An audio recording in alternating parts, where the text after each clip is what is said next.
Hello, hello. Oh, okay. All right, there I am. There I am. It's the queen herself. Yes. Hi, Rox. How are you? Welcome in. The queen herself. Look, okay. So, you know what I probably should have changed? I didn't even realize that I'm still sitting in the. Oh, hey! Oh, awesome! Thanks so much. Welcome in. Um, let's see. Shit, fuck it. Fuck it. Okay. Okay. Yeah, look. Okay. Hi, Josh. Welcome in. Um, I don't know. Yeah, you should be totally done with work by now. But yeah, today I kind of wanted to talk about not this. I wanted to talk about this. I wanted to talk about like the state of Pokemon cards, and like the collecting. Oh, that's good. Oh, that's nice. That's really nice. That's not too bad at all. Um, Also, don't mind me. I took that nap that I told you I was gonna take today. And I woke up about 30 minutes ago. Yeah. Yeah, look, I woke up from that nap, and so originally Joey came in and oh, okay. I call my husband Joey. Um that's what we go by on here. Joey and Millie. Um and he came in to wake me up, right? And I was like, I don't have to get ready. I'm already ready. Wake me up in 30 minutes. Oh, because, oh my God, being up since 2 in the morning, 2 or 2:30. Oh my God. Oh my God. I'm still currently waking up now. Still waking up. But,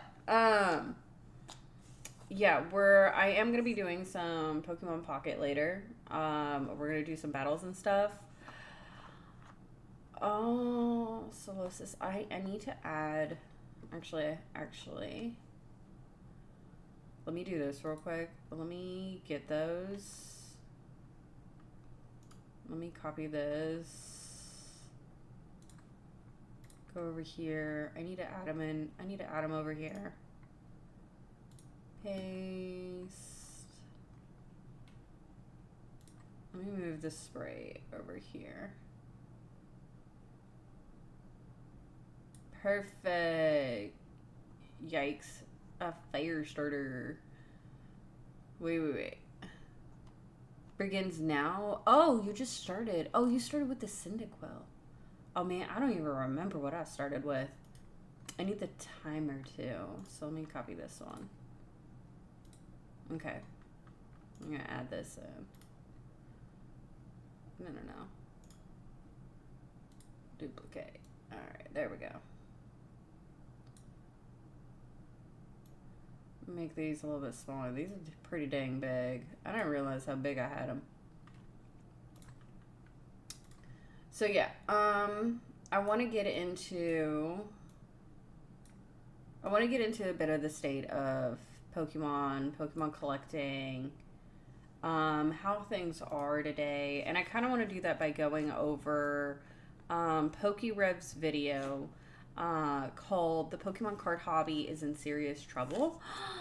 Hi, Kaiju. What's up? It's Pikachu! I got you. I got you.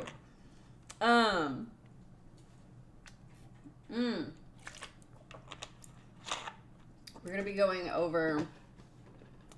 I didn't know like what category to be in this. It's Pokemon related, kinda. Kinda. Yeah, so I'm not sure. Yo. Dude, thank you for this sub. I really do appreciate that. I know you said you were gonna do it earlier in the shop, but I really do appreciate it. And hey, check it out. I've got these pretty damn cool like emotes and shit. You know, they kind of come with all that fun stuff. Those are just like a fraction of them. Just a fraction. But feel free to check them out. But yeah, today, like I said, I keep saying it. we're gonna check out PokeRev's video. So the Pokemon card hobby is in serious trouble. He posted this 2 days ago. It's got about a little over 500,000 on the views. And I do want to read what he states in here, because normally, I'm sure most of you know, if anybody here has watched like PokeRev, I'm sure there's quite a few of y'all. His thing is absolutely filled to the brim with a bunch of stuff for like his website and stuff like that, where he resells. He does all the mystery packs. It's a lot. But in this, he states all he leaves in there is Pokemon card collecting and playing is in serious trouble. Prices for modern Pokemon card sets have been exploding, especially prismatic evolutions. I think a lot of us already know about that. I'll give you its Pikachu one more time. It's Pikachu! Yeah, so exploding, especially prismatic evolutions, which is leaving the average collector and enthusiast empty-handed. Hopefully we get back on track and prices for newly released Pokemon card sets come back down so that everyone can enjoy this amazing hobby. So it's funny because today, actually, I think he's still currently live. No, he's not live anymore. He must have ended it already, but he was. My wall at the store is barren. I know. Look, I know. I go in there so often, so much, and it's so sad to see. It used to be filled. That wall in your store was filled to the brim for months. For months, nobody wanted anything. At least not to this degree. Christmas hit. It was gone. It was bad everywhere. Even Target had their massive, huge selection of Pokemon cards. We went out there and I was like, all right, well, we're bound to find something there. No, it is a wasteland. And it's everywhere. And like, I think a lot of them are missing like the time frame on it. Is like Christmas time hit. Friday, you're buying that Meryl plush. No one has gotten it and needs a good home. Am I? Oh Lord. I don't know where do I put a Meryl plush? How big is it? How big is that damn thing? Where am I gonna put a Meryl plush? My daughter keeps looking at the cinnamon roll plushies that you guys got up top. Oh my goodness. But yeah, so can I hide? Show less. I don't even know what this is. Okay. So before we get into the video, I do want to read this comment he puts down here. I want to put this here because I want to add a little bit of extra context before we watch his video. Because there are a few things that I absolutely 100% agree with him on. And like me and Augustus have tried so many things for somebody to buy it. It's a 16-inch plus. Oh my god, that's huge. And it's a Meryl. God damn. So, there are a few things that I 100% agree with him on. Like, yes, it is a concern. Like, there's a lot of things, but there are some things that I think I personally believe. Now, again, I've said it before. I'm here for your entertainment. I'm not here to be your, fucking. Don't look up to me. I'm just I want to entertain. That's it. So, my opinions are my own. That's it. But I do think, back to it, I do think that he has a hand in this pie. And I think there's a bit more that he's kind of leaving out, even though he does lead into it. So, we're going to get into this pinned comment by PokeRev. Just to be clear, this video is to not point fingers at any one group in particular. We add to the craze, myself included. However, I have to say scalpers who are buying out all the hand in my pie, please no touch pie. However, I have to say scalpers who are buying out all the pre-orders for the newest sets and products, immediately listing them for 3 to 4 times price is a huge problem. 100% agree. The simple fact is, whether you're a collector, investor, content creator, rip and shipper, player, etc., the supply is just not enough to meet all demand right now.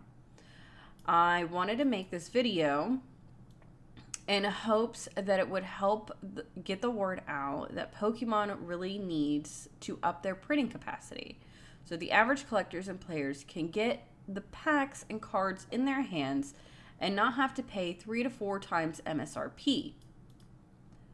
It's a huge problem for the hobby, and if left like this for long enough, could be a disaster for the TCG as a whole. Already something in there that I don't know if I necessarily agree with.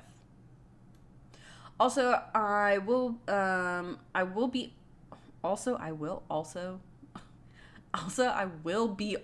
doing my lord. We'll be doing a big Prismatic Evolution pack stream where I'll be offering the packs for normal MSRP to subscribers. Unfortunately, allocation for this set were cut significantly, but I will stock as many as possible, as I possibly can for you guys. Thank you all for being a part of this community. Okay, Rox, you said, I personally feel like sites like eBay, etc. shouldn't allow you to sell pre-orders before a seller actually has the product and provides an actual picture. I 100% agree with that. Them allowing a non-product to be sold essentially is absolutely insane. You can't guarantee that the seller won't have access to it afterwards. And to anybody that's actually buying that, they're the crazy ones. That's wild. Absolutely insane. I could not. So, well, you saw firsthand how I handled things today, very carefully, as you know. Absolutely. You did fantastic. And when I was talking to Joey, this one, first off, I had to say, like, GameStop in particular, with the actual physical product that's going to be available, I think them specifically limiting two per, like, account or whatever it may be. Actually, I don't think it is 2 per account, right? I think that's what you had finished stating. But I think that hard limit on every single item, well, per item, I should say. So, like, if you're going to get 2 ETBs, you can get 2 of the poster boxes. I think that's huge. And then you can't go to any other store and then do the same thing there. That's amazing. I think it should be the same thing for the pre-orders. I'll be 34 in a couple of hours. Really? Oh my goodness, Kaiju. Okay, when it hits, we shall play a non-copyrighted version of Happy Birthday on YouTube for you. I got you. Yeah, 2 per account. Apparently, I found out 2 hours later you don't need a pro, but I personally feel like they're going to eventually make you have pro. Yeah, that's fine.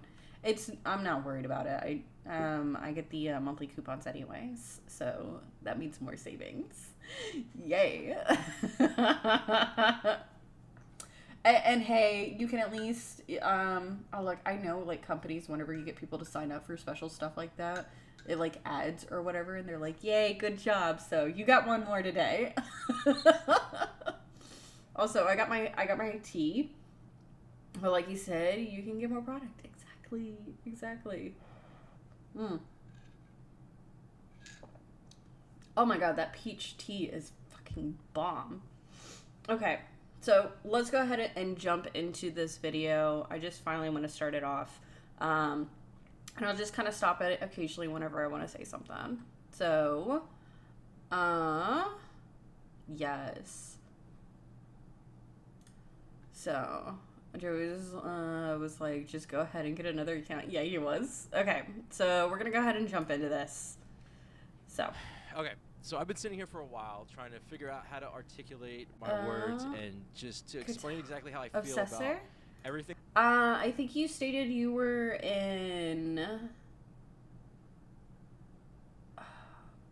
Was it No, I get a lot of. I do remember you. I very much remember you coming back. Was it Brazil? I think you had stated that you were still working on your English, but we're currently watching a video, so feel free to join us. Thing that's going on in the hobby right now, everything that's going on with Pokemon cards in 2025, and I'm scared for the hobby. I'm scared for the hobby. Agree. I'm afraid for the average Pokemon fan enthusiast, and I'm scared for the players of the game. I'm going to explain everything in detail in this video, and just to throw it out there, this is just my personal opinion on the matter. See you later, Josh. Bye. This is my opinion. Do not take it as fact, but I feel like I need to get this out there. I feel like I need to make this video because this is really important to me, and I'm sure it's important to a lot of people, especially people that are involved in the Pokemon card hobby right now. Yeah, I will definitely 100% say there is a problem right now. I had seen his live stream because I wanted to check it out because he states in his pin message and later in this video that he was going to be hosting a live stream where he was going to be offering Prismatic Evolution packs at MSRP. That's great, but I kind of wanted to see how he was going to do that because it didn't specifically state that it was going to be a rip and ship, which it was. I ended up finding out that, and I happened to join in during the time that he had posted up a poll where he was asking people in his chat. He had 11,000 people in his chat, and I think by the end of it, it had nearly 10,000. Oh my god, getting up a god pack would be insane. That would be wonderful. But let me save that god pack for whenever I open the couple of ETB Prismatic Evolutions that we're getting Friday. Let's do it for that. But he had a poll that asked everyone, and it had over 9,000 votes in it. And it asked, when did you start collecting Pokemon? Or when did you get into collecting Pokemon cards? And about 63% were a year plus. 14%. That is a lot.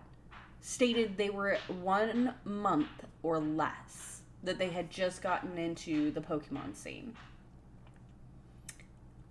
That's crazy. The other two options were 3 months or less, 6 months or less. Which, 6 months, you've been in it a little bit. That was before the whole craze of, Surging. There was some time in between before Surging Sparks hit and before Prismatic Evolution. You going to bed, honey? Yes? Check the time. Huh? Check the time. Yep. Okay. Come here. Yeah. Love you, honey. Sleep well. Wake me up at 5:15. Good luck. Go. No, you wake me up. I'm not waking up that early. You're nuts. I'm not. I woke up at 2 to 2:30 this morning. No, I'm not doing that. I'm sleeping in. Anyways, so that's a lot of new people. So that's a huge amount, a huge influx of new people. Because 3 months, you heard about the Evolution set coming out and you hopped on and you're hopping on because you want that set because it's Eevee. And we kind of, for seasoned collectors, people that have been around within the Pokemon collecting scene, kind of saw that there was going to be some pretty big hype around this prismatic set because it's Eevee. They are doing a focus on Eevee and all of the Evolutions, and everyone and their mother loves Eevee. Even me and my husband, when we spoke about it, we're like, this is going to be a really big set because just the fact it's Eevee. And lo and behold, it is. but I don't think anybody expected it to be to this degree. And it is caused because of that set, and then because of the previous hype that had occurred because of Surging Sparks being really, really insane, and because that chase card came out smacking people in the face for $500. You couldn't get that card without minimum spending $500. Easily, I think it jumped up. Hi, Oracle. What's up, darling? I think easily that card jumped up to sitting around like a 600-700. So it was crazy. So there was already that crazy hype, and then you got into Prismatic Evolutions. Things have gone nuts. Things were really, really crazy. So yeah, the state of Pokemon right now is insane. If you go to your local Target, your local Walmart, your local GameStop, even your local card shops, I can almost guarantee you are not going to find anything. If you do find anything right now, you're probably going to be finding some Shrouded Fable that is like the ugly stepsister of all like the sets. It's another Battle Styles. Nobody likes it. Everyone hates the head. So it's sitting around. Like either you've got that or you've got some like random tins that are pretty expensive and nobody really wants to buy. It's good, Oracle. Thank you. And then you've probably got like maybe if you're lucky, they'll probably have a couple of packs that have like Paradox Rift and like a bunch of modern sets from Scarlet and Violet that people have just recently like skipped over. Besides that, you're going to be looking at barren shelves, if not just completely empty shelves. And that hit during Christmas. I'd say about the last week, right before Christmas, maybe a week and a half, it started to pick up, and then out of nowhere, it was gone. Everything was hit. Everything was gone. And because of that, you're seeing, if for the old school, or for those that had a backlog, you see prices start going up for all the other things that people are looking for, because now they can't get their hands on it. It's the law of supply and demand, right?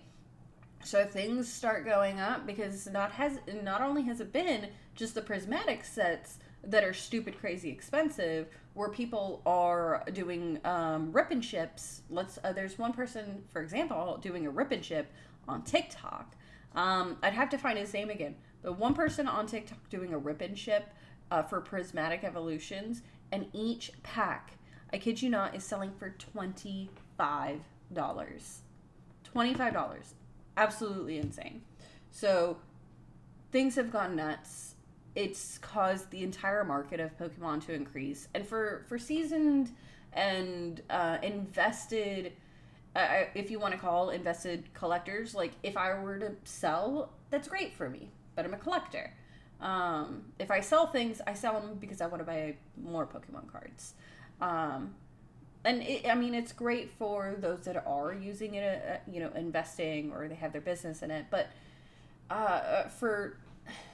because there's so many people that are freaking out and wanting to get into it now, it's caused a huge demand, and Pokemon can't keep up. They can't, and he's gonna get into that. So let's get back to it. So what we're seeing, what's going on is Pokemon cards are booming, right? Mm-hmm. And it's happened over the last 3 months, I want to say. It's progressively getting more and more intense. Surging Sparks caused some. I think the Surging Sparks was a great set. Bad situation right now with Pokemon cards. There's no way to sugarcoat it. I think this is bad, and I know a lot of people agree with that. But I want to get into more of why I feel like that. I want to explain a little bit. There was one person I saw that made a comment regarding the fact that PokeRev is talking about this, and PokeRev is like, imagine if the president came out and like made a press conference about how he's like, I'm really concerned about China and them having all of these X, Y, and Z's and da da da da da da da da, and then you're gonna be like, oh shit, if he's worried, I should be worried. So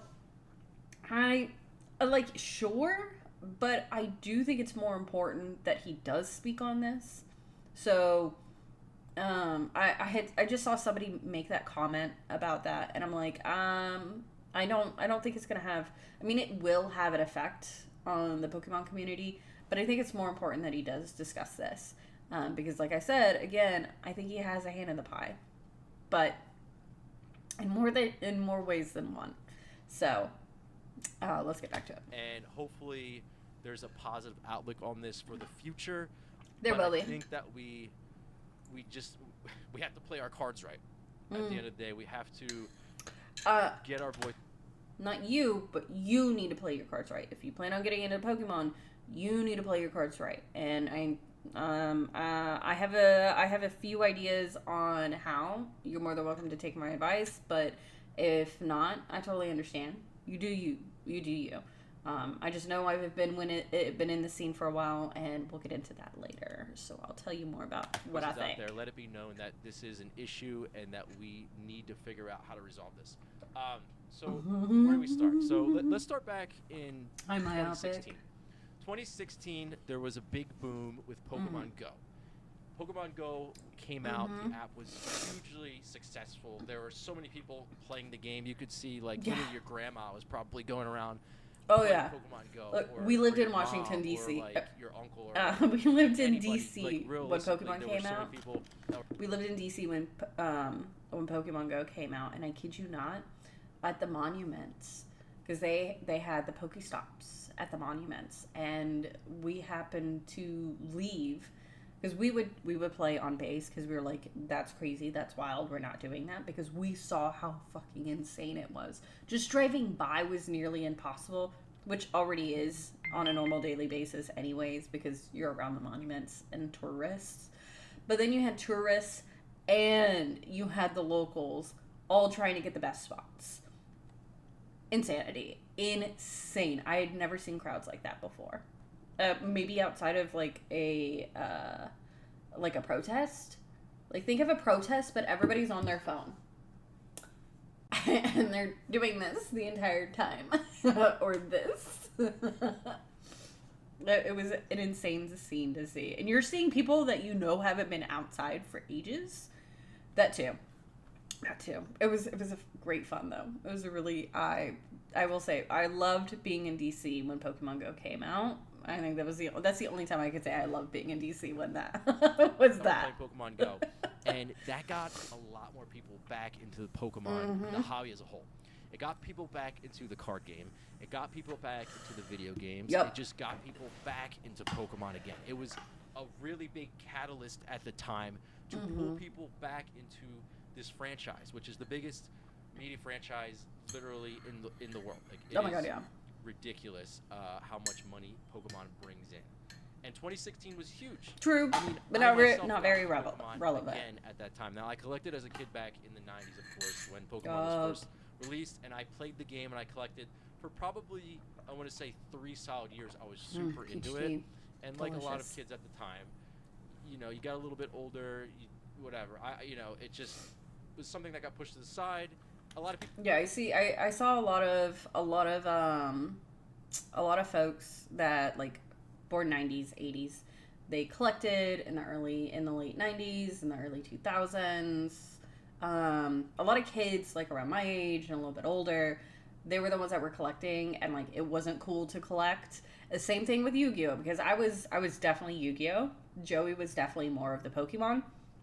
And even for the both of them, it was if you're collecting cards or you're playing cards, you're the weird kid sitting at the weird table. Like, it wasn't cool like it is now, or shall I say accepted.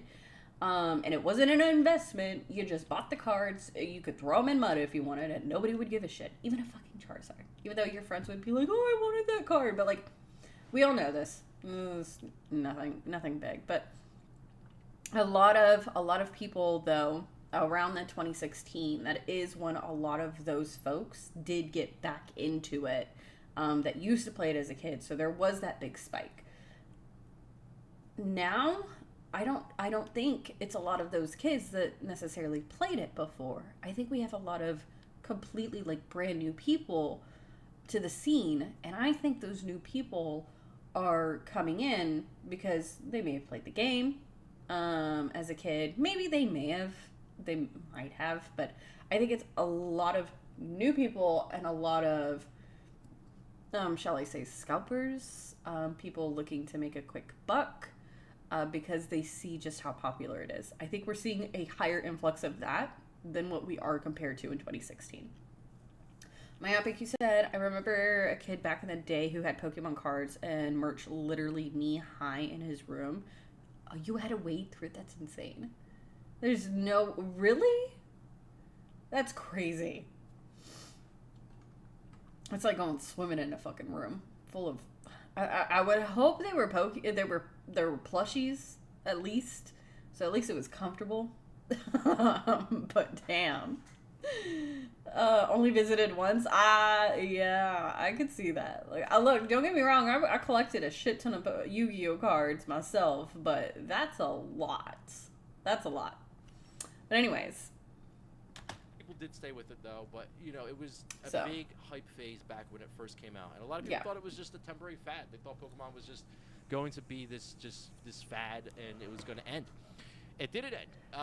It's kept going for decades at this point. It did. There was a big spike in prices. It's just ballooned into this crazy, ridiculous thing right now in 2025. But anyway, there was a huge spike. It definitely dipped, but it didn't return back to what originally was before. And a lot of that also was contributed to around that same time. We saw, of course, Logan Paul entered the scene, where I'm sure if you don't know, I'm sure most of y'all know about this though.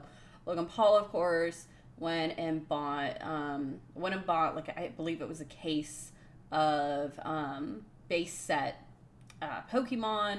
He got scammed. He also had the Pokemon card that he would like carry around his neck. I don't remember what it is.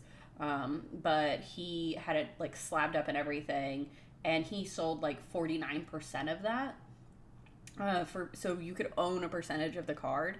But I think he bought that card for like either it was like 2 or 3 million, right? Crazy insane. And him doing that with his audience on top of it. Oh, it's just Pokecatch and then the ball that you want to use. Pokeball, Ultra Ball, Great Ball, whatever balls you have. Lots of balls. But yeah, him getting into it and him having a younger audience also caused a lot of young folk and everything to join in on the craze. And so, I mean, you can even just going back and looking on like TCG and like their little market tracker, you can look back and see, you can see the craziness and all of that. So there was, but it has dropped. It did drop afterwards. The craze and the hype went down. This though, this is unprecedented levels of the lack of stock, of the amount of scalpers that we're seeing, the resellers, like everything. And the people that are getting hit are the kids, are the casual collectors. I mean, if you want to look for, you know, like a regular ass, like if you're looking for an ETB, unless you've got like a buddy that works at a GameStop, like a local GameStop or a local card shop that can like set something off aside for you, you're most likely going to be, unfortunately, forced into looking at these websites or Facebook Marketplace or eBay, where prices are 3-4 times plus higher. It is absolutely insane. An ETB you can purchase, right? You should be able to purchase when it drops. It should be around like 45. Right now, I think an ETB is like 100 to 120 online. That's insane. We don't see those prices for ETBs or even like a booster boxes. We don't see those prices until later down the line when they've already stopped the printing, and then people are like, this is a really great set, price is gonna increase. Like you're talking about like Champion's Path was like that. Evolving Skies has within like the past year really increased as well. I'd say like this past 6 months, Evolving Skies has really shot up and done that same thing. already Prismatic Evolution. Surging Sparks was coming out. Insane prices. Insane. 16, everybody was getting back into it, and it was a big bump in popularity. And I remember people were really, vintage was going up. That was a big thing. Mm-hmm. Modern was really, it wasn't anything crazy. Like, Modern was selling, but boxes like Evolution, stuff like that. I believe that was the Sword and Shield era. Something like that. You could go on Amazon. You could literally buy as many as you wanted. It wasn't, because we're in the Scarlet Violet right now. A crazy boost like that. So after 2016, it cooled off a bit, and then, I was still doing my thing, right? I was still opening cards. We were doing breaks. We were doing content. We were having fun with Pokemon in general. So many people were able to buy any set they really wanted in Modern. Like, it was not a big deal to purchase any set. I mean, so Evolution. I do have to say, this is where, when I was talking about, he's got a hand in the pie in this. If y'all don't know, we're gonna do this, and PokeRev does have a website. As you can see, he resells, and he also has created, no, I don't want to subscribe. He's also created his own mystery pack that he does. So he does reselling. He's got a hand in the pie where he's also trying to make money off of this and everything like that. So, I mean, this is his site. This is like all, like, he's like top dog, essentially, in this scene, in the YouTube content creation when it comes to Pokemon, Pokemon cards, opening, like all sorts of stuff. And everything is just sold out. It's crazy. It's wild. So he's got a pretty big hand in this. I mean, his company is relying on the market being good, which is great business for him. That's good. But he's also a content creator, and I think he wants to. There's a small bit of this where I think it's have a pie and eat it too. So. Or Evolving Skies was, you could just pick it up. I mean, everything was just, it was MSRP or whatever. But 2021 and a 21 hit, and with everything going on in the world, with COVID, with people. COVID was a big boost as well for Pokemon. Packs and videos and content, and just social media in general was exploding. TikTok was becoming a thing. Mm-hmm. Short form content was blowing up. And what happened was we had a ton of people jump into Pokemon cards for all these different reasons that snowballed together. Mm-hmm. There's a lot of different catalysts that happened at the same time then, and they just kind of, it was like throwing gasoline on the fire. And in 2021 and the beginning of 2022, there was another huge, massive boom. And I feel like it was more specifically based off of vintage Pokemon cards. But there was a lot of modern. We saw stuff like Champion's Path being sold out. We saw Vivid Voltage blowing up.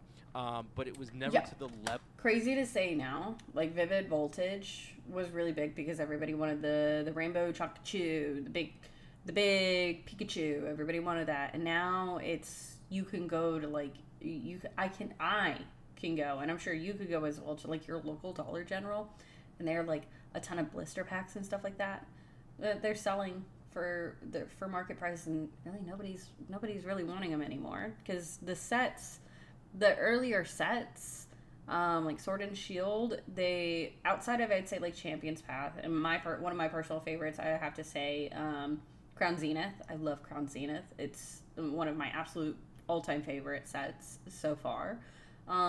Excluding like Vintage, of course, because Vintage has its own flair to it, something completely different. But within the modern set, Crown Zenith, one of my favorites. The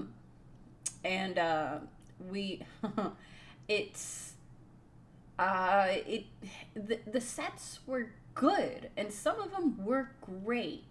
Just, they didn't really get the recognition that I think some of the sets deserved until afterwards, and even the ones that were really big hype initially ended up kind of dying off afterwards. They were like, okay, like, kind of got it, I'm good. I do expect that we will see, of course, as time goes on, those older sets, they're not in print anymore, of course they're going to increase in price. But like right now, there's still some even available. There's still stuff out there that you can get. It's just they're not super crazy because their sets weren't as great as where I think Pokemon has the new artists that they're working with.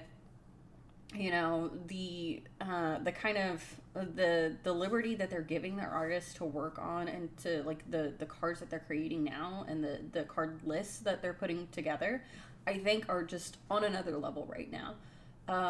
And I think it's great. I think it's amazing because, I mean, as a collector, I love that. I love the artworks. I love to see that. But I'm pressing it. Go for it.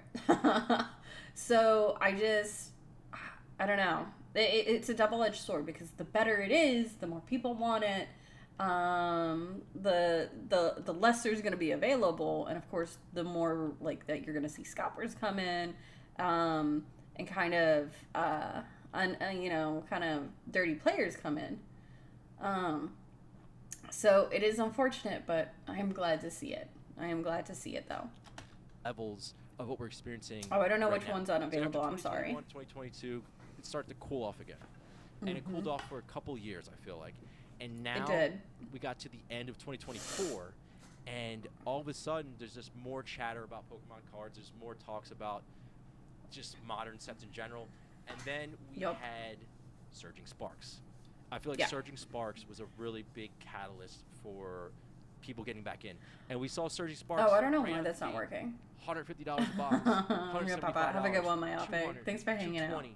I think we're now at what, like $230 for a booster box of Surging Sparks. See, And, that's I mean, crazy. Don't get me wrong, this set is good. That's crazy. But it's not insane. It's not like there's no reason why it should be a $300 booster box. No. I mean, well, whatever, $230 booster box. But we're seeing that.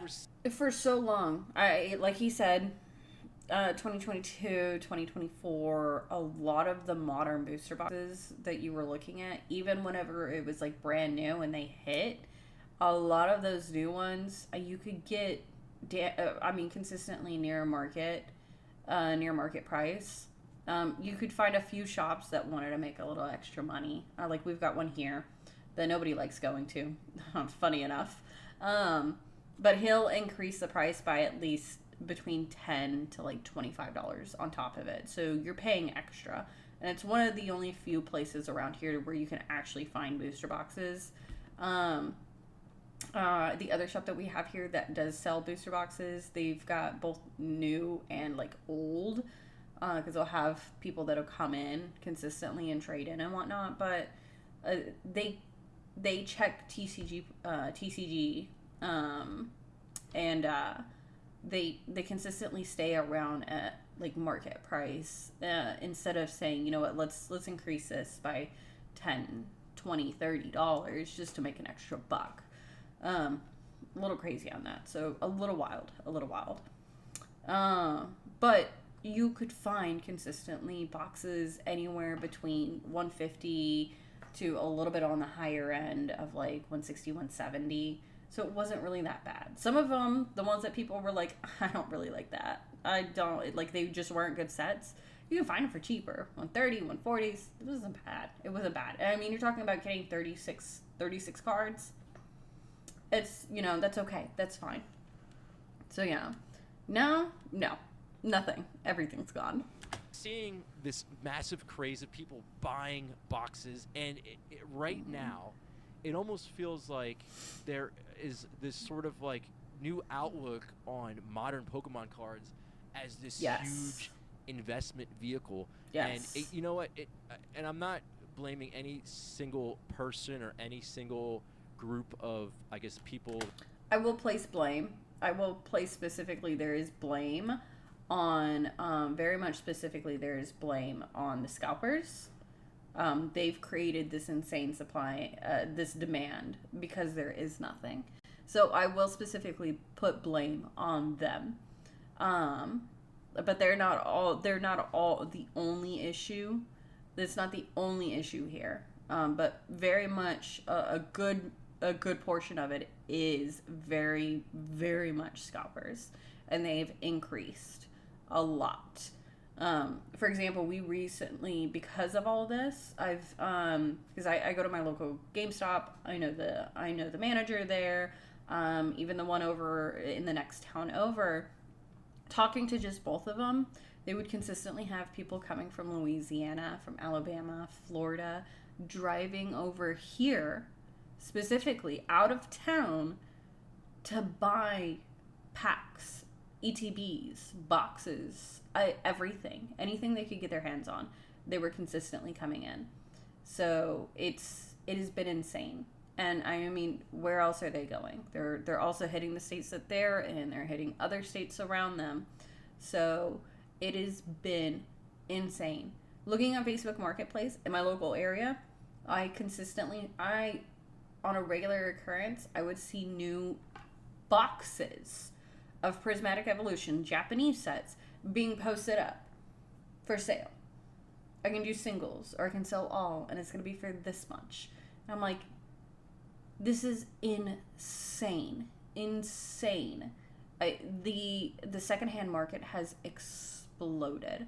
So specifically, a huge part of the blame is the scalpers, and I will say that. I wish he would say that too in this, because I think as one of those top dogs within this space, I think he should be calling out the well-known bad actors. I think he should be calling them out, and him saying, "Oh, I'm not gonna be pointing fingers. I don't want to point any fingers because da da da da da." Like it feels very like a politician answer, like a very political, like a very like, oh, like he's up at the podium and he's trying to get all the votes, right? No, like call them out. You know they're bad actors. You know that they're causing problems, and they are not doing any good. You should be calling them out. You should be saying it as it is and saying no, they are an issue and they need to stop. Because a lot of new Pokemon collectors and people just getting back into this won't really have an idea of how they work and what they do. So there shouldn't be any reason why he shouldn't be calling them out. I think he should. I don't know, but we'll continue. It's Pikachu! Oh, that's not what I meant to do. It's Pikachu. It's not PCU, it's Ice Cube. It's close though. That are jumping into Pokemon, but I will say the investing side of this, there's no one way to slice this or to say this, but the investing side of this is really, really blowing this whole thing up with people buying the boxes, the sealed product. It almost feels like to me like these are new cryptocurrencies that are being released, like booster boxes are like new forms of crypto that drop, and people are just buying them up, and it's almost like a box that's under $200 is like this great value or this great like investment vehicle for people right now. Here's the issue. He's gonna get into it and show everything and like what everything's increased, but here's the thing. Right now it is a massive boom. There's a large influx. There's going to be a dip, and there always is. It's the same thing. You can look at the same thing that happens whenever a brand new set drops. And now let's not take Prismatic or Surging Sparks into this, right? We're gonna take, let's say for example, Paldean Evolves.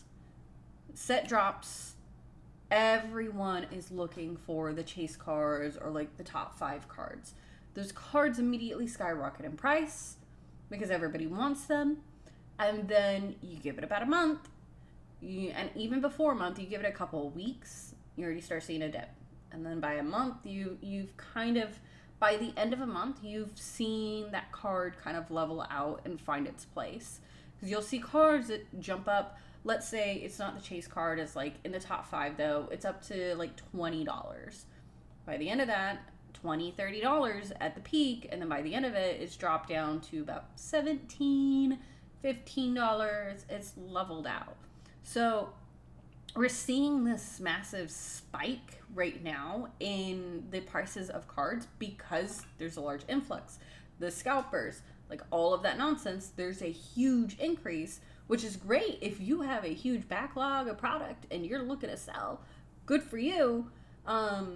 But there will be a time where the bubble's going to burst and things are going to come back to normal.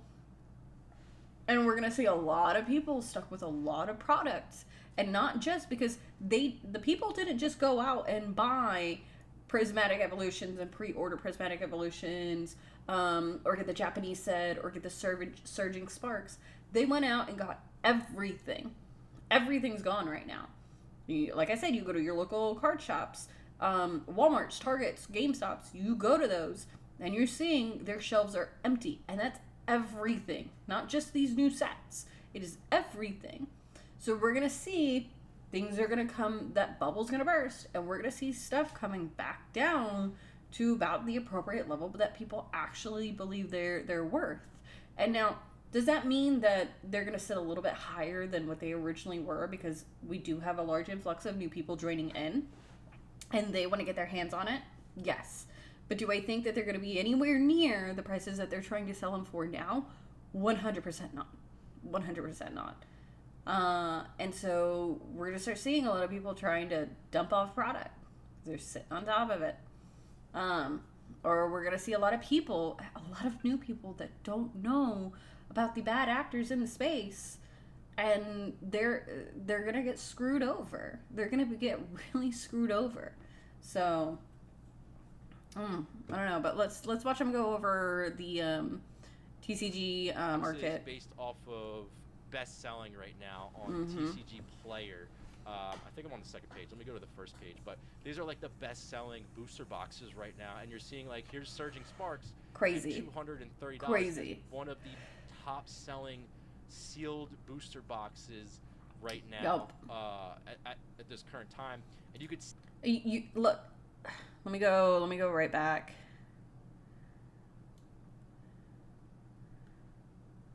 Right before he kind of... I believe this is... Right here. So you can see... Let me make this just a little bit bigger. Let me make it bigger for you. Right. So you can see that jump. This massive jump, you know, like right in here, where it's hanging out. It's at its consistent price. And then, boom, it skyrockets. And it's insane. It's insane. We're already starting to see it drop back down a little bit, and that's what I'm talking about. Like, people are it's starting to, and that's why like all these videos are coming out. Things are starting to burst a little. Prices are gonna come back down.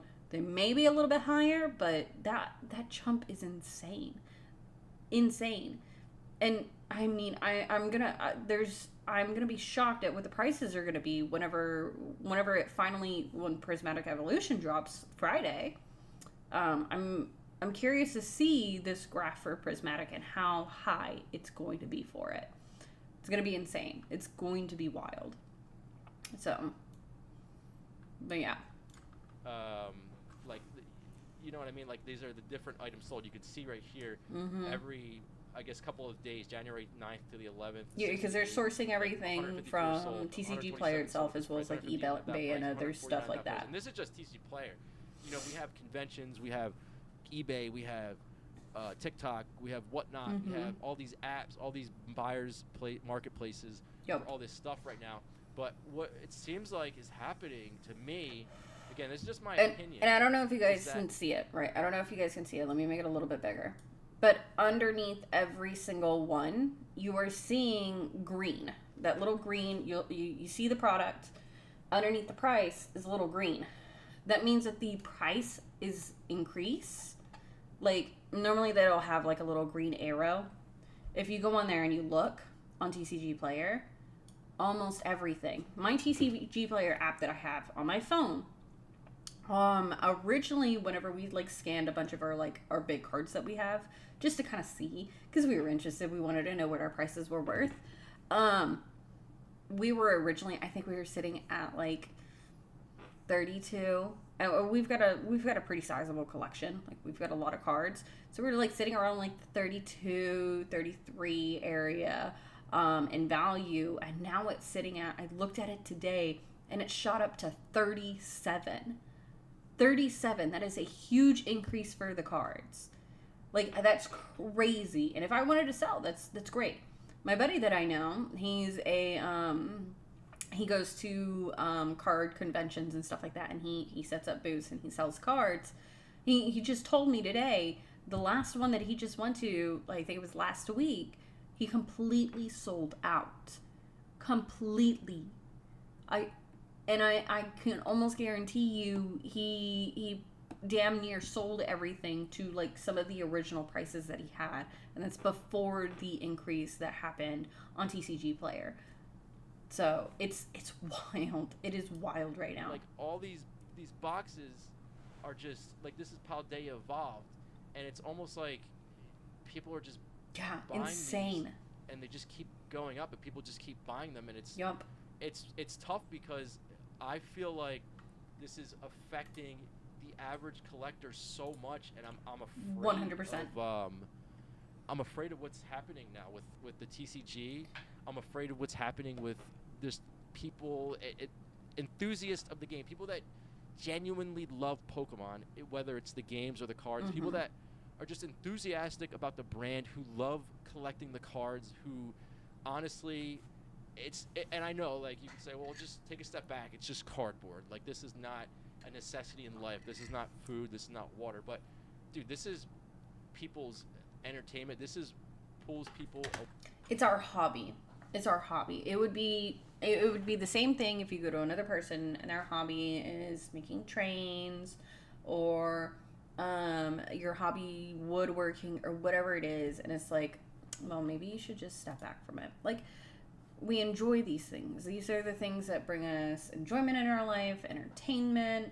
It is, I mean, the hobby is, your hobby is one of those things that you use to escape from, it's used as a tool to kind of escape and kind of relax and step away from the everyday grind and all of that crazy nonsense. And so when somebody looks at you and be like, oh, well, why don't you just step back from it for the next few months, or, or the next month or whatever, until things kind of cool down. It's like, well, I mean, no, you're not looking at anybody else and saying the same thing. What we should be calling out, instead of saying, well, you know what, the hobbyists, the collectors, the Pokemon lovers, instead of telling them to stop, who we should be looking at, and the solutions that we should be coming up with should be affecting the scalpers and the bad actors in this space. Not the people that are here to actually enjoy the product and it brings them entertainment. We should be calling out the people that are going in and causing this insane shortage of product and insane pricing on these cards. That's who we should be calling out. The bad actors in this space, the people who are only in it to make a quick buck. That's who we should call out, not the collectors. It's Pikachu! I did it again. Jesus Christ.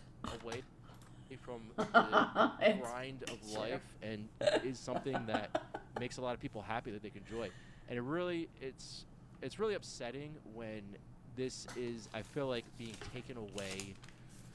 It feels like it's being taken away from your average Pokemon card enthusiast, collector, player, whatever that may be. And look, I'm not against people getting into the hobby and jumping in, and anybody being a part of the hobby. I've said that since day one of starting this channel, that we would always be open to people coming into the hobby, to sharing the hobby with people, and enjoying it. And if you're joining in on Pokemon collecting, the cards, and you're joining in because one of the things he didn't bring up was one of the things that kind of caused a bit of a boom as well, was because of Pokemon Pocket. That's currently where I'm streaming at right now. Pokemon Pocket. I stream that all the time. Y'all know this. Pokemon Pocket did have an effect on the market as well. But that's fine. It's fine if you're joining in and you're getting back into it, and it's something that you love and you enjoy, or you've just recently found a love for it and you enjoy it, and you're like, I enjoy Pokemon Pocket so much, I want to get into getting cards and even playing and collecting and stuff like that. That is perfectly fine. I love to see new people joining in. I love that. That's great. It is not an issue of the new folks coming in. It's the new folks that are coming in that look at it and say, well, I can make a quick buck off of you. I can make a quick buck off all the new people that are coming in as well as all the old folks. That's who I have an issue with. That's the problem here. For example, there was this gentleman. I watched another video on this where a guy, he's a store owner, and he had seen another store, another business that had taken pre-order sales. He had taken the money, which was about $450, for what the customer had wanted. And that other store owner, after seeing this crazy boom happen and the crazy jump and hike up in prices, he decided to refund the product and then list Prismatic Evolutions on his website at current market price. Like, insane. So not only did he say, no, I don't want your money, I'm going to refund. Never mind, we're not going to do that. But then turned right back around and put up on his website for an exorbitant amount to resell because he wanted to make more money. We're seeing shop owners do this. Those that don't mind bending a little bit on that morality or on their ethics and saying, you know what? Well, I want to make my pockets bigger. So it's not just scalpers that we're seeing that are an issue. There are bad actors in every aspect. We need to call them out. And we need to say, no, you shouldn't be doing this. And if you are doing this, I'm going to let other folks know so they know what you're really trying to pull so they don't work with you. We should be calling them out. We should be. This whole idea of, well, I'm not going to call out the bad actors because he stated it earlier. I'm not going to call out the bad actors. I'm not going to point fingers. We should be. We should be. This is a kid's game. No way should cards be this expensive. Exactly. What's up, mate? How you doing? So call out the bad actors. And for one example, again, I have to say this, GameStop on how they're doing it is a limit of 2 of each product. That's it. And then they'll be able to tell whenever, if you go to another store, even if you go to another store, you can only get 2 of each of whatever it is. It's a hard limit, and they are being so serious on this. I think that's great. I think that's one way to stop. These are solutions that are being implemented to help the common collector or the newbie that's just joining into the scene. But there's an issue when there's a bigger issue that it's going to be harder to set up solutions for, because say that person is the business owner and they're the ones trying to sell. And then they're like, oh, well, you know what? I want to make more money. It's their business. It's all about making money. But if they're not willing to hold themselves to a level of standards, and they don't care about the customers, then the only solution that we have as the consumers is with our pocketbooks and with our voices. We can call them out and we can not buy from them. And that's the 2 biggest things. We can say, you know what? So other people can now claim, so they can have some sort of power, is allow them to know what they're doing, so then they can have a level of power with their pocketbooks as well. Because if they don't know that these people are doing underhanded, shady kind of shit, then they won't know, then they'll continue supporting. So call them out. It's true. I'm glad we're finally speaking up on this. I'm about to stop paying for everything. Yeah. It's crazy. It's insane. So it's scalpers, shady shop owners. Second, I mean, you're seeing the rip-in ships. There's bad actors in there. I mean, like I said earlier, the one guy that there's, I will find the video. I've got to find the video. Actually, let me see if I can find the video real quick. Let me go to my history.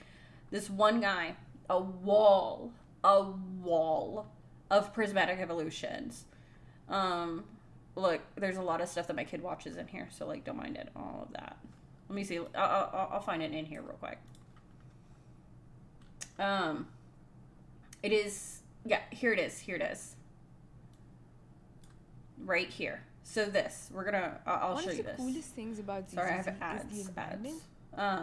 This guy has a wall to wall of Prismatic, right? Look at this.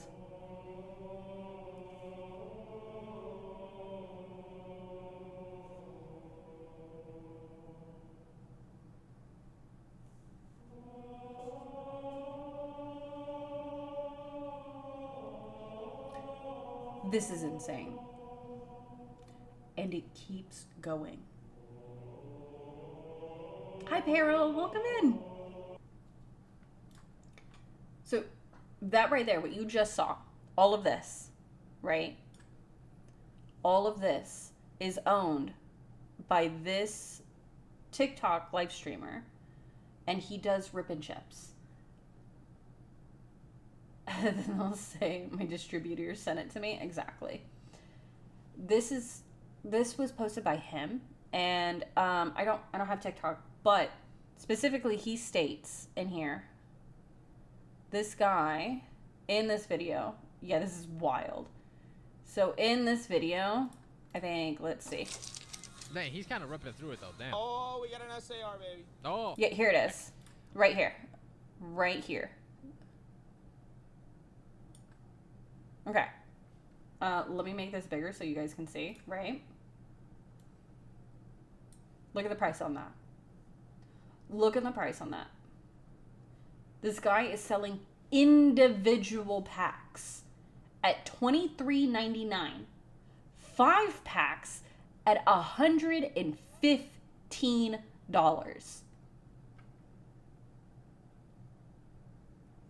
$115.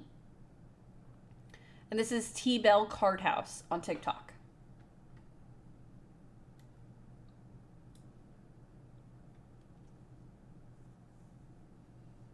I love Pokemon. I love Pokemon cards. I love all of it. It's like paper during COVID. Yeah. This right here, though, this is disgusting. This is predatory, and I can't stand this. This is awful. And this guy, as you can see, it for 20. He's kind of ripping. He through is it, though. selling Damn. them. Oh, we got an SAR, baby. Oh. Come on, He's BBR. selling them. SAR. This Like hombre is people probably gonna be like people $4 grand. bought them. It's not like he posted them up hoping to make a quick buck. He made a quick buck. He sold them. People bought them at this price because you can't find them anywhere. I'll tell you what, I got extremely lucky that we're going to have anything to open. We got really, really lucky because I'm a really good friend with the manager that works at our local GameStop. And he knew, I even went in today. And he was like, hey, we got really, really lucky. We're like one of the only stores, even the one over town and like 2 towns over, they don't have anything. But we've got some ETBs, we've got a little bit of everything. And he was like, if you're wanting some, because there's 2 other people that he was splitting it with. He knows the buddy. We both know our friend that sells the cards at like card shop conventions and stuff like that. So he was like, I'm setting some aside for him, and then for one of the local cards like collector little spots. You know, you could play D&D, play your Pokemon, Yu-Gi-Oh, stuff like that. The owner of that shop just wanted one to be able to add to his collection. So he was like, I can set some off aside for you, the other person, and then the card shop owner. And I was like, that's amazing. I was like, that would be wonderful. I wasn't even expecting to get anything. And I'm extremely lucky. Me and Joey are extremely lucky for this to be even an option. But for this to even happen, I'm showing up the moment it opens just to make sure I can get it. And I think the only reason that happened was because I think like something happened where somebody's like pre-order got canceled. So they have it already in hand. So that's why we're able to get something. In a way, it's great that TikTok is leaving because the Rip and Ship. Yeah, I can't stand Rip and Ship. But Rip and Ship is moving over to YouTube. It's moving to YouTube. So, but like this guy here, he this is what he did. He did this. And to go from, where is it? It's this. And to this. Absolutely insane. Insane.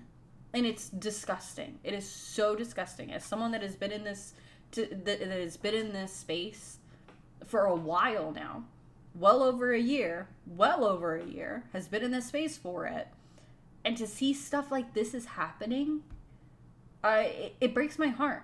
It breaks my heart. Hey Jackson, what's up? It's just the hype. it is the hype, but it's because of that hype, people jump into it and they are taking advantage of other people that don't know any better, because it's a huge increase of new players that we have that have joined in on the space, and they don't know, they don't get it. And so because they're not aware of how to look out for certain things within this space, just as any other space is going to have that, because they don't know about that, they're not going to be able to look at something and be like, okay, this is not where I should be putting my money. This is not something that I should be looking into. I need to find a reputable source. I need to find this. I need to do this. I need to do that.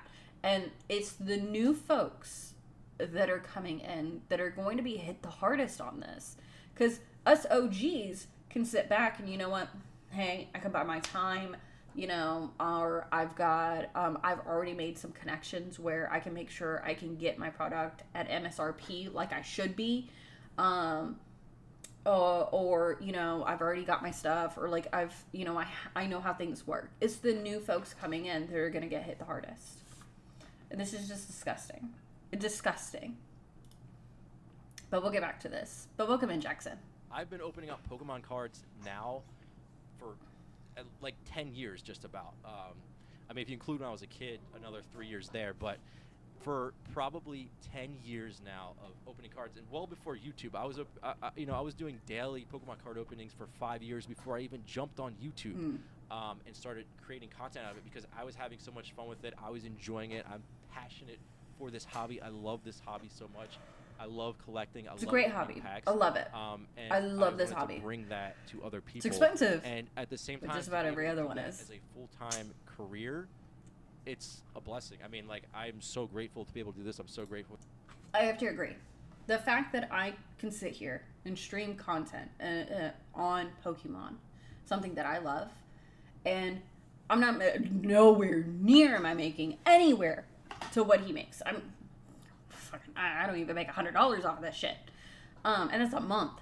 But like, the fact that I am blessed enough to be able to sit here, make content on this is amazing, off of something that I love, and there are hundreds of people out there that also do the same thing and that also enjoy watching this type of content, similar content to mine. Like, they love it and they enjoy it, and it brings the community together. And there's no issue. Like, that's amazing. That's awesome. I love that. Hey, what's up, Jack? How you doing? I love that there are so many new people to this space. That's fantastic, and I love this space. So yeah, that's great. There's nothing. It's an expensive hobby, but it's a great hobby for this community, and I really don't want to see Pokemon go down the wrong path. And I don't want to see this turn into this huge sort of like just buy, invest, blah, blah, Stevie, blah. thank you for the follow. Yeah, What's know, up? How you doing? Money. We talk about value of cards. We talk about if it's. I think that's important, and you know it. Okay. I think some of y'all, I think quite a few of y'all may be may be familiar with PokeRev, as well as other Pokemon pack openers and like content creators on YouTube. You guys are familiar. Welcome in. Hi. I definitely think a lot of y'all are familiar with even the new shorts. If you've been in shorts, YouTube shorts, and you're even slightly within the Pokemon scene on YouTube, and you get any of that stuff, I'm sure you guys have seen, should I open it or should I keep it sealed? If you don't know what I'm talking about, it's let's see. It's like in here constantly. Should I, look right here, should I, and that's one of the top two. All of these. And if you haven't seen them, like this. It's time to play that game. Should I open it? October of... Right? And he's going to start... Prices are going to start popping up. Let's see. This must be one of his older ones. Wow, you didn't really do too bad. Deep Pocket Monster, yeah. Time to play that game. Yeah, so... This pack is super rare. See, yeah, right here. The dropping of the prices. I'm sure tons of y'all have seen this. I mean, these are huge. Like, this blew up. I've watched them and I enjoy them. But I think I've been good. I've been really good. It's great to see you again, Jack. But I think there's a bit of it's good because it brings in people and people are interested and people want to know the knowledge, and people may not know where they can find out this information for the price of the cards. But I think it also creates an issue where it's pushing the idea of, instead of Pokemon cards being enjoyed for what they are, they're being enjoyed for their price. And it's a bit of an issue, and it's something that content creator will have to determine whether or not they want to put it in. And putting it in leaving it out may cause them to not be as popular, whereas putting it in may help boost engagement because it's something flashing and this, that, and the other thing. And at the end of the day, they're content creators, right? And so it's up to them to decide whether or not they want to flash the price of the card and do that and stuff like that. But it pushes a bit more the value of the card versus the enjoyment of the cards. And I think that's an issue. In my personal opinion, y'all can let me know what you guys think on that. But again, Deep Pocket Monster does that. I love him. He's great. But again, I still see that issue, and PokeRev does the same thing. But PokeRev, what he's doing is a little bit more, because if you've ever seen one of his rip and ships, or even some of his regular videos where he's opening packs and he pulls a really good card, and instead of saying the ungraded value of the card, he's calling out PSA 10, PSA 9 values, even sometimes 7 and 8. He's calling out the prices for cards where they don't hold that value. He's calling it out and saying, hey, this is he pulls the card, he's like, PSA 10 value is $2,500 for this Charizard EX or whatever it is. And it gives an inflated sense, because one, a lot of people don't know how to what PSA, or how do we even go about doing that. It can be a little bit tricky, and thankfully GameStop has made it a whole lot easier to manage. All I'm saying is that the shiny Magikarp is not worth $500 for its basic graphics. But so, and it's great to know the information, and I think it's good information to give, but I think in the sense that they're providing it because it's this hyped up moment, and it's just, and more focus is being put into the value of cards versus like, this is a nice card, I'm enjoying this. More effort has been put into the value than the other side around, and I think you can still leave it in while not hyper focusing on that and it being the main thing whenever you're enjoying cards. Stubby, you say not to be devil's advocate, but Deep Pocket Monster content is much more in depth. Yeah. With the shorts, those attract people to his actual content. Yes. Deep Pocket Monster videos are more about building the collection and building the community of young collectors. I 100%. The only thing that I was critiquing him on, that I do want to make sure, is that the only thing I was critiquing him on was that because short form content, you can't get all the information out like that. You got a minute, maybe a little bit more. So you're really just trying to get the like flashy, the cool stuff out, right? So I totally, like, I'm not too upset when he does it, whereas in the long form content, PokeRev does it. And Deep Pocket Monster does at times post the value, but like he's done videos where he's doing master sets. And he very much so focuses more on the community, on the engagement, on the fun, on the actual cards themselves versus the value of cards that we see people like PokeRev are more focused towards. So that's why I love Deep Pocket Monster. I love his content. I've watched it for ages. I think he's great at what he does. I just think a little bit in that short form content, it is more focused on the value of the cards, where I think that does get a little bit iffy. Whereas PokeRev and other content creators have kind of deep dived into that. I think that's a bit of an issue. But yeah. Totally agree with you, Sebby. Totally agree with you. If you remove the first 2 zeros, it's really $5. Yeah, kind of. I don't know. That doesn't sound familiar to me. Coop's collection. I'll have to. It's not solely like the money aspect of it, but it's more so if you're gonna buy a booster box. Let's go back a little bit because I down the wrong path, and I don't want to see this turn into this huge sort of like just buy, invest, blah blah blah. Like, and yeah, I know we talk about the money, we talk about value of cards, we talk about if it's worth opening booster boxes or not, because I think that's important, and it's not solely like the. See, yeah, he's right. He does talk about this. He even states it himself here. But to sit there and say whether it's the idea that you could sit there and tell somebody whether or not you think it's a good idea for them to open up a booster box or open up a box or eat an ETB in general, it's a little weird to me. Let me come up there and put my beef in your. Okay, what the fuck is.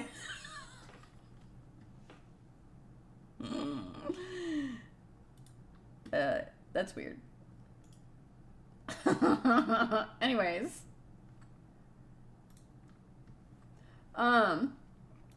Let's see. Logan Paul ruined it for fans, drove prices way up. It started, it was one of, back in like their 2020s, like early around that area, that did cause a lot of issues. Yeah, look, YouTube is weird sometimes. I'm live on YouTube again, by the way, you guys. These people are turning Pokemon into the same thing people were doing with shoes and the Jordans and Nikes. It's crazy. We got no me here. But yeah, exactly, it's the same thing. And PokeRev kind of going in on this whole idea of like, I think it's important, to talk about whether somebody opened this or that. Like, I don't think you should be. I mean, you can sit there and say if monetarily you're getting into it, sure. I think talk maybe like quickly on it. I would recommend it if you're looking to invest. But he goes, I've seen it. I've seen him do it before. He talks about it a longer, in depth. And being like, oh, the cards don't cost that much. And like, this is just this, then this, and this. And I just think it's a little too much. I think it's a little too much. And again, the way he formats his content is extremely focused on the value of the cards or the ETBs or the booster boxes and whether you can turn around and make a quick buck. But I think one of the reasons why is because he owns a shop. He has his own shop where he is constantly having to think about the value of the product and whether it's going to make him a quick buck or not. So it would make sense for him to turn around and say the same thing on his content. But I don't think that's how we should be. I don't think that's how we should be pushing our community forward. I don't think that should be the focus. And unfortunately, I mean, he is one of the largest. I mean, you look at his 2.87 million. It does very much so. Does it feel disingenuous? And he is one of the top dogs in this space. I mean, yeah, we got Deep Pocket Monster, love him, but I mean, you're looking at like Listed Leaf as well. Is almost on par with the value pushing of cards. He also I don't know. It's been a while since I've seen a Listed Leaf. Or Unlisted Leaf, whatever it is. Excuse me if I'm wrong on the pronouncing. But I just, again, you're right. Stubby, that's the perfect word, it feels very disingenuous. Very. Money aspect of it, but it's more so, if you're going to buy a booster box for $500 of Fusion Strike, and you want to open it up, and you want to see the cards and have fun with it, well, number one, well, let's move away from Fusion Strike. Let's just talk about realistically prismatic evolutions, which is really the issue right now. And I mean, it's like, dude, you want to. When do we get to a point where we start to say only the kids play this game? Never. I never want that to occur. I never want that to happen. I love collecting. I love Pokemon way too much for anybody to ever say that. And if they do, they can get fucked. Get out. No, thank you. Meat, I see what you're trying to pull there, but that's dystopian levels. Never. Oh my god. Open up prismatic evolutions right now as a normal collector and pay right here. You can see $18 Oh, a yeah. pack is the market price. $18 a booster pack right Wait. now. $18. $18 right now. $18 is the market price. And homeboy over here, where is it? Let's go back. Homeboy over here $4. is selling it for $24. 18 market, and he's selling it for 24. What? Laying down the hammer for Pika Pika. $24 is what this guy is selling him at. And again, I'm gonna call him out because that's what I'm gonna do. A T-Bell Card House on TikTok. T-Bell Card House. Watch out for him if you're on TikTok. I haven't signed into my TikTok account for ages, but. And I stopped. I never scrolled on TikTok, so thank God I never got into that doom scrolling. My doom scrolling, I keep it to YouTube. YouTube has better standards. But be careful. Be extremely careful. Crown Zenith per pack is almost $10 on TikTok for one pack, not including shipping. Oh my God! Just 2 months ago, I could go out and find Crown Zenith. And look, I love Crown Zenith. I was one of those where I would go in, a new set would drop, and I would see Crown Zenith sitting right there, and I'd look at the hubby and be like, I'm also getting this Crown Zenith box. Like, I love Crown Zenith. I love that set. It is fantastic. But yeah, even now. And they shouldn't be. I don't want them to be. I want my Crown Zenith. Make it stop. Anyways, but $18, and they sell MSRP at $5. You go to a GameStop, and they're gonna be a little bit cheaper. Like if you have a pro membership or whatever, they're gonna be a little bit cheaper for you. So you're looking at like $4.50 or something like that. But you're roughly looking at $5 per pack. $5 per pack, and this is 18 market price. And then you got dipshits over here. Oh my freaking Peter, that's insane. Hey, yeah. And then you got dipshits over here selling it for 24.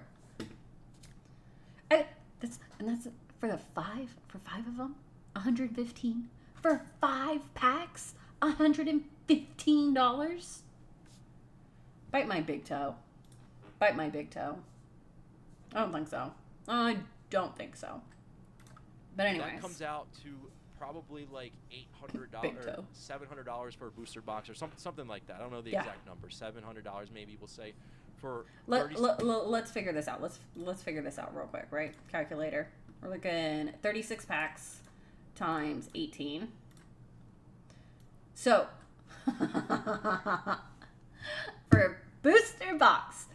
Prismatic Evolutions. If you're going off just the market value of each individual card to get a booster box, you're looking at nearly $650 for a booster box of 36 cards. I've never. These are prices that Vintage is selling at, and you're looking at like Vintage, like Neo or like not Neo, but like older like not the original Vintage, but like mid-tier Vintage is what you would be looking at. I mean, maybe Crown Zenith, you'd probably be close to that. Not Crown Zenith, Evolving Skies, but like I've seen Evolving Skies about between the set 6-7, but a brand new set dropping, I have never seen, ever been seen immediately priced out like this. This is unprecedented, and this is absolutely insane and disgusting. Oh, we know who to call out. We know who to call out. Bad actors. Bad actors. And if you guys see them, call them out. I give you that permission, or I give you my approval if that matters anything, if it matters at all. But call them out. Type in their comment section or whatever it is, however you feel. If you see them, call them out. Let your friends know. Let your families know. If you've got a bit of a following, let your people know. We should, as a community, we should be coming together, and we should be calling out the bad actors so other people know about it. Remember that Machamp I told you I wanted? From Astral Radiance. It's like $15 a pack and $60 for 5 packs. Wow. Yeah, you're talking about the Machamp the Machamp we just sent in to get graded. Yeah. Even Astral Radiance has gone up. Actually, I got no meat yesterday. I saw in Pokemon Center there's some ETBs of Astral Radiance for sale. I almost got some. So if you're looking to get that Machamp and you'd like to collect them, check out the PokemonCenter.com. They are currently selling, at least yesterday, they were selling ETBs of Astral Radiance. I don't know if they've sold out or not, but I'd give it a look. Anyways, let's get back to it. 6 packs of Prismatic Evolutions. $700. I mean, like, Elite Trainer box is $150 for an Elite Trainer box of that. If you want a case yeah, of course, of Elite Trainer boxes, that's going to be $1,500. The average collector, insane. The average player is not going to be able to play this game if this continues. Oh, they are? They're Awesome study. Thank you. Acquire cards if this continues. They're not going to have the cards to play the game. And that's another thing. He does bring up a really good point here. People that are actually playing the game and are looking for the cards to be able to even just play, they're gonna get bought out. We're gonna see people that go to tournaments, local tournaments, the Pokemon Championship tournament. We're gonna see less and less people starting to show up if this continues, because they're not gonna have access. They're gonna get bought out. And either we're going to see a huge shift in the dynamic of those that can afford to buy the new sets because they can afford to pay for the scalper prices. And those that can't, and where all these new cards that are coming out are going to create they're going to create this whole new meta and everything. And you're going to have a small chunk of people that can dominate because of that brand new meta. And all of these people that can't get into it because of the high price tag, and they're just going to get wiped out. We will see a large shift if this continues. That's another thing it's going to affect. Not just the new people that are coming in, but also, and not just the OG collectors, but also the people that play the game. I'm glad PokeTCG are printing more in response. Yeah, it's one of the things that he gets into about it, and I don't know if I necessarily agree with him, because I think we have to see when this bubble hits and how bad, or when this bubble pops and how big of a decline we see in this bubble popping. He gets into Pokemon themselves as a company and what their response should be. I think my opinion's a little bit different on it. But yeah, the entry is going to be insane. But anyways, I think I absolutely agree with him on this. It's just, it's crazy. It's really, really, really crazy. And we're gonna, if we don't see a change in how things are, we're gonna see a much bigger push for people going towards TCG Live. We're gonna see a lot less people actually using the cards and playing with the cards. And that's sad. That's going to not just affect the Pokemon community itself, but it's going to affect those that are connected on the outside. which you're talking about local card shops, conventions, meet and greets, all of these kind of, not, meet and greets, for the Pokemon folks, but those are going to be affected by this. Those are also going to be affected. So, like, say your local card shop heavily relies on hosting Pokemon events. People coming in and playing at their tables and stuff like that. If all of a sudden we see that the common Pokemon enjoyer can't afford to continue to stay in the scene, we're gonna see a decline in that. Those card shops are gonna get hit. I mean, of course, they come in and they sit at the tables and everything, but they're making money off of them buying the snacks or buying the drinks or pre-ordering sets or buying or looking around and buying other things that they have in there as well. And whether it's figurines or checking out new cards or games that they have around, or like sleeves, dice, coins, whatever it is, anything and everything that the card shop sells, having those people in there longer increases the chance of making more money, which means that the card shop can stick around, and then the people that enjoy being there can enjoy the card shop.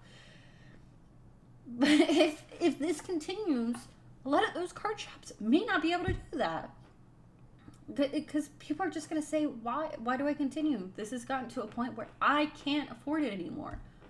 I can't keep doing this.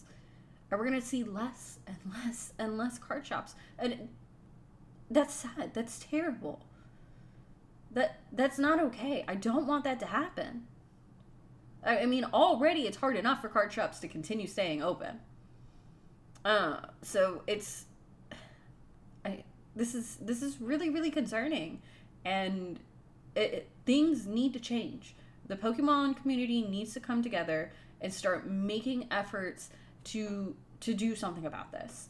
And it requires the people at the top of the pyramid, people like PokeRev, to start calling shit out and not sitting like he did in the beginning of this video and saying, well, I'm not going to point fingers. No, point the motherfucking fingers. I know I'm also on YouTube. I don't know what YouTube's whole policy is on cursing, so don't mind me. But call them out. Call those little turd nuggets out. Because F them. They're the bad actors. So, no. As someone that's sitting at the top with nearly 3 million subscribers, you should be calling out those bad actors. Leads me into Journey Together.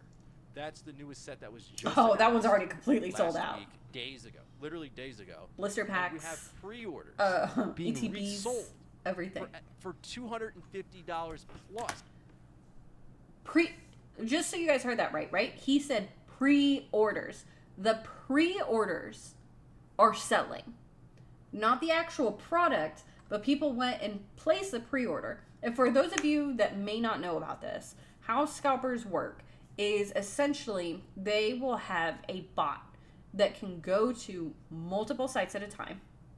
You can swear, but if you want to be monetized, I think you can't do it at the beginning of the video. I have to check. Oh, hi Despia, welcome in though. Good to know. Even if he pokes the fingers, he would have to take some accountability. Exactly. And that's one of the reasons why I think he decided not to. And it gets into that later. So that's why. I 100% study. I 100% agree with you. But good to know I can curse on. Fuck. Okay, good. I just won't do it in the beginning of the video. I've been live for like nearly 2 hours now, so we're good then.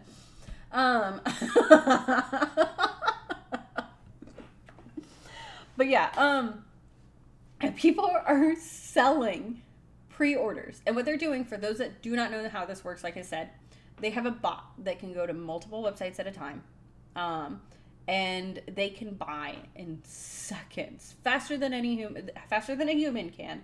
They can buy these products far faster and get as much as, and like max out as much as they want. And they can do this on tons. All they have to do is set them up. So they'll do it. They have to just type it in, set up the bot, and then boom, the bot's gonna go. And you're talking not just one person doing this. You're talking hundreds of people doing this constantly. Hundreds, thousands. I don't know how many fucking scalpers there are out there. This is across the country. This is happening. This isn't just happening in the South or on the West Coast or anything like that, or in a small little town that nobody gives a goddamn about. This is across the country.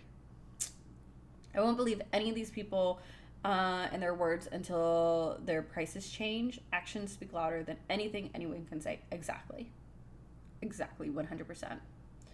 So the idea that somebody can sit here and to sell not a physical item, would be physical item, but a non-physical item, and they're selling them for $1,600 for a booster box of Journey Together, which has just got I think it was last month we heard a little bit of word on it, and then it just recently got posted on the on GameStop's website.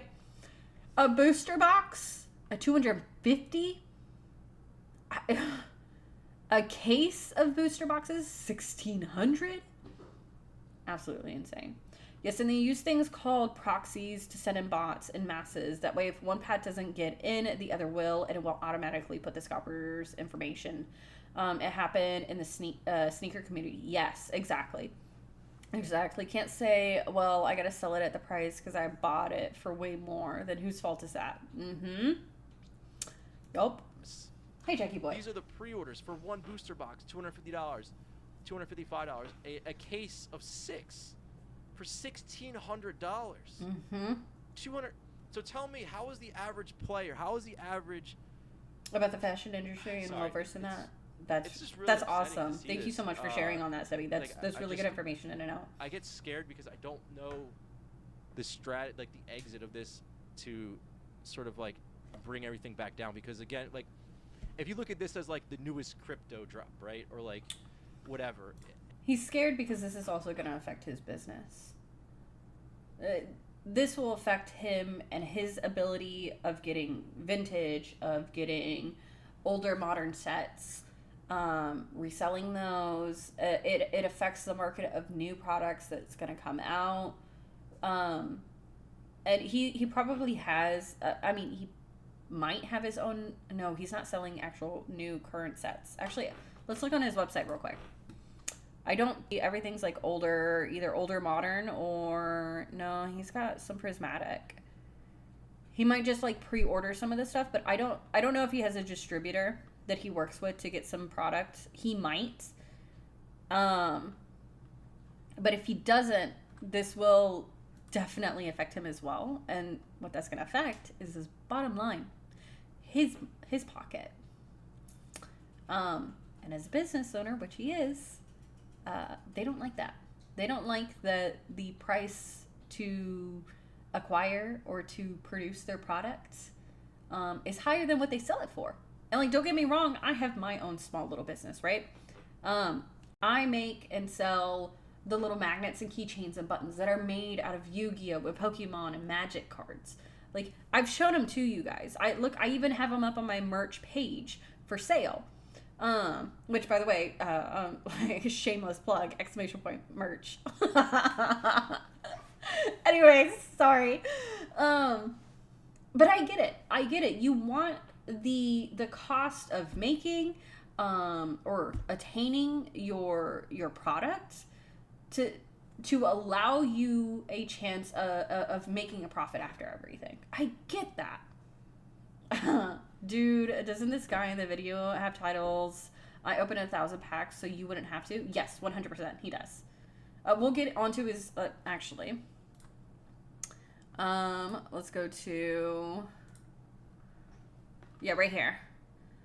I found Mega Mystery God boxes and pulled everything. Let's go to his videos.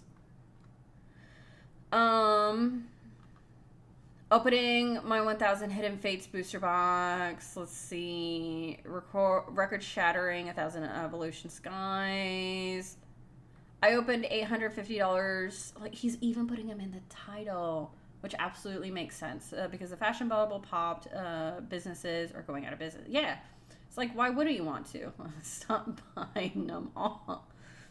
And he's even putting the price of things. You're emphasizing even in the title, which I get it. Numbers. We know as content creators and even just non-content creators, we can already look at what gets people attention. Like if you just do even just the slightest bit of self-analyzation or like looking in on like what is it that like catches your attention whenever you're browsing for a YouTube video, something that has 1,000 or 100 or like big numbers in it, you're gonna be like, ooh, that's interesting. Oh, we can even look at the kids and the Mr. Beast. It's that's something easy to tell, right? So like putting these huge amounts, like revealing PokeRev diamond packs, $250,000 box inside. It's just operating in bad faith because you're actively promoting gambling rather than collecting. Sorry, I was gonna get to it, but look, darling, you beat me to the punch, and I'm so glad you did. You were speaking it. I'm so glad you see that too. Holy shit. Okay. I was sort of right.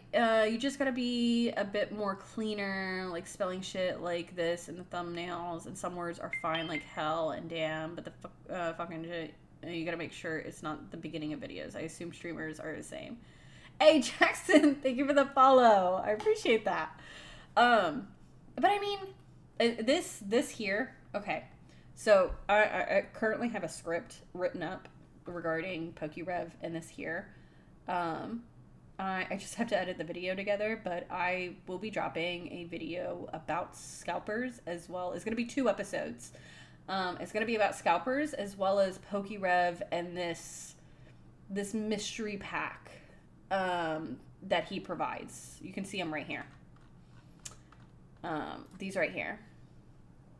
So they're in the process. I just finished up the scripts, but they are in the process of being worked on. So give me some time, and I will have them. Out because they're probably looking around like 15 to 20 minute long videos, possibly. Maybe I can cut them down. So it's gonna take me a little bit to edit that together. But anyways, some videos will be coming out on that information.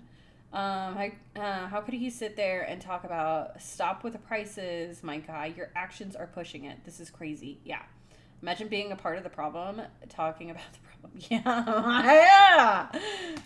So anyways, it's like almost like let him continue. Let him continue. And holding on to them, and the price just keeps going up. And I know I keep comparing. Thank you, Desvia. Thank you. That's just kind of like the first thing that comes to mind when I think of this, and it's almost like, oh, the new set's here. Yeah, if he doesn't have a distributor, this is hitting his bottom line. That's why he's talking about it. Pokemon Center. As well as I'm sure this. It's like he's also talking about this because it's good optics to talk about this, right?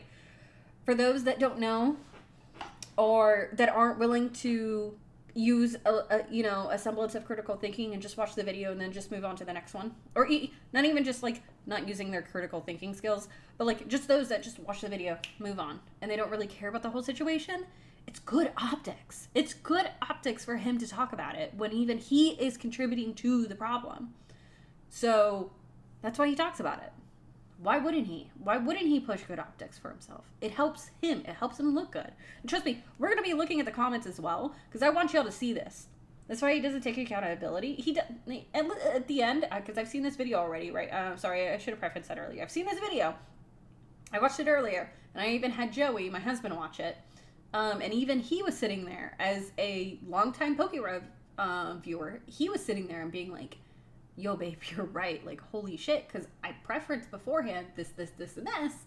And he was like, yo. He's like, if you hadn't have said something, I don't know if I would have caught that or realized that. It might have taken some time. It might have taken us sitting down and, like, actually discussing it afterwards for me to realize this. So, it's slimy. It's slimy. And my husband sat there and he's like, are you sure you want to talk about like a really big YouTuber on this topic? I'm like, oh, I don't give a fuck. Like bad actors in this space, whether you've got 10 million, 5 million, 2 million, 1 million, or even just 1,000 fucking followers, or even 20, call them out. Yeah, that's why he doesn't take accountability, because he knows he's in the wrong, and he doesn't want to point a finger because they can literally pull up his channel and critique him on the out the ass for being a hypocrite. Yes. He doesn't want fingers pointing because one of those fingers would be on this guy in the video big time. Yes. 100%. Once pre-orders drop anywhere, Target, Walmart, Best Buy, I mean, he's not the GameStop, only issue, but he gone. is part of the issue. He They're definitely gone. 100% and is. they're either being automatically flipped on eBay as selling their pre-orders, which Look they're at not me even becoming a guaranteed drama that they're going to have Pokemon. those pre-orders. Yeah.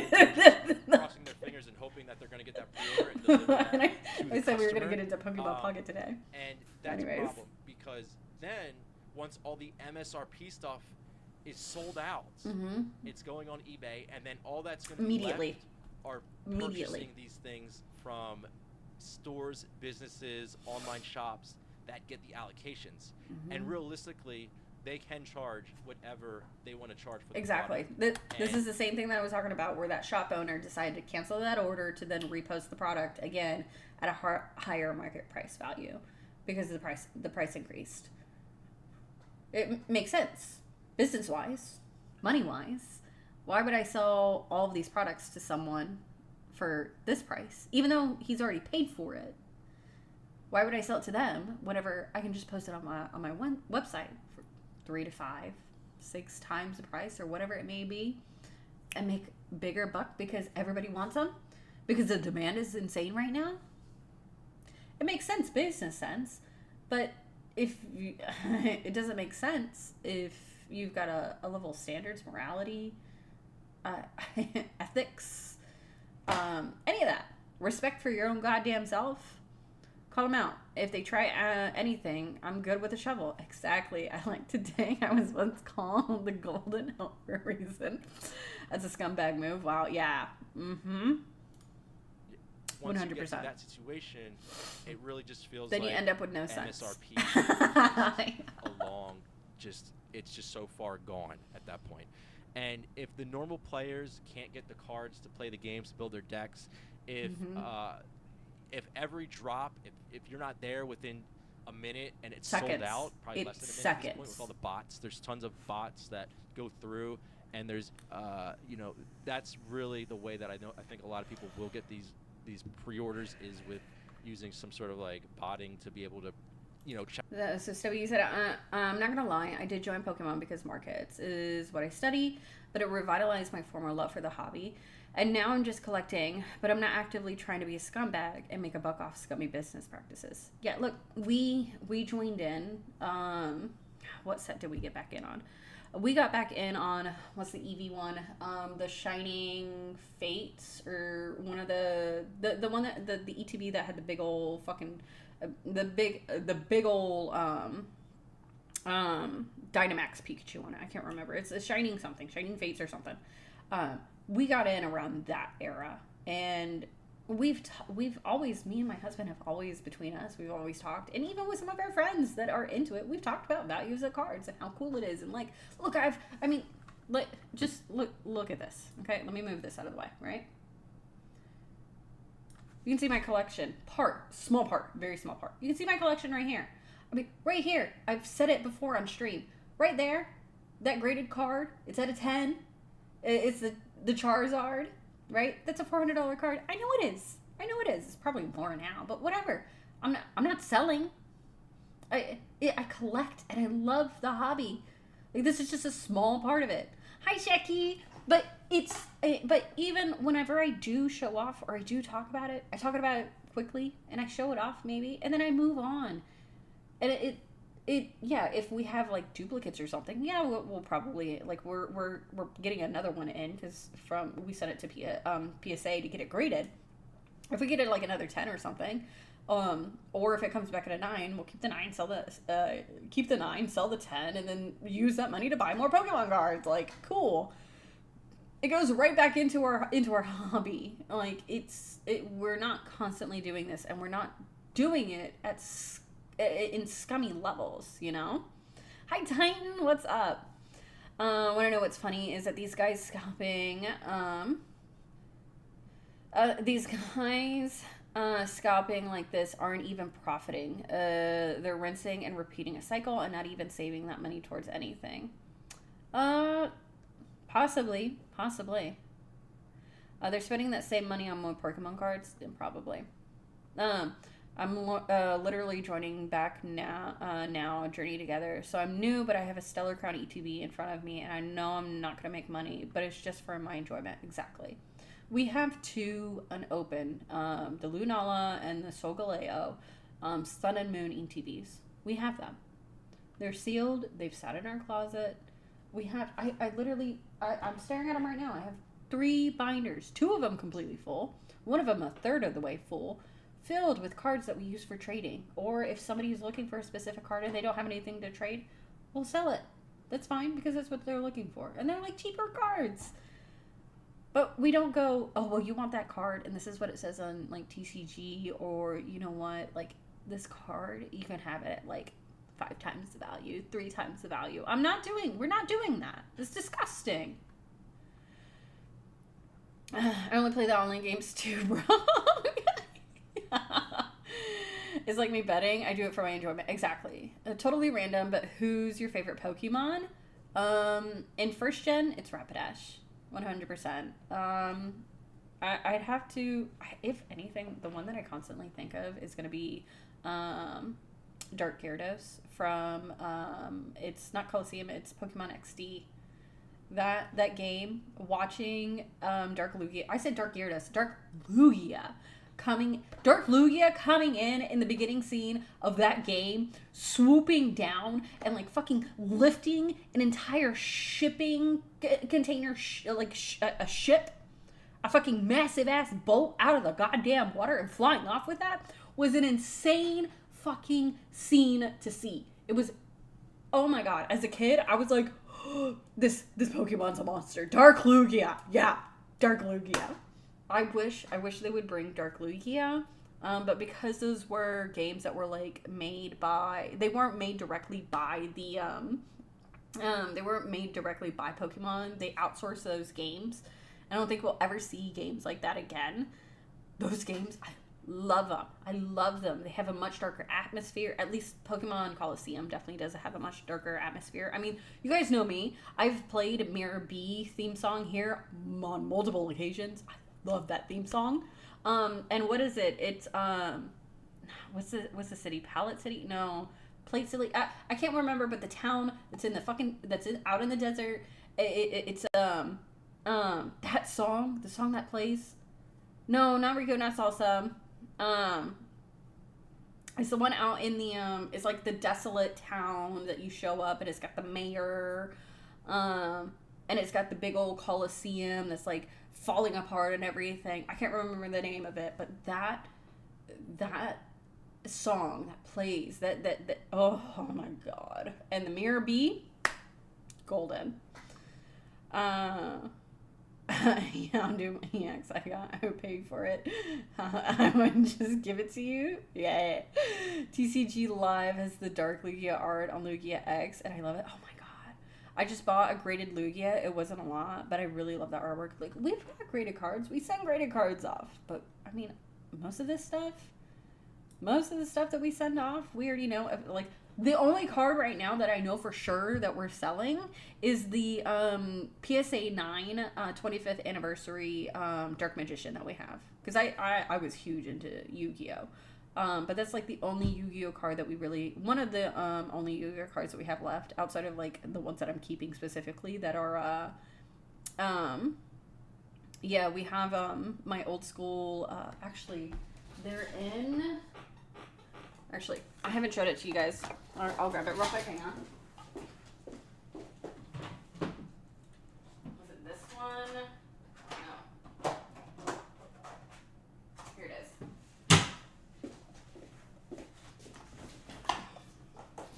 But yeah, like these are from my childhood. Like I'm never going to get rid of these. But like I have the Blue Eyes White Dragon. The Blue Eyes White Dragon. Like, you can see, like, I mean, they're torn to shreds. Another one. Like, they're in terrible condition. But, like, I'm not going to get rid of them. Like, I even have more Dark Magicians in here. I have a ton. Like, there's another one. Yu-Gi-Oh's cheap right now. I'm thinking about getting a full set. Like, have fun. Oh, I even have an Obelisk the Tormentor. Some of these are newer, some of these are older. Well, kind of newer. The classic. We watched the original series in Discord with my friends, and I'm thinking about getting some too. Yes. Look, there's another Dark Magician. I have multiples. But, like, these are out of... I used to have 3 3-inch binders, 1 1-inch binder, and then one of those small little booklets full of Yu-Gi-Oh! Full. I was a Yu-Gi-Oh! Collector. And then I got into the Pokemon, and then we were like, okay, it's either one or the other. And then my husband is huge. He plays, like, every single game, like, could name off damn near every single Pokemon. If not, he could. And I was like, you know what? I'm having more, because my daughter's also into it. I'm having more fun with Pokemon than I am with Yu-Gi-Oh! Right now. They just sit around and they're not doing anything. We don't really go through them. We don't enjoy them as much as we're enjoying the Pokemon. So we decided to sell them so we could use that money to invest into collecting Pokemon. And now we've got damn near 3 full. Well, we probably do if we took all of our cards from the top loaders and then put them in the binders. We would have over 3 binders full of Pokemon cards. Easily. But yeah, I don't know. I don't know where I was originally going with all that. But yeah, I've been a collector for ages. Whether it was Yu-Gi-Oh! Or it's Pokemon, I've been a collector for ages, and I love it. But even if I do ever consider, and trust me, I know the collection that I had for Yu-Gi-Oh! When I sold it to a card shop, and I know I took way under the value. Like, way under the value. But if I were to sell it had I sold it to somebody else, I wouldn't have ripped them off.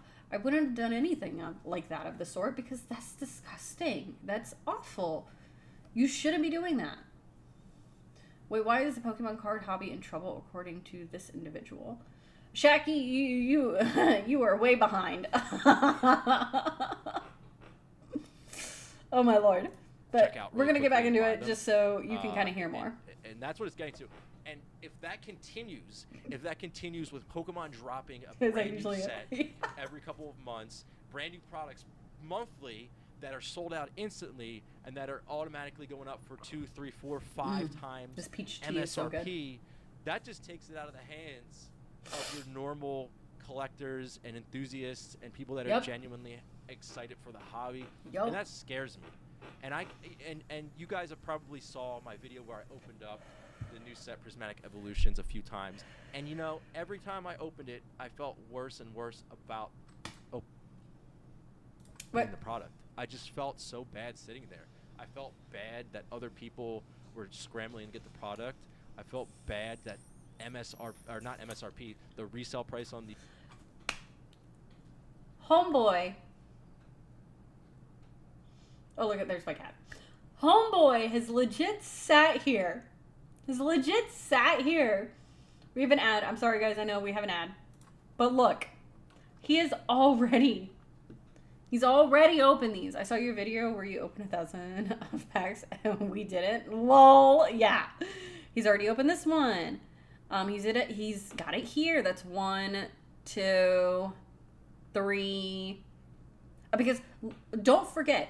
Do not forget that this was also happening to the Japanese set, not just the English set. Oh, wait, you guys can't see it. I've got it cropped in a weird way. But I promise you there's 1. This is 2. Let's see. That's 151. 3, 4, 5. 5 videos. So I'm feeling really good pulling the rarest cards in any set. He was able to get that. 5 video he's already. And it's including the Japanese set. Because this exact same thing that's happening now to the English set happened to the Japanese set. You're telling me now, after making 5, and I didn't even check his lives. I didn't check his live streams. But you're telling me now, after 5 uploaded videos and who knows how many live streams, Now you feel bad? Now you're telling us, oh, you feel bad. It took you 5 videos?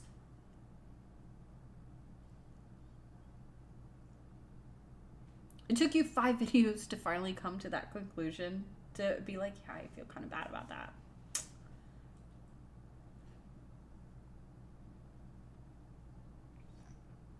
Really? Really?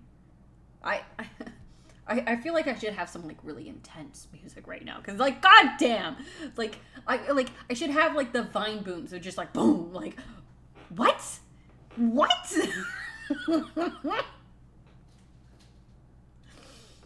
You're kidding. I feel bad because other people can't have it. When like let's see, what are the titles for these? What buying Prismatic Evolution really looks like. Opening Prismatic Evolution Pokemon. Most hype step ever. Only feeling bad when it comes to their pockets. Exactly. Let's see. Where's the other one that's Evolving Skies?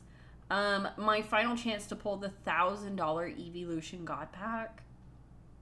$1,000. My search for the rarest $1,000 EV God Pack. Oh, wait, hang on. Oh, there's this one too. This is the, wait, 1, 2, 3, 4, 5. Yeah. No. 6. I lied, there's 6. There's 6 videos. 6! And this also happened for Surging Sparks. This happened for Surging Sparks as well. So it's, I mean, it didn't happen to this extreme of degree for Prismatic Evolutions, but it definitely happened for Surging Sparks. I was lucky the other day. I found 3 blister packs of Surging Sparks at GameStop. I was lucky. It's finally reaching his pocket, and now he cares. Now, you're right. 100%, you are 100% right. Because it's affecting his pockets, now all of a sudden it's an issue. Now he's speaking up and putting out a video, and now it's a concern. Hi, Jax. Only time I spend lots of money on something I love is making a PC. Yeah. Well, that's, you're gonna normally spend that much amount of money anyways. He feels bad until he gets a check from Google AdSense, website transactions, and likes and follows. Yep. And again, like I said, this is a PR move.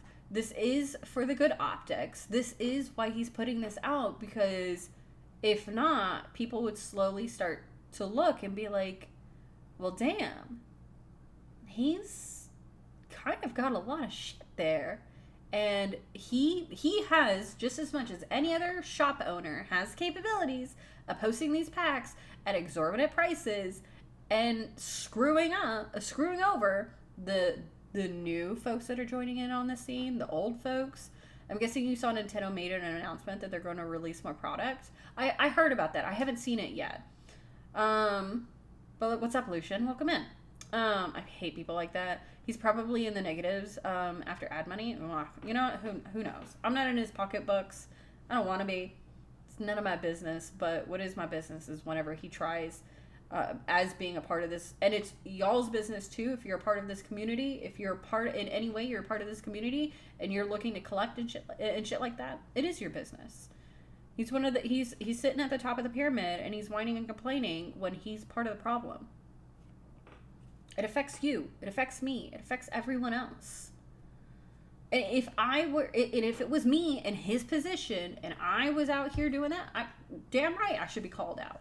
Call my ass out. If I'm causing that, if I'm that big of it, like if I'm doing shady, like shady shit, I should be called out. Oh, I just realized that the timer's not working because I never freaking ran the damn. Okay. I know. I just realized. Okay, here we go. Okay, timer's not working actually. I want to start collecting sports cards, not gonna lie. Yeah, go for it. If it's something you love, you enjoy, and you want to do, absolutely 100% go for it. Makes me feel so good to see the entire comments section is roasting this man right now. Yeah, we're going to get into the comment section. Trust me. Trust me.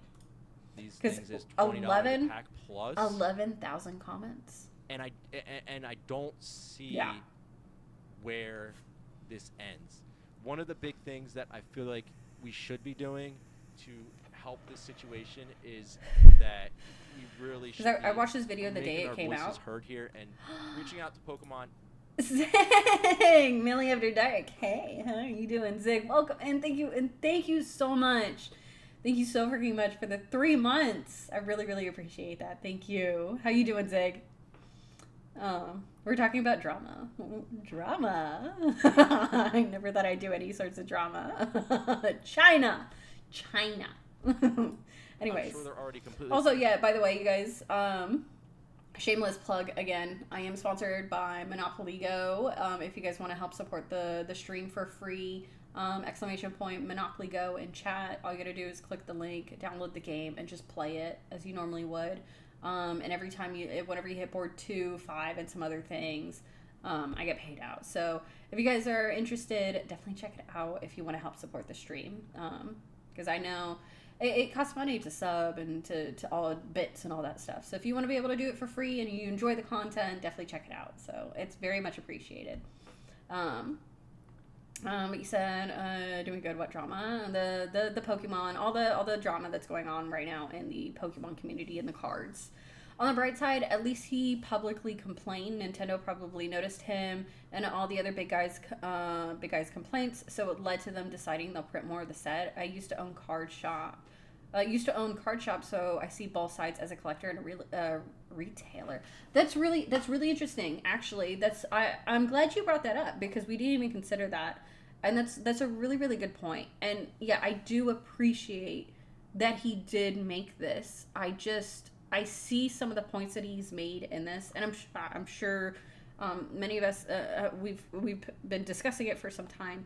But some of these points he kind of presents in a little bit in a disingenuous fashion when he's a part of the problem. But because he is the top dog, it's great that Pokemon has noticed him. It's great that Pokemon has noticed the community speaking up, as well as the top creators, and most of the time it's when the top creators do speak up, and they are the loudest voices in the bunch, and Pokemon notices that because Pokemon does work in hand with Unlisted Leaf.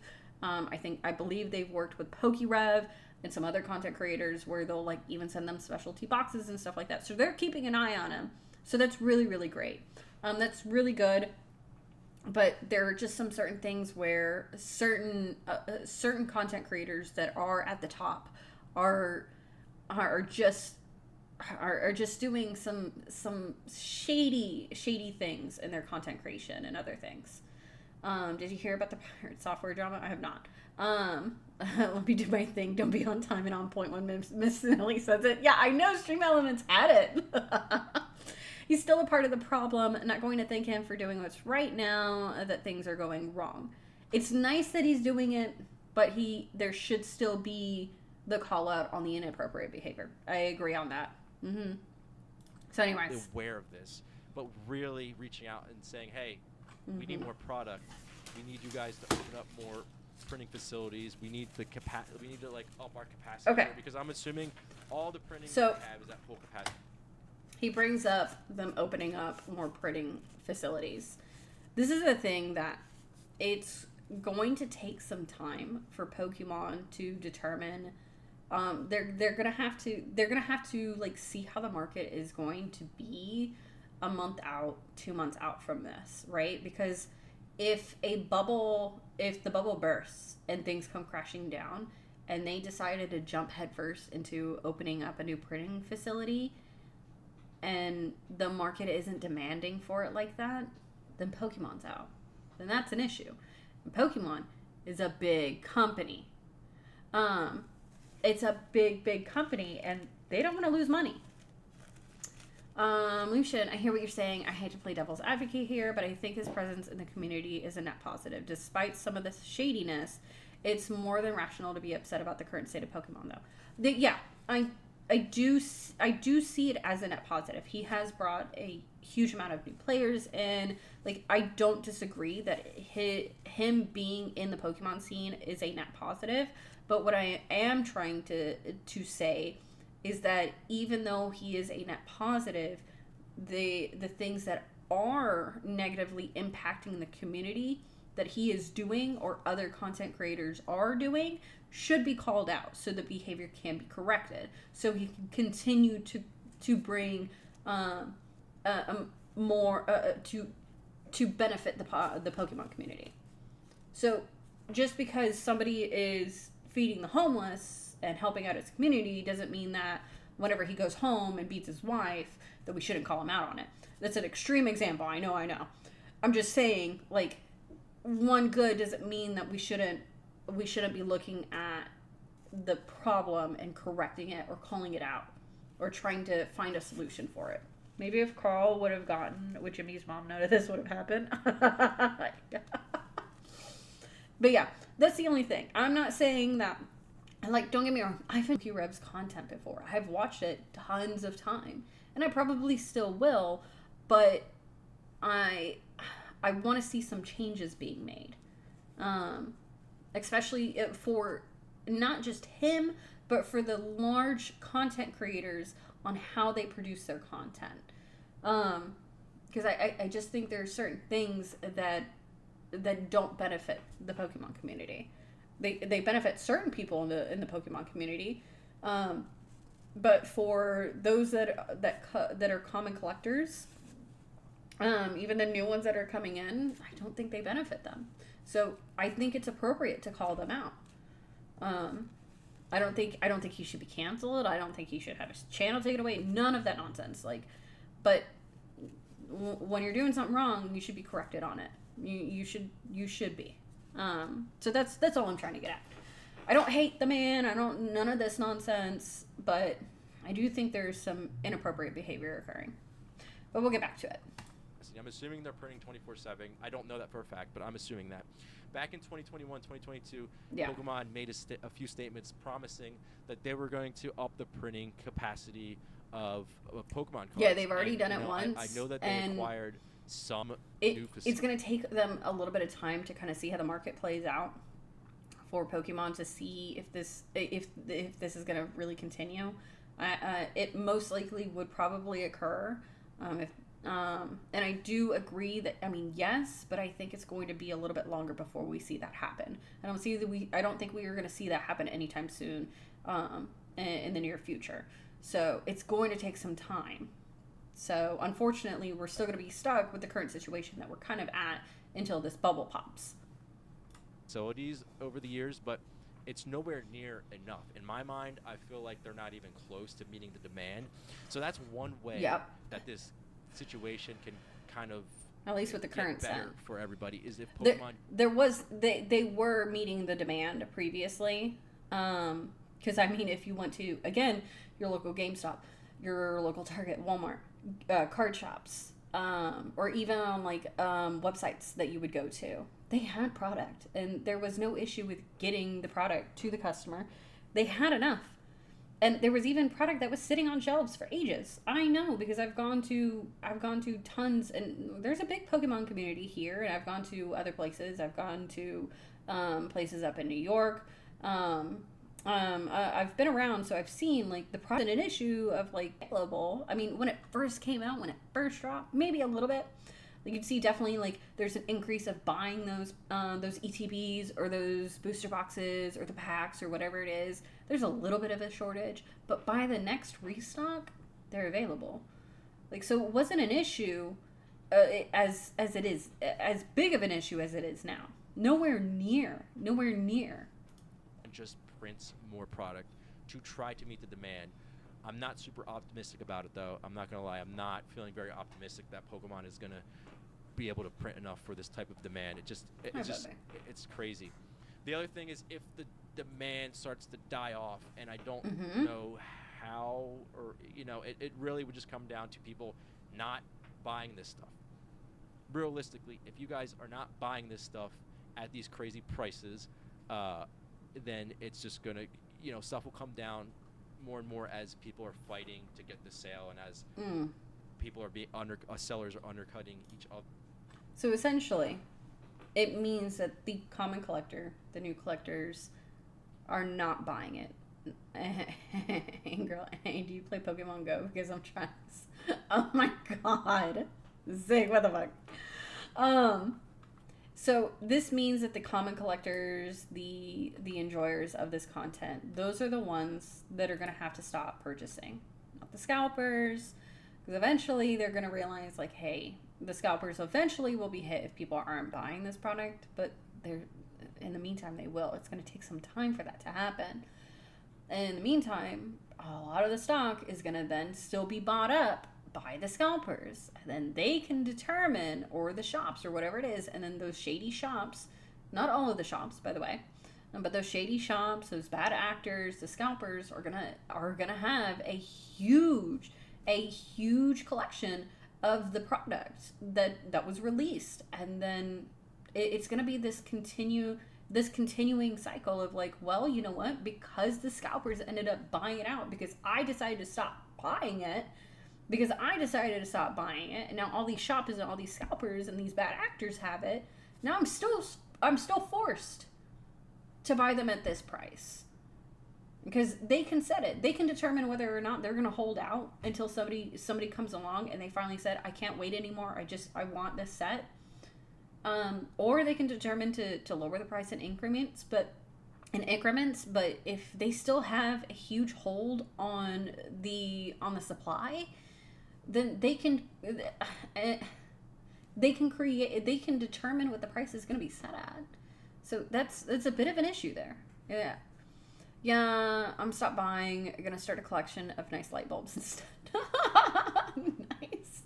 So it's difficult to sit here and, like, say don't buy it. Like, of course you shouldn't be buying it at scalper prices at all, but does it mean you should be stop buying it in general, and then, like, wait a couple months and then see? I mean, that's a possibility. I'm sure by a month from now the prices are going to be different.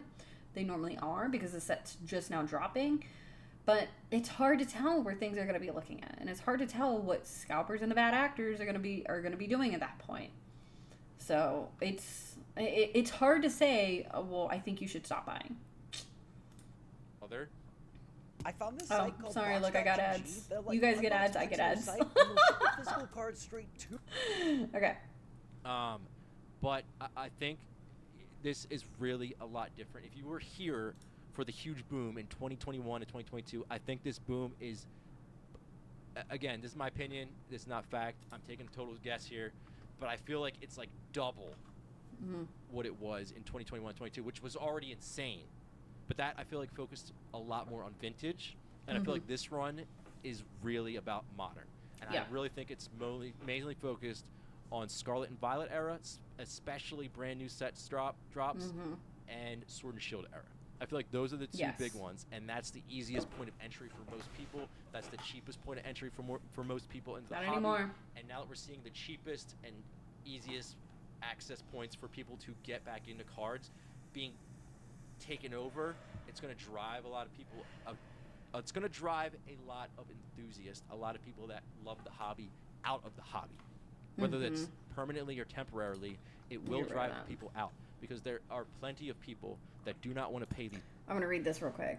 Lucian, the demand for this set will eventually never go down, and there won't ever be enough to go around. Yeah, I agree. The hope is that future sets will be more available. And as a side note, as a smaller retailer, I always had issues getting enough allocation for Pokemon specifically. Premium sets like these were especially tough to get in general. Pokemon 151 was a prime example. Yeah, I have to say Pokemon, 151 was, I would state, was the beginning of this hype. 151 dropping was like the start of it, and it was like the interest. All this 151 dropped. And then it was out for a little bit, and it was cheap. You could find it everywhere, and it was available. It was easy to get.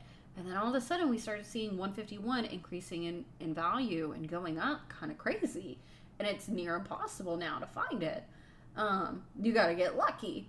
And now, then you're seeing Surging Sparks. And then with the new Pokemon Pocket getting dropped, that brought in a huge amount of people coming back into the game. Prismatic Evolutions, Journey Togethers. Like, 151 is a great set. Beautiful, gorgeous set. I mean, the freaking, the SR, I think it's SIR or whatever it is, the Charizard out of that. I mean, we've got the Blastoise is sitting right behind me in this little cabinet. We just sent out the Venusaur EX to get graded. We're waiting for that to come back. Like, they are gorgeous cards, beautiful. But 151 definitely started this boom. It took a little bit, but it exploded after it did. But yeah, I totally see. I totally agree with you. I don't see, because especially with the amount of love and craze that people go with over Eevee and the Eevee evolutions, I don't see the demand for this set in particular going down. I hope it'll change for future sets, but if it doesn't, that just means, again, the common folk, the people that play the game, that collect the cards, and then just enthusiasts about it are going to be the ones affected. I think Japanese cards are prettier than English. Yeah. It depends on the card. But yeah, I can see where some of that, yeah. But, oh my god. Odomar with the VIP? Holy crap, dude. That's insane. Wait a second. I got you. The king has arrived. Wait, Odomar, how long have you been waiting? How long have you been... Oh my god. Okay, I'm adding you now.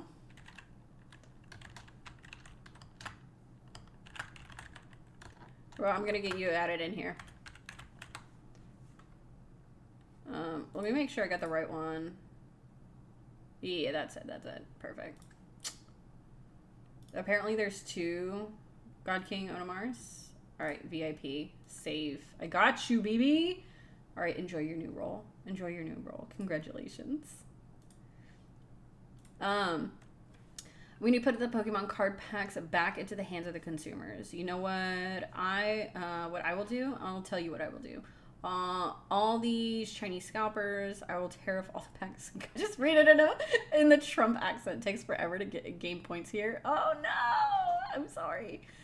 I believe it, man. Craftsmen, they are. I've been saving for forever. Damn.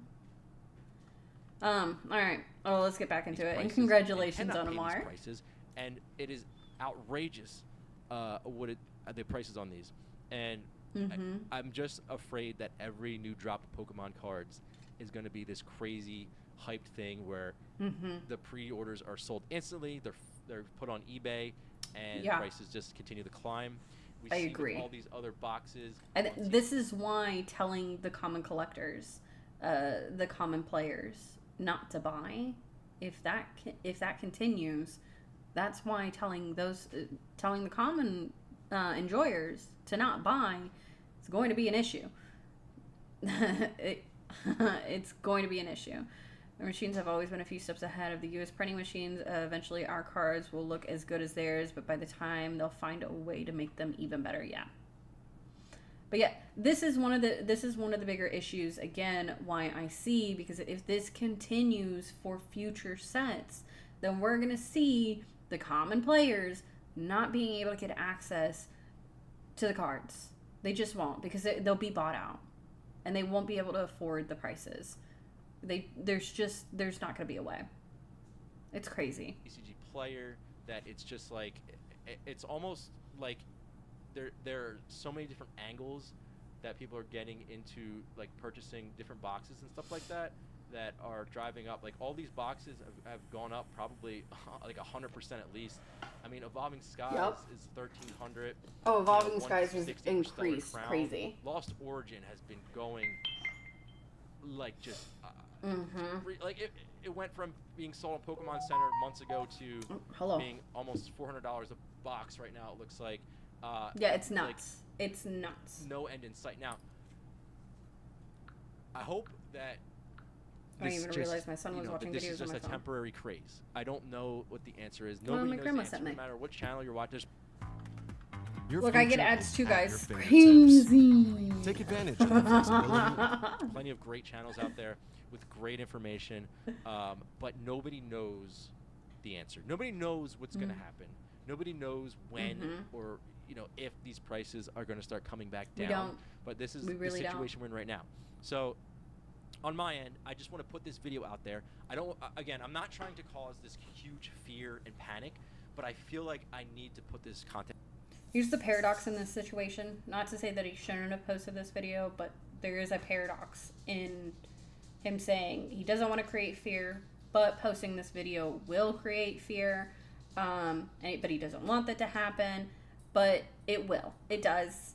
I mean, that's why I mean, I'm not the only one that's reacted to this video. There are other people that have reacted to this video. I mean, this the comment section right now, you can see it's fucking all over 11,000 right now. It will, and I get that he doesn't want it to, but it's just he's at the tippy top of this fear in this community, and a lot of people look to him for direction. I mean, he's constantly pushing himself as a person that you can rely on valuable information, whether it comes to him giving his opinion on whether or not you should buy this set or not. I mean, he has pushed himself into that position where people do look up to him for opinions and advice on this. And unfortunately, because of that, and because he's at the top, people are going to, and seeing him worried in a video is going to cause other people to get worried. And it's gonna cause a sense of panic. I mean, we're not talking like, you know, fucking COVID levels of panic, but I mean, within the community sphere, this is what we could closest, it could be damn near related to that. I mean, people are freaking out, and it's a paradox. He doesn't want it to happen, but it's going to. So, when Generations came out, I bought one booster box. Could not for the life of me get a second one because they sold out instantly once they got restocked. I don't think I've started with 151. I think it started with Generations personally. You think so? I think this in particular, like, jump. I mean, even if you go and look back on TCG and you look at the chart, I don't think he should have said anything differently. All I'm saying that it is just a noticeable paradox. He's stuck in a position where whatever he does say is going to impact the community. Though I think him talking about the situation is important and should be discussed, but unfortunately it's a paradox. It's this cycle of like, whatever he says is going to affect the community, and it's going to be an issue, or it's going to create some hoopla or whatever it may be. But I think because he's in that position of guidance within the sphere, and a sense of power, it feels so weird saying that, but in a sense of power within this community, I do think he should talk about this. But I do have an idea of what he should have said. Excuse me. I think he should have been firm on who to point fingers to. Because he chose not to, and he stated it in the beginning of this video. I don't know, Lucian, if you were here for it. I don't think you were, but in the beginning of the video, he does say, you know, I don't want to point fingers to anybody or this, that, and the other thing. I think he should have pointed fingers. I think he should have pointed fingers specifically at the scalpers and at the shops that are taking huge advantage of this increase in market price to screw over the common people to make a bigger buck.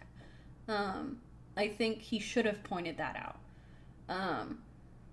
So as someone at the top, he should be saying, hey, look, stuff like this isn't appropriate, and we within the community shouldn't behave like this, and you should watch out for this, and this, and like actually helping the people that are watching this. That is what he should have done. That's what he should have said.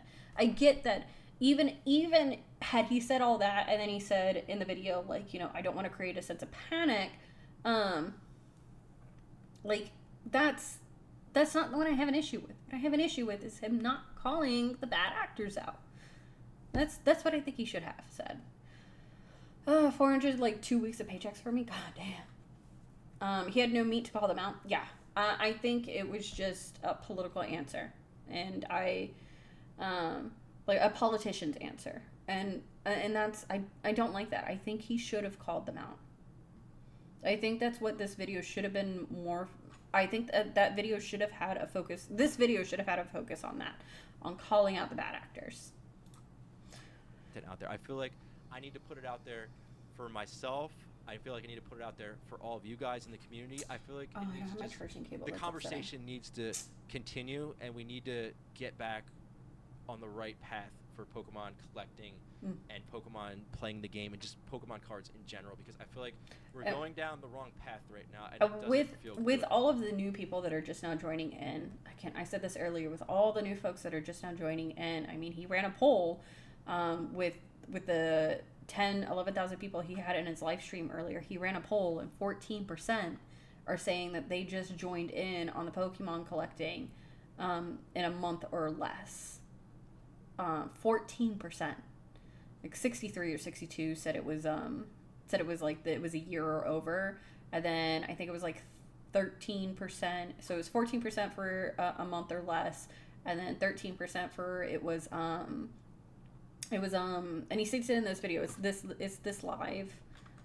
Let me go to the live. This live right here. So I mean, you can find it in there. I know it's like 8 hours long. But I'm sure I saw it. He's live now still. No, he's not live currently. No, if he was live, it would show a little red ring around him. But no, it was in this video right here where, okay, sorry, I forget it's cropped and everything. But this video here is where he posted it. And you're talking 13% or 3 months or less. That's a lot of new people. A lot of new people that may not know what to look out for and how to avoid the shady bad actors within the sphere, because we've got them just as much as any other place does, but the new folk don't. And I think as someone that is the voice, a large voice for the community, I think he should have spoken more on that, or at least even just brought it up. Good.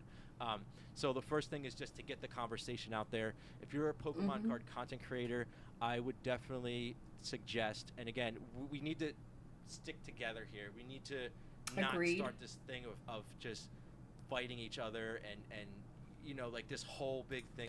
We don't need, unfortunately, he's just in a position where he's likely not allowed to get too personal with Nintendo. He's more than likely partnered with Nintendo in some capacity. I think this particular video was him biting the hand that feeds him. You know what I'm saying? Sorry to play devil's advocate again. No. You were totally fine. I appreciate you coming in with the questions and your opinions, 100%.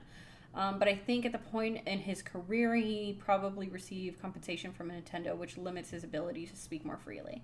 I do see that, but I don't see how that could potentially affect him calling out, even if it was just the scalpers. I don't know if that would have affected him.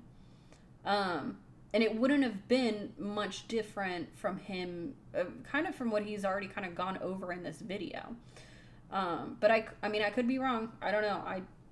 I'm not partnered with Nintendo. I don't have it. I've never seen his contract, if he even has one. Like, I don't know all the information. So, I don't know. There is that possibility though. Exactly. It's very good to have the discussion. I agree.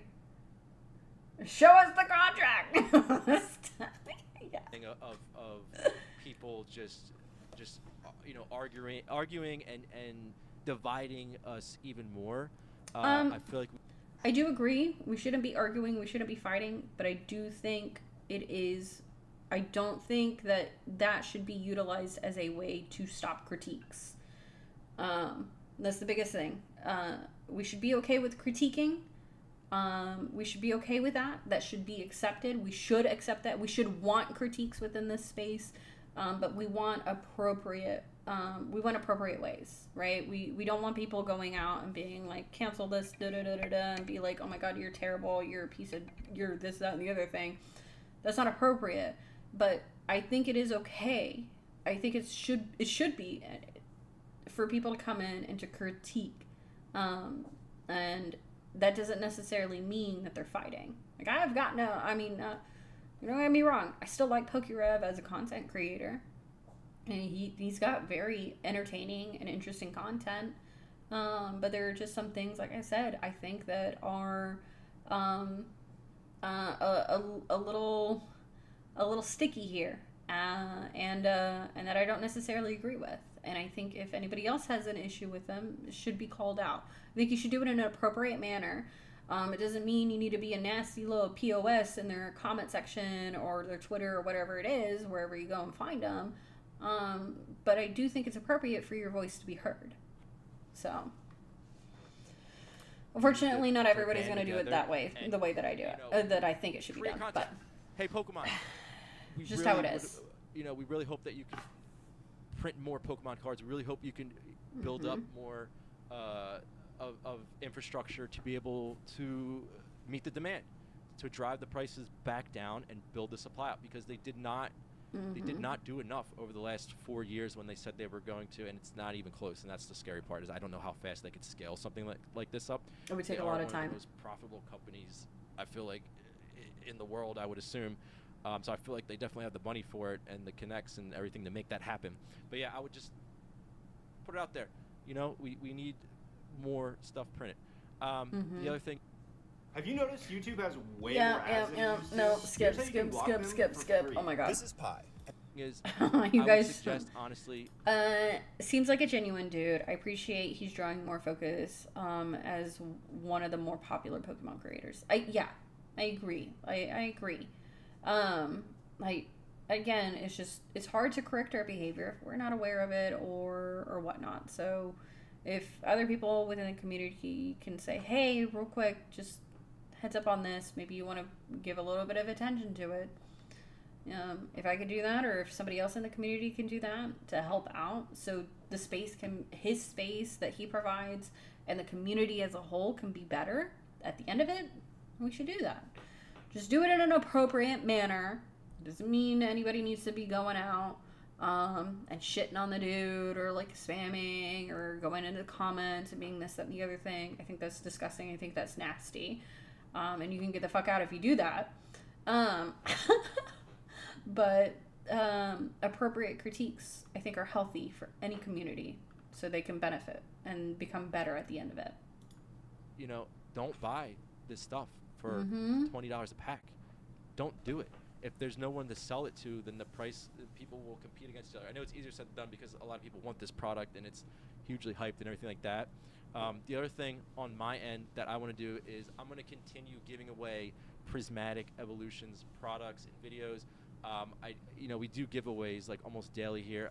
I keep giving away Prismatic as much as possible. I'm going to start donating all the bulk that I get from videos to players, so at local card shops, or that's I can good. ship them out That's to good that shops. he's doing that. It sets this precedent of like, hey, maybe these other content creators, other people that are within the sphere should start doing that as well.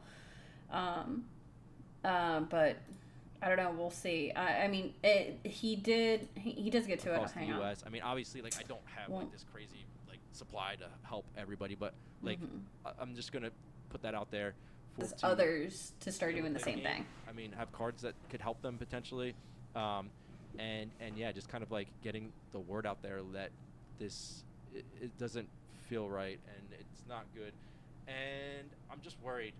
That's it. Like, I'm just genuinely worried. Agreed. I love this hobby. This hobby has Agreed. changed my life in so many ways. I can't even begin to explain it, and I'm sure a lot of people feel the same way about that. But it's been a huge part of my life, and it's really helped me through a lot of different situations, and it's taken my mind off a lot of different things that I've been going through, and I'm sure a lot of other people go through. We're getting to the point where it kind of starts closing everything out, so we're just gonna listen. Something that you can sort of lean on and to take your mind away from different things is really good, and this is it for a lot of people. This is opening Pokemon cards and collecting and being involved in the hobby. I've made so many friends in this hobby. Oh my god, the amount of people I've met, the amount of people that I'm like stay in regular contact with because of this, and I'm sure tons of other people can say the same thing. I mean, I stream Pokemon content. And I've met so many of you because of Pokemon. So like I love Pokemon. I love the community. I love it. You know what? I would love to give away some of the Pokemon cards I have, just to make some people's day through this Pokemon season crazy. Meet, that is so amazing. That is so sweet. That's awesome. This community is so amazing. It's just been the coolest thing ever to be a part of, and I genuinely love this hobby, and I want to make sure that it's just that we're on the right path. That's all. And that's all. That's the only reason why I wanted to make this video. And again, I don't want to cause any panic. It's just my opinion on the matter. And a bit of a paradox there, but I see that at the end of the day, he is concerned, and he wants to do something to help. He wants to do something to alleviate this problem. It's difficult when there are other things that people are noticing. And again, like I said, we're gonna get into the comments as well, because I mean, he's kind of gotten slammed in the comments quite a bit, because people are saying, hey, you're kind of part of this problem. You kind of have influenced the community into focusing on value, and it's become less about the enjoyment of collecting the cards or like the artwork or anything like that, and the focus has shifted now towards you have pushed the community into focusing more now into the value of the cards, and whenever people are more focused on the value, they think, well, oh no, I can make a quick buck, or maybe I can flip these things or do this, that, and the other thing. And of course, I don't think that was ever his intention to do. I think he was just trying to be informative, or just trying to get more clicks on the videos, which that's also a thing, because at the end of the day, he's still also a content creator, like I said.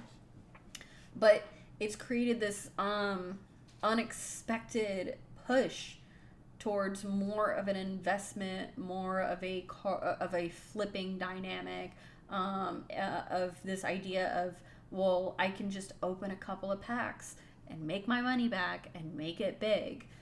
And that's not how somebody should go into these. It is how I'll send you my address.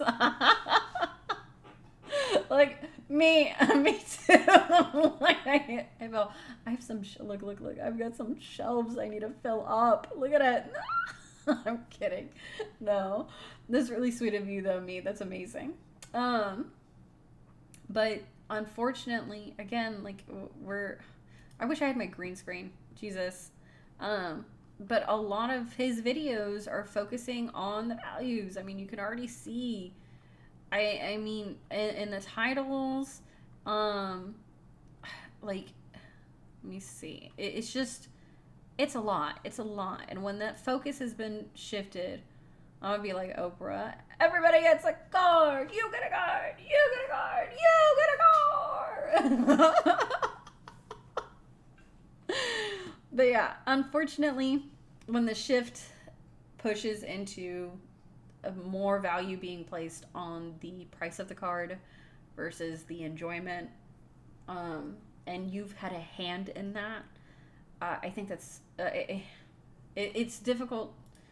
It's difficult to sit here, and even though he is being genuine and there are valid points that he has, and he has brought a net positive to the community, it is still difficult to sit here and listen to it and fully be like, yeah, man, I fully support, like, I'm so in, like, you're so right, blah, blah, blah, blah, blah. So, because he's had a hand in kind of creating this environment. And I'm not putting all the blame on him. It's also other content creators, other people that have also put a lot of focus into the value, into the price of the cards and stuff like that. It's not just him, but it's just content creators that kind of do this. We just happen to be focusing on him because he kind of made this video, and I saw it. So I think that we can figure this out, and I think that Pokemon can get back on the right path. Eventually, but I think it's going to take time.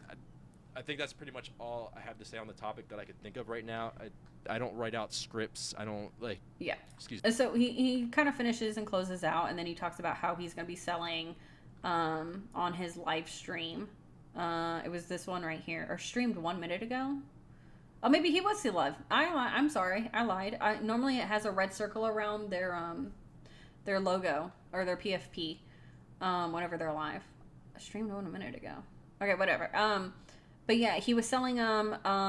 Actually, he was selling them at $3.99 each, and they sold out instantly. He was doing rip and chips.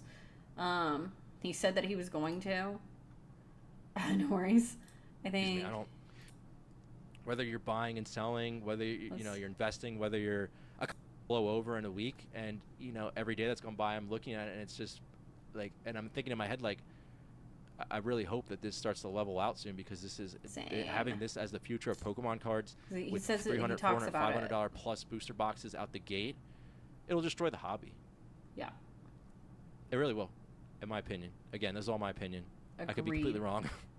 No, I 100% agree with him on that. If this continues the way it is, it's the hobby is not going to have much of a future afterwards. Card shops won't be able to continue to sell because they won't be able to sell the product because nobody will be able to buy it. It won't make any sense. And then because what scalpers don't realize is that they eventually will create their own demise if they continue this, right? And the bad actors, when enough people are doing it and enough people say, you know what, I just don't have the money to afford this, I can't do it. And basically, and then when it gets to the point where a large majority of the community is saying like, wow, I can't afford this, I can't do this anymore. Well, then you have no product to sell to anybody. And then you're out of money. The scalpers run out of money. And so they can eventually, if enough people are doing it and enough bad actors are within the space, they can create the end. Anyways, I know drama is rich, but you'll stress yourself out praying for Nintendo to do better. Your voice is important, but try and stay level. I enjoyed the chat, but I'm going to sign off for the night. I stream Pokemon Pocket every day if you need event. Absolutely, Lucian. Thank you so much. Yeah, I just wanted to go over it, just give my 2 cents on it, and I appreciate your opinions on it. And so thank you so much. If I ever see you on, I'll definitely give you a check out. Let me do this real quick. But yeah, 100%. Thank you so much for hopping in. It was great having someone kind of playing devil's advocate, giving their thoughts and opinions. But now, have a good one, by the way. But now we're kind of gonna delve into the comments. And let me, because I want you guys to be able to see this. Let me adjust this. I want to bring my cam up. Wait, what? What's up? I'll make this a little bit larger. Let me adjust everything real quick. I'll just hide these. Hey, Lucian, thank you for the follow. I appreciate that. Thank you so much. And then I can make this smaller. What am I waiting for? What are we waiting for? I'm transcending again? What do you mean? What does that mean? Actually, real quick, I'm gonna go plug this silly little vape in real quick, and then we're gonna go into the comments. So real quick, give me like 10 seconds. I'll be right back.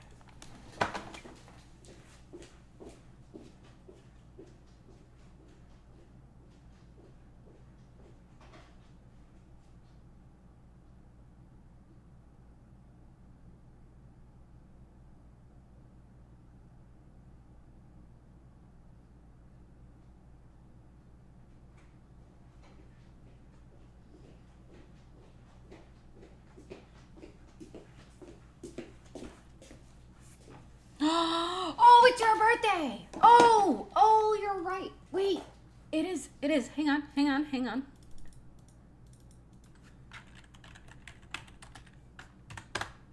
got you.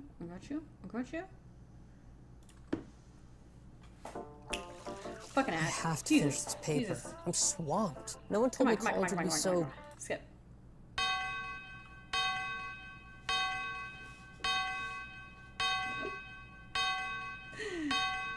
Yes. Yes. Yeah.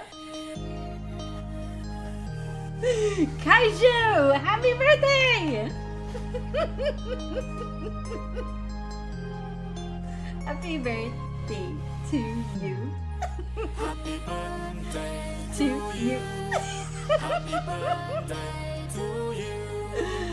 Awesome. Happy birthday. Oh, that's amazing. Happy birthday, Kaiju. Huge, huge, huge. Happy birthday. I hope you're excited. So, alright, now, Kaiju. You're, of course. We are gonna get into the comments. I do really want to read these. I want to go over these, and kind of see. I gotta remember. I have to scroll a little bit further so it can catch up to you guys. Actually, let me do this. Let me get rid of that. Close. Okay, now. Hello? No, that. What in the world? It should have. Go to filters, crop. Okay. Alright. So now. Okay, this is kind of where I'm at right here. Okay, so you guys are like right there with me. Okay, perfect. Okay, so I read this earlier, but I'm gonna reread it just because I think there was quite a few of y'all that weren't here earlier. But this is the pinned comment by PokeRev. It looks like he edited it. He edited the post. So again, he states, just to be clear, this video is to not point fingers at any one group in particular.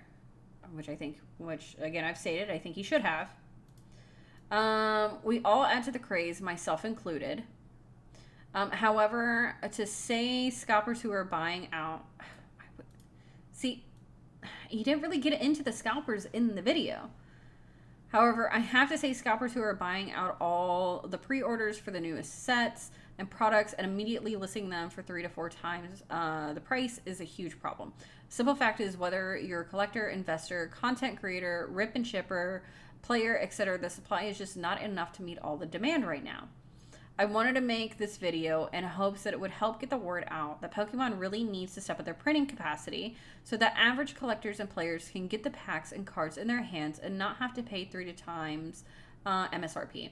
It's a huge problem for the hobby, and if left like this for long enough, could be a disaster for the TCG as a whole. Agreed. Also, I will be doing a big Prismatic Evolution pack stream where I'll be offering packs for normal MSRP to subscribers.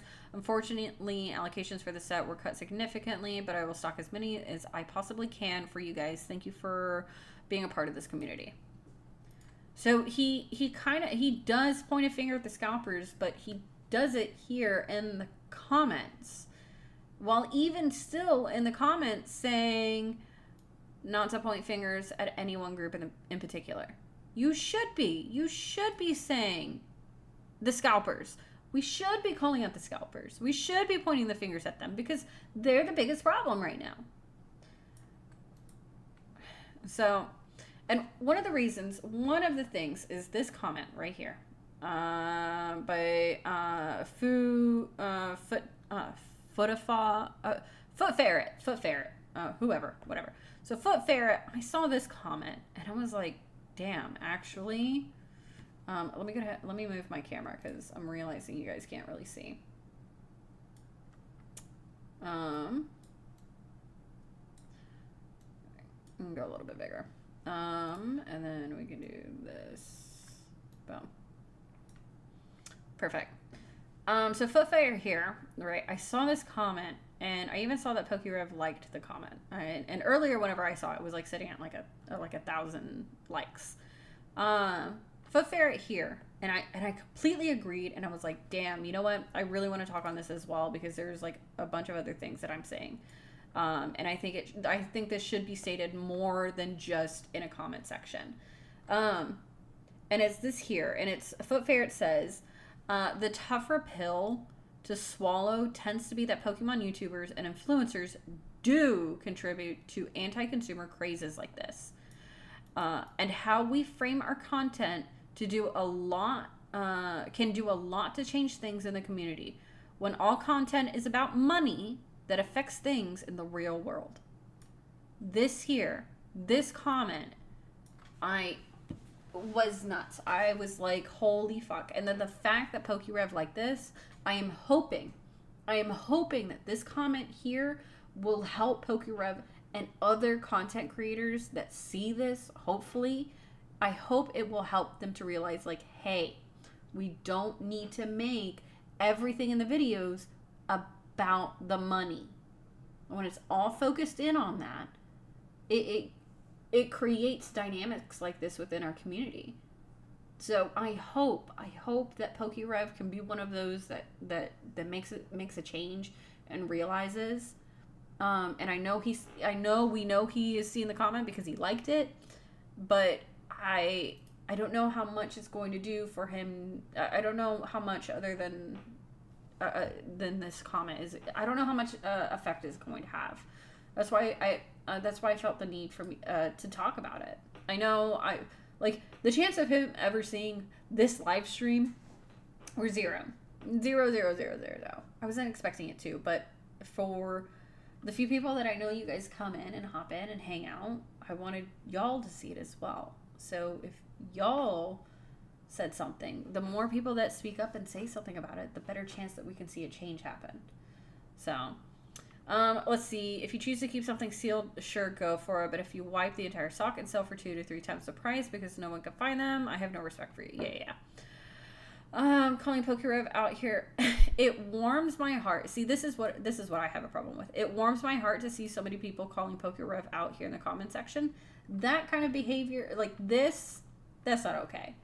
It's okay to critique him and call him out, but to be like, I'm so happy he's being called out. No, that's not the behavior we're looking for. That's not okay. This reminds me of when Leonardo DiCaprio yelled at us for driving and flying while they were chartering private jets. Oh my god. Kind of.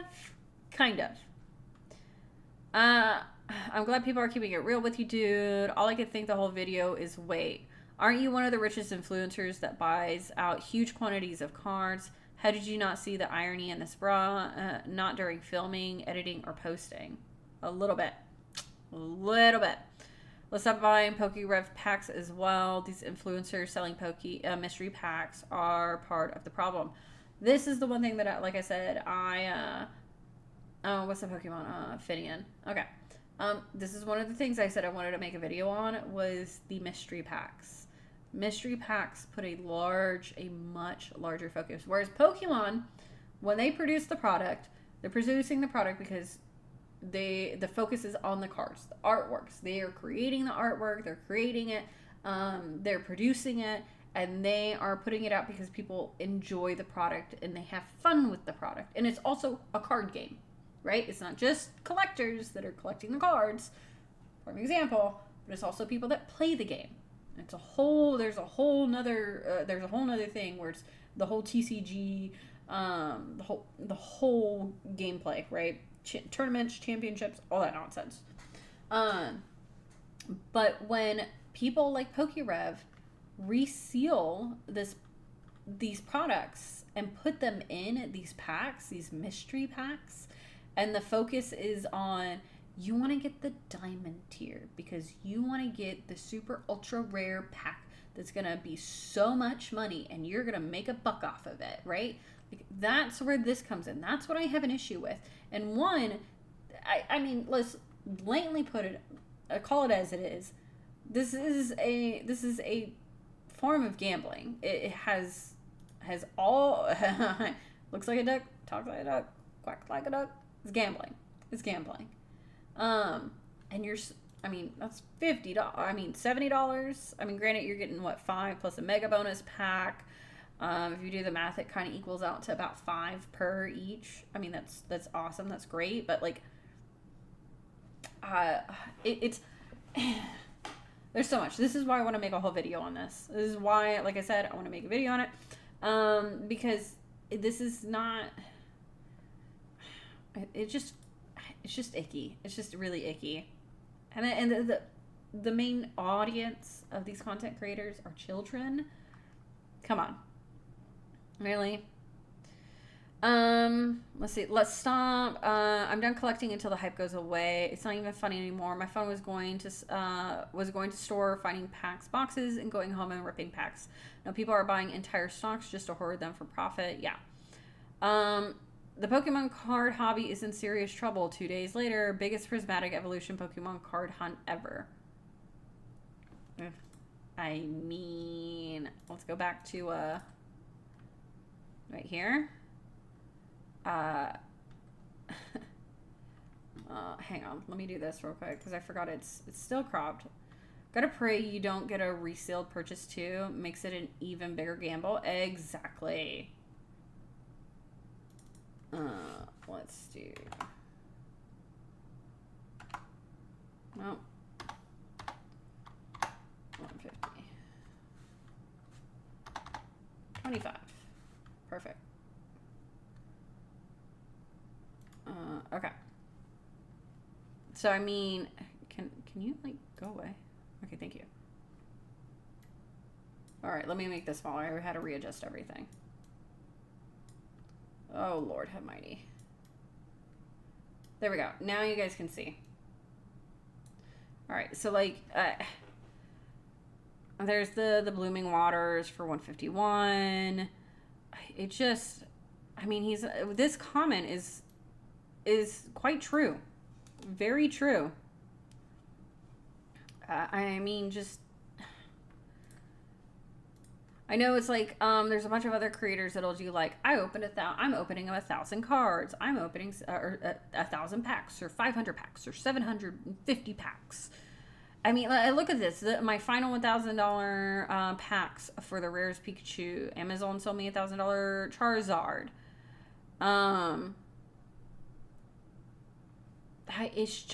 It's crazy. This is absolutely crazy. I opened one of the rarest $30,000 Pokemon boxes. My lord. This is so unfortunate to see the community in this state. To be frank, content creators like yourself play. Oh, hang on, So to be frank, content creators like yourself play a big part in this because y'all concentrate on the value of cards. Yes. And others said, and others said sealed products sell the idea of cards as investments. Also, as the value of the dollar decreases, investing in physical products that are limited in supply make the problem even worse. It's tough because content and getting attention, but it does hurt the game overall. Exactly. I get it. I'm a content creator. I'm a small content creator, but I'm a content creator, and I understand that there are certain things that you can do that will catch someone's eye, but it comes down to the individual content creator stating, is what I'm doing okay? Are there pros and cons? Should I weigh these out? Like, you should be evaluating the content that you're producing as a content creator and stating, hey, I mean, this would be no different if you look at a content creator and they've taken a sponsorship from a company that they did no research into, that they have no idea who it is, and then all of a sudden it comes out and then the company that they had a sponsorship with or that they were working hand in hand with was a shady, underhanded, scamming their viewer, this, that, and the other thing. And then that content creator sitting there like, and it's like, well, you would have known had you looked into it, right? It's to the same effect. You shouldn't, if you're not willing to evaluate the content that you're going to be producing for some unknown reason, and then all of a sudden you realize that, then everybody comes to you and starts calling out that the content you're producing is a little slimy, a little sticky, or just actually really dirty or underhanded. Not to say that it's underhanded or dirty or anything, but this is definitely a little slimy. Actually, I will say some of this mystery pack being sold to kids and being promoted to kids is definitely a slimy, this slimy, nasty behavior. I'll call that out. But on the actual content itself, I mean, you've got to evaluate it. Sticky content is the best content. Yeah. The insane lack of accountability is unreal. Give away some of those sealed boxes you got if you're so heartbroken about it. I mean, the accountability, yeah, I can see. I don't expect him to give away some of his product. I mean, he bought it. It's his product. He's not required to give it out. Well, dude, you tie every pack you open with money. Exactly. Every card you pull is valued based on its cost. So what do you expect? You're part of the problem, 100%. It's because of few people, the influencers that drive the prices up, that none of us regular consumers, enthusiasts could afford the hobby anymore. I'm going to be honest, this has been going on for a long time. It's not just the recent prismatic set has exacerbated and kind of shown a huge light on how bad it is now, because I mean just how much it blew up. But it has been this way for a while. If you wanted the chase card out of a box, let's go to Surging Sparks, and you're looking at the Chunky Chew. I mean, if you just wanted to get the card itself, you'd be looking, I think you're looking, it's like a $200 card, I think, or maybe more. I don't remember exactly how much it is, but that's a really, really expensive card. And that's just to get the card if you just want that one card. That's not including if you actually want to enjoy the experience of ripping packs, and getting a bunch of other cards and the fun of it, right? You don't know whether you're going to pull the pack or not. It's crazy. And of course, we all know that the price on cards fluctuates. It's going to dip, it's going to go high, and then it's going to dip back down again. It's constant. Some cards will consistently rise. I mean, you're looking at a lot of your vintage just because of the age and the difficulty it is now to get them. Newer stuff, it fluctuates. It's still in a fluctuation just because there's still enough stuff out there to be able to get it. Scalper's watching this video. Yeah. Okay, somebody says one solution: stop buying from scalpers, secondhand sellers, and greedy shops.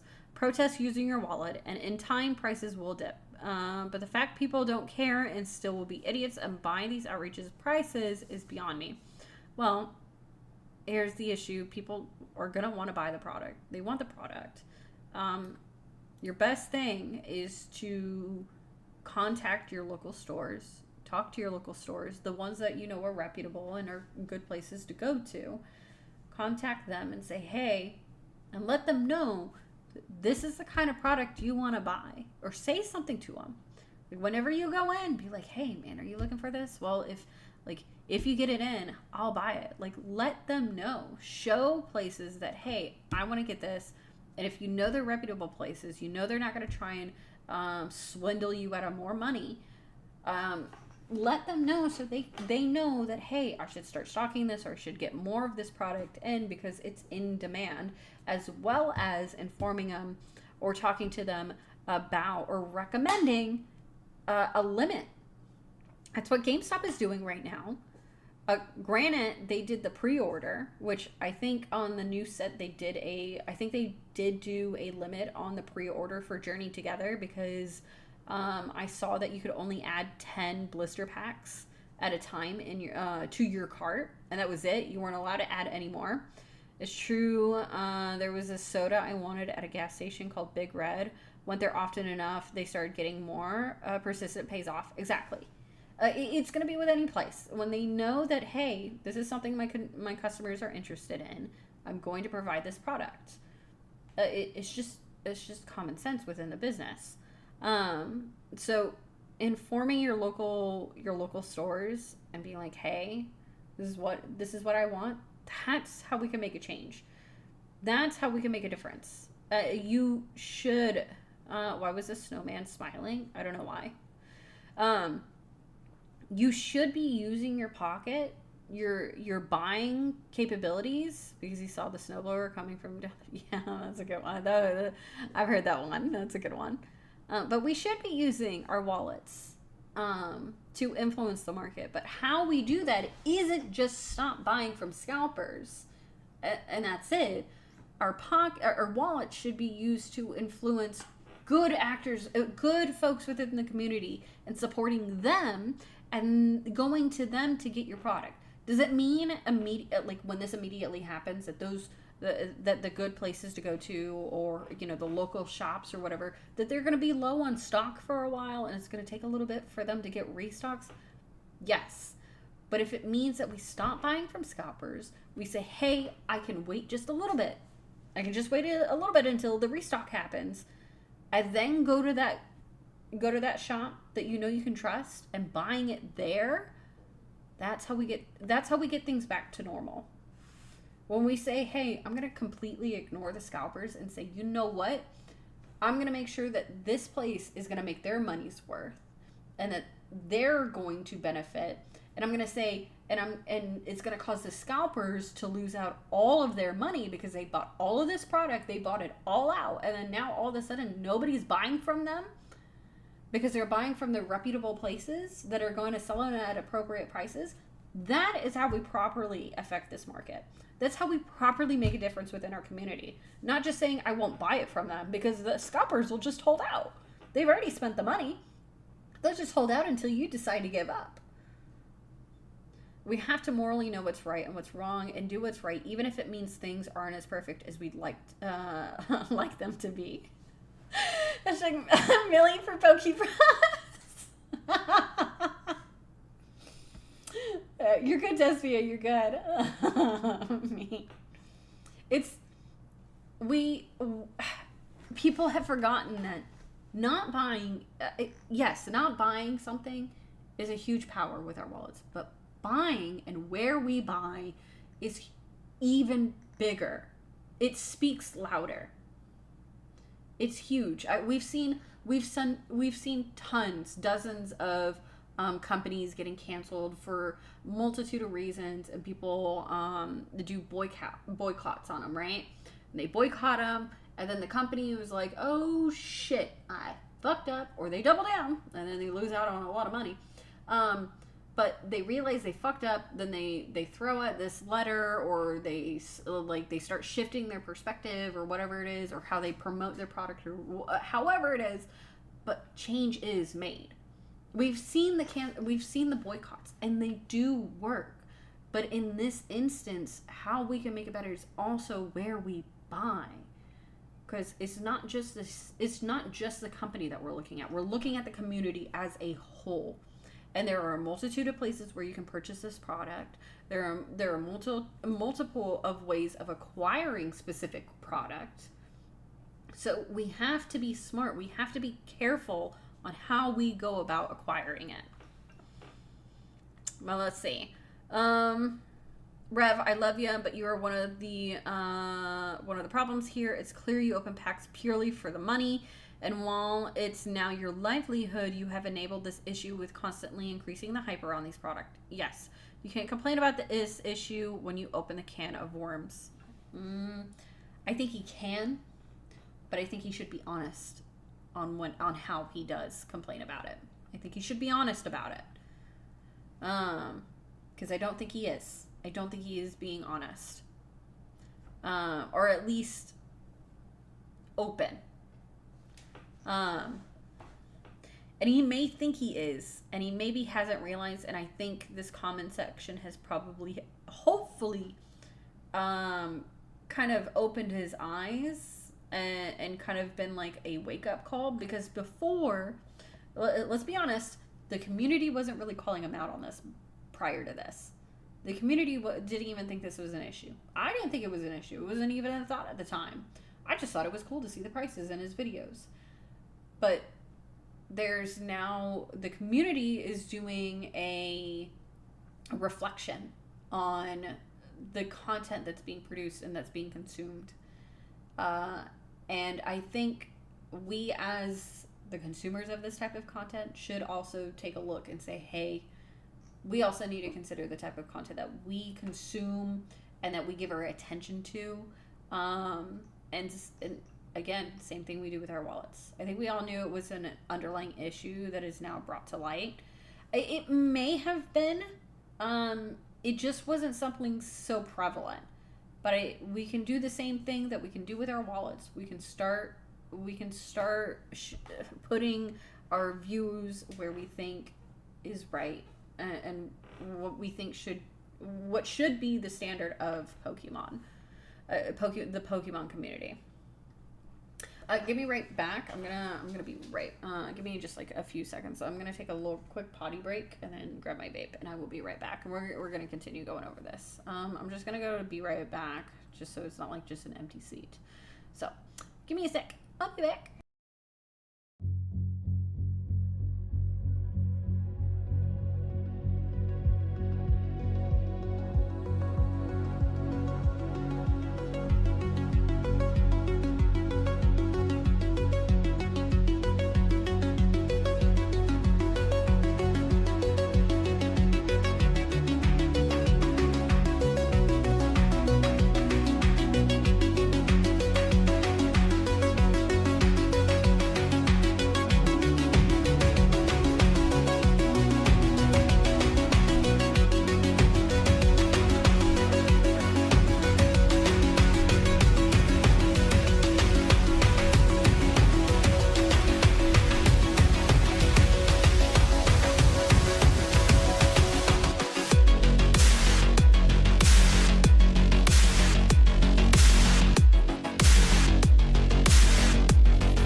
Okay, I'm back.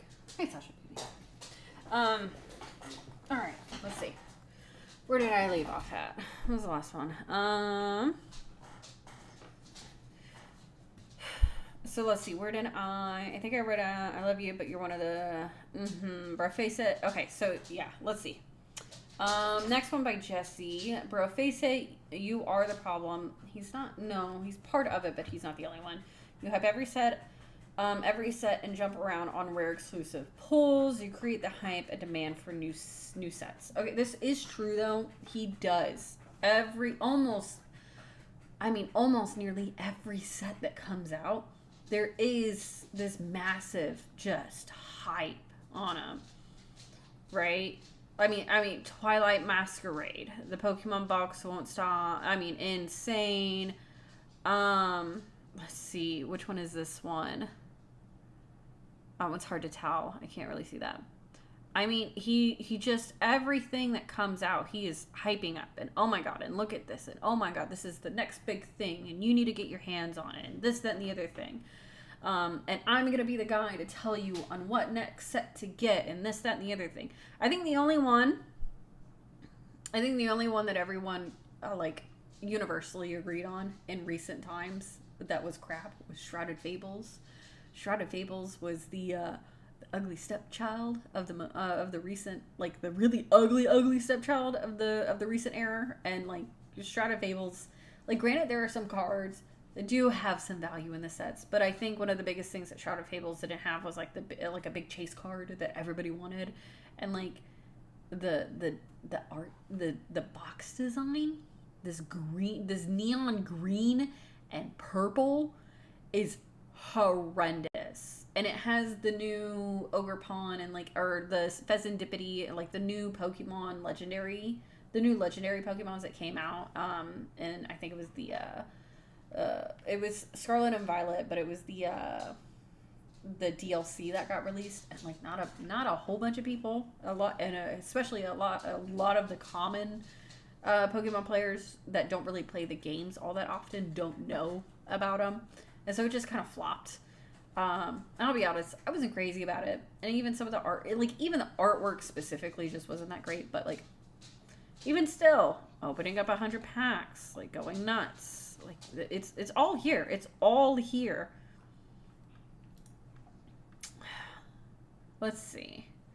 It's rich coming from a YouTuber who makes a living off of it. You can spend $10,000 on a sealed pack, unbox it, stream it, or make a video off of it, then reap the rewards of ad revenue and make your money back. It happens all over the place, and it's never-ending pit. And I have to say, YouTubers don't help at all. They have zero money worries. I mean, this isn't affecting them. At the end of the day, it's not affecting them. How many cases do you have sealed, PokeRev? How much prismatic did you get? Oh, okay. I'm laughing listening to this after watching you open 200 plus packs of prismatic, which is probably way more than the average Pokemon investor can afford each month. This is true. I mean, he already said that each time he made a video and he was opening packs, he was feeling bad and more bad about it. It was like his conscience was saying, hey, what you're doing is kind of not good. And it was a small self-reflection, but it just barely stopped before the full self-realization kind of hit.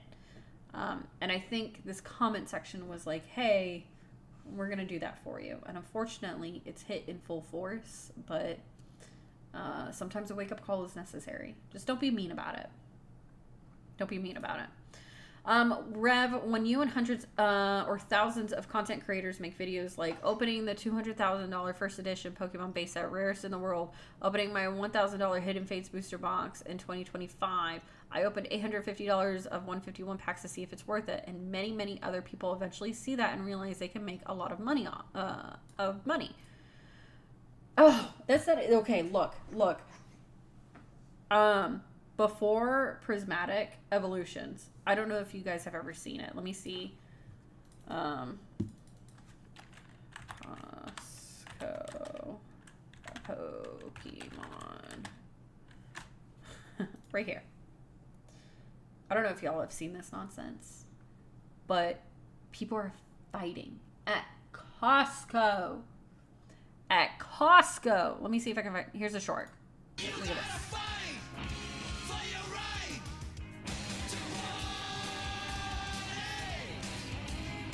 I'll turn this down. This is insane.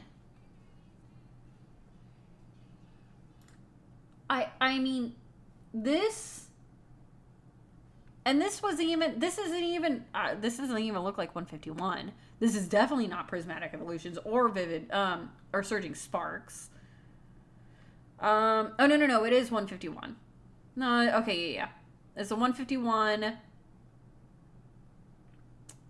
It's crazy. This is crazy.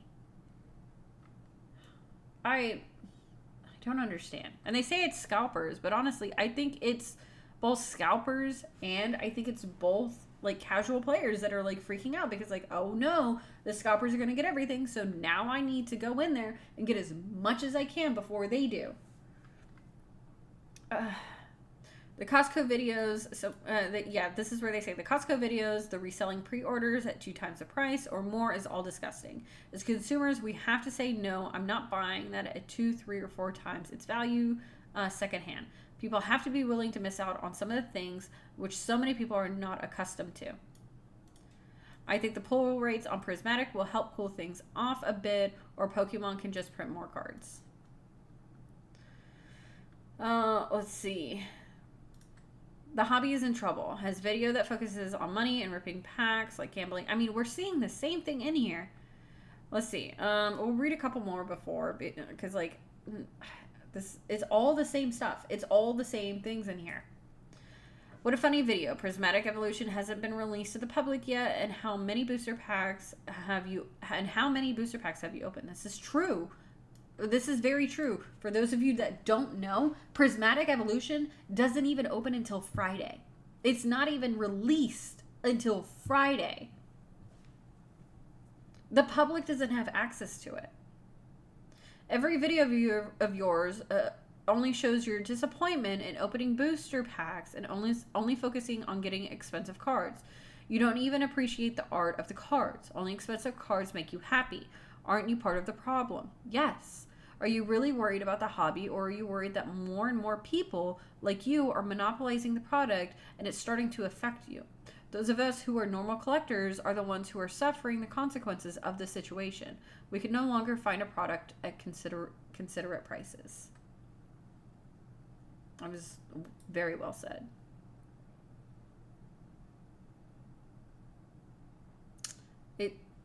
This is true. This right here. I mean, what else do I say to this? This is, he's spot on the money. Oh, I forget. Let me see. This is 100%. This is it right here. Lechonk card that's so cute, full art, only worth 20 cents, but a Magikarp basic card is $5.50. Yeah. Look, I have binders. I showed him yesterday. I have binders and binders full of cards that are worth absolutely nothing. And even there are a bunch of the cards that there's a bunch of them in there that are in top loaders right now. Look, I'll even show my TCG player. Let me brighten this up real quick, right? Because go to my collection. Okay. No, hello. I just want to find my cards. Okay, here we go. So look. Low to high. Of course, look. I don't know if you can see it, right? Nope, not that one. Look at all these cards that are all scanned.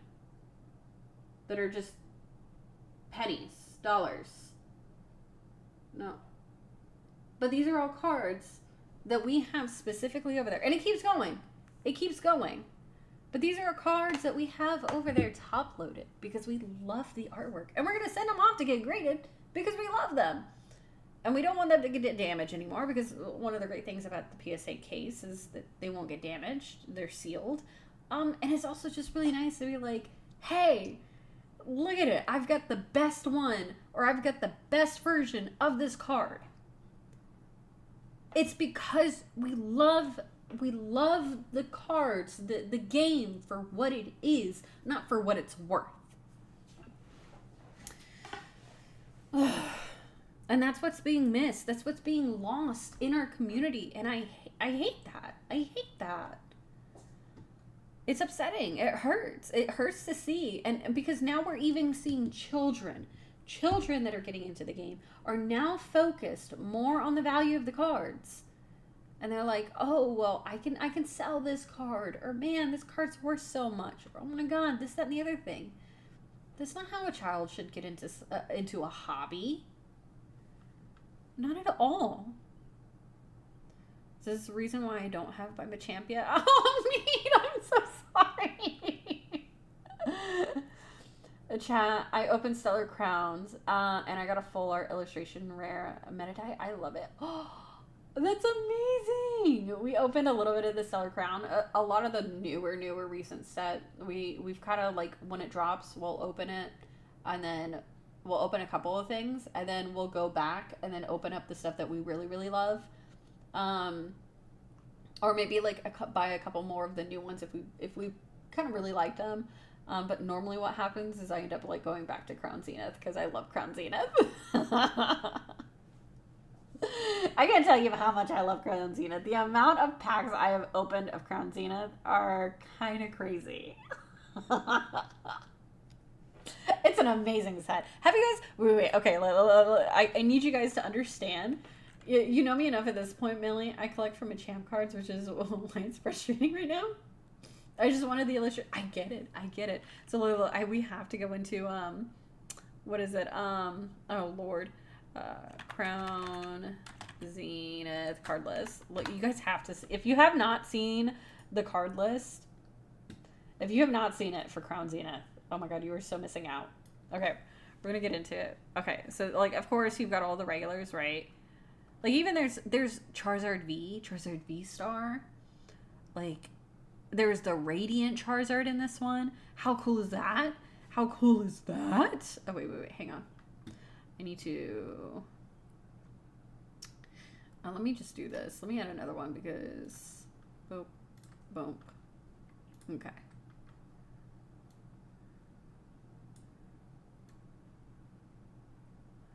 And then we do that. Okay, now you can actually see everything. Okay. So, like, there's the Radiant Charizard. Like, even the common cards in here look so freaking cute. This Kricketot is adorable. Oh my god. Look at it. Like, just so many cool, except for the Zarude. I don't like the Zarude. That's the only thing in this set that I was like, ugh, yuck. Oh, and I lied. The Galarian Mr. Mime. I hate Galarian Mr. Mime. It's a no for me. But you got the Zeraora. Zeraora is really cute. The Radiant Charjabug. The Riolu. Oh my god. And this Rockruff with the moon. Oh my god, baby. Absol. We don't see a lot of Absol. Wait a second. Put a random card from your opponent's hand in the Lost Zone.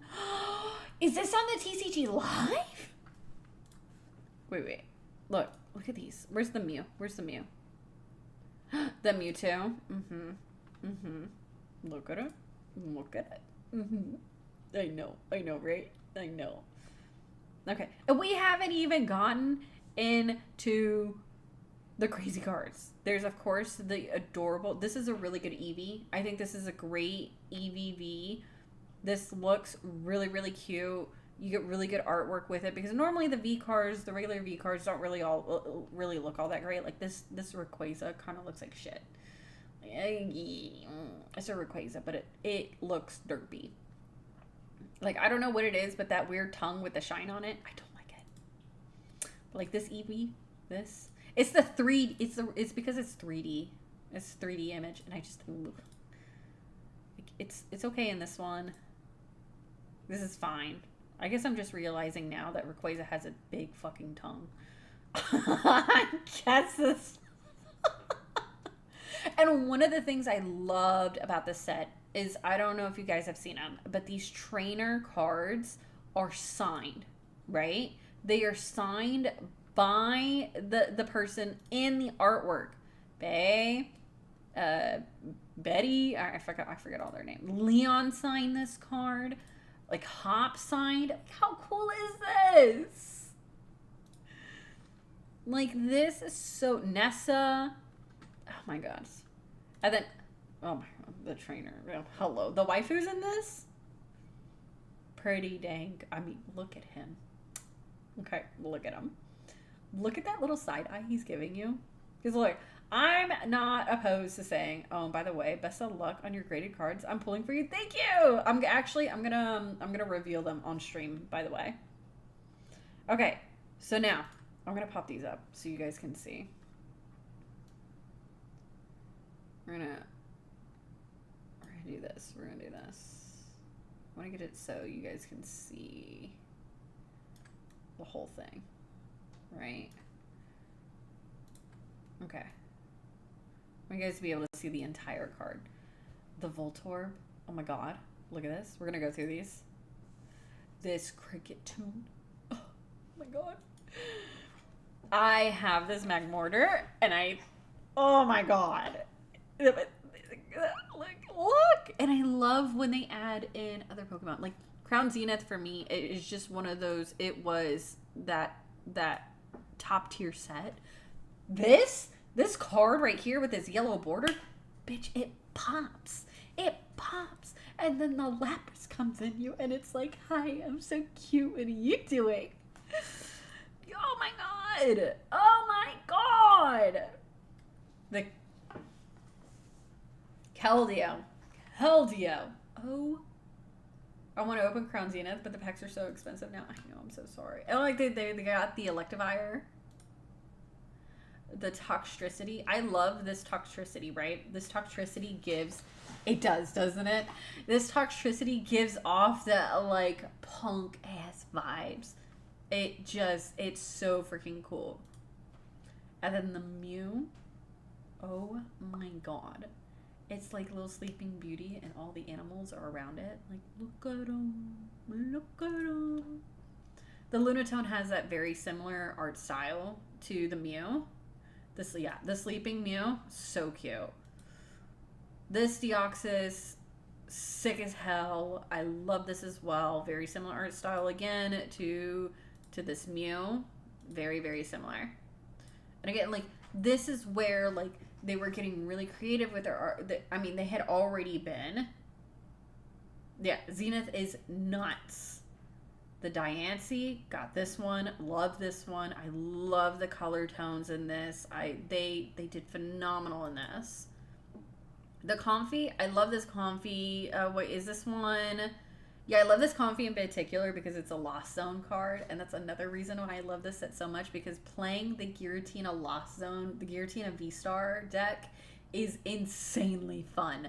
I love playing Lost Zone.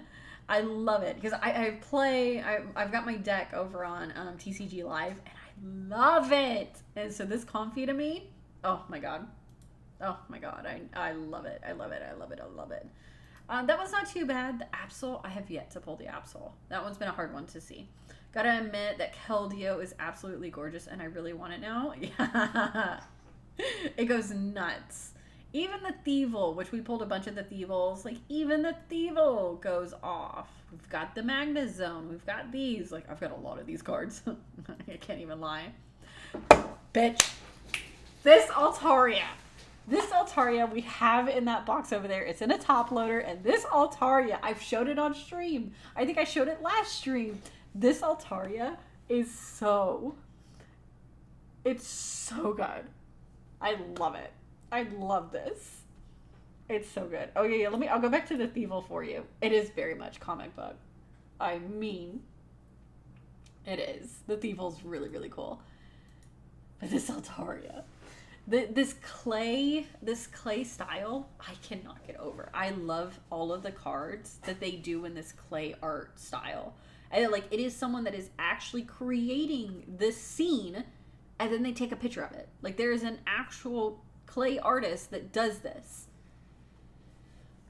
Oh my god. There's a Latias. This is the Latias that we had before the Latias EX dropped in what was the Absol that you wanted to know is in TCG Live? Oh yeah, this one here from Crown Zenith. I'll go back to it. Actually, let me close out. Where is it? Is it this one? Is this one? No, it's not that one. It is, where is it? Hello? Oh, damn it. Now I want to get some Crown Zenith. Sorry. Here it is. This Absol right here. Yeah, this Absol right here is the one that I want. I was curious on whether or not it's in TCG Live. Okay, but let's go back. Okay. Wait. I can't. So yeah, this is the Latias. This is the Latias that we had. It wasn't an EX or anything. It's in TCG Live. I'm looking at it. Okay. I don't know if it's any good though. I didn't really look into it. But this is the Latias we had before Latias EX dropped in Surging Sparks. The Hisuian Grudra. It's really, really cute. I've seen a little bit better. This one right here, though. This Ditto. You're like, oh, it's a Numel. No, baby. That's a Ditto. It's a Ditto card. And they did the Numel. This is the play off of this. I think because of like Pokemon Go also, I can't remember whether it was Crown Zenith or Pokemon Go came out. I think it was Crown Zenith and then Pokemon Go. So maybe they may have been influenced, and I think that's why Numel got selected as one of the peel and stick cards from Pokemon Go, which for those of you that don't know about the Pokemon Go set, there are a few regular cards. There are a few regular cards, right, that you could go and you can get them, and actually we have some. I can show it later. But they look like just regular ass common cards. But if you look in the bottom corner, you would see in the bottom corner a little image of a Ditto, right? And you would know that actually that card is actually a Ditto card. It's not a Numel, and it's not, what was the other one? It was a Numel, and it was, oh god, what was the other one? There was another one. It was a grass type that they did it. And it literally was a sticker laid on top of a Ditto card, and you wouldn't know unless you peeled it off. You would have no idea. And that was an actual card. Like, are you kidding me? Like, hang on. I gotta get the card. I gotta get the card.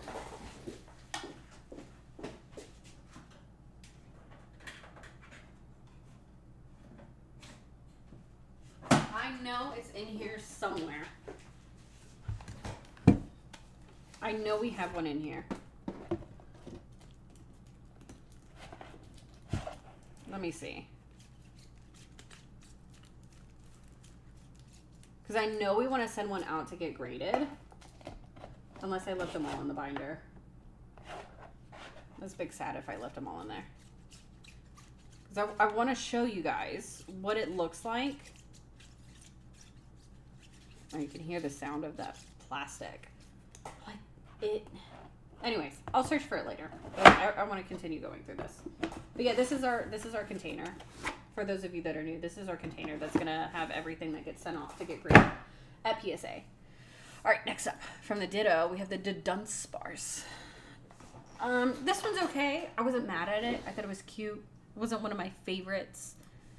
The Miltank, really, really cute. I love that warm atmosphere. It feels really, really cozy, but not one of my favorites.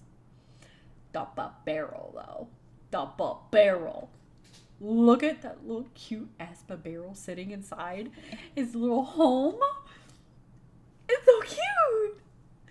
He made a little dam, and it's absolutely adorable. The Riolu is fine. I've seen other cards like this. I've seen them done better. Swablu, same thing. Duskull, same thing. Bidoof, same thing. Pikachu, eh. Turtwig, yeah, like these are fine. Now, this Leafeon, absolutely gorgeous. The amount of detail in this one freaking card is absolutely insane. It is a gorgeous card. I wish I could have this artwork without all of the V-Star and everything sitting on top of it, because this is beautiful. Oh my god. The Entei V, how freaking cool. He's kind of drawn a little goofy, but he's still so cool. This Semi-Seer, I showed it on stream to you guys the other day. I love this Semi-Seer. I bought this card from a card shop because I hadn't pulled it yet. And this card, and so I hate the Semi-Seer. I hate the Seers or whatever, the freaking, those monkeys. But this Semi-Seer, oh my god. I have a love for Semi-Seer now. The Suicune, gorgeous. Look at that sky. Look at how beautiful it is. And Suicune's just always so cool and majestic and gorgeous. Love him. The Lumineon V. This is the best Lumineon V. I have this artwork on TCG Live in my Giratina V-Star deck. This is the best Lumineon V. Everyone and their mother runs. If they've got it, they're running this artwork for Lumineon V. They are running this. This card is everywhere because everyone loves it. Rightfully so. Rightfully so. Glaceon looks really cool. Just, again, it's not the greatest, but it does look really, really good. Like, you guys, this set deserves all of the love it gets and more. This Raikou, I have this card too. Just electrifying. Electrifying. It's just gorgeous. The Zeraora VMAX is really cool. I was never, like, I think the Pokemon's really cool. It was just, like, I wasn't, like, crazy over it. But it's really, really cute with a Pachirisu on top. There's the other one. It looks really cool. He just looks a little too humanoid for me. It's just a little weird on that aspect. But besides that, it's fine. I think it's really cool. This Mewtwo... I have this in my cart. Wait. Did you post a link? What do you have? Oh, yes! This is what I love! I love these! I love them so much. That is amazing. Okay, this one. That's so cute. But this Mewtwo with the Charizard, okay, fine. I'll get Crown Zenith.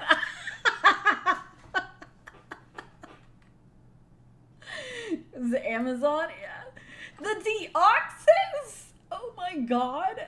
Oh my god. He's getting the alien with the alien ship, the fucking bug. I forgot what his name is.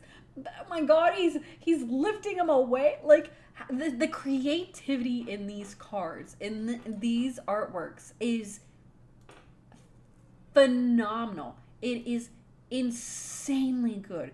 The Zacian with this, like, almost like it's like faded away artwork. I had no just legitimate this is worth it to me. Yeah, 100%. It's insane. It's insane. Here's another one of those clay. I'm not a huge fan of Drapion, but I really do appreciate the art, this creativity in the clay animation. Like, these are all created real life, and then they take photos of it. So I do love it, but I don't like Drapion. I wish it was a different Pokemon. The Darkrai. Fucking gorgeous. Fucking gorgeous. Oh my god. It's almost this, like, watercolor. Oh my god. Hisuian Samurott, it's fine. His butt looks a little weird. This one, though, this one slaps. This one fucking slaps. This is slap your mama in the face. I'm gonna wake you up and then make you, fucking chug a beer. Like, you are getting high with me. Let's go. This is... They... like... They were on some shit with this set. This is why I love this set. The Hoopa and his treasure looking so cool. Zamazenta and these beautiful, vivid, striking colors. Just, I mean, oh my god. The Regigigas is cool. I'm not crazy about it. Very kind of scratchy line work. It's neat. It's not my favorite, though. It's not my favorite card. Hisuian Zoroark. This almost, he's underwater waves. Oh my god. I mean, just look at him. Let him stare you in the eyes a little bit. Yeah, I know some of the guys here may be a little, maybe straight and everything, but I mean just the Look. Don't judge. Okay. Chloris Experiment. This card, so much fun. It also runs really well in the Lost Zone. I love this card. I even run this card. The Cynthia. I mean, you even get a Cynthia card in here. For everyone that loves Cynthia, they give you a Cynthia. Could you imagine? The Gardenia's Vigor comes from here as well. Beautiful, beautiful. Another watercolor-esque. Not crazy about Grant. It's fine. Rydia. Cool. Melanie. Like, all of these are really neat. And then we get into the Palkias. The origin forms. We've got the Palkia. And then you have the Dialga. These two cards. 5 packs of Crown Zenith, 40 berries. Yay, or 40 berries? Wait, what? What do you mean? What do you mean 40 berries? Look, these two cards, if you put them up to each other, they create a massive picture, and I love this. How much is Crown Zenith running for right now?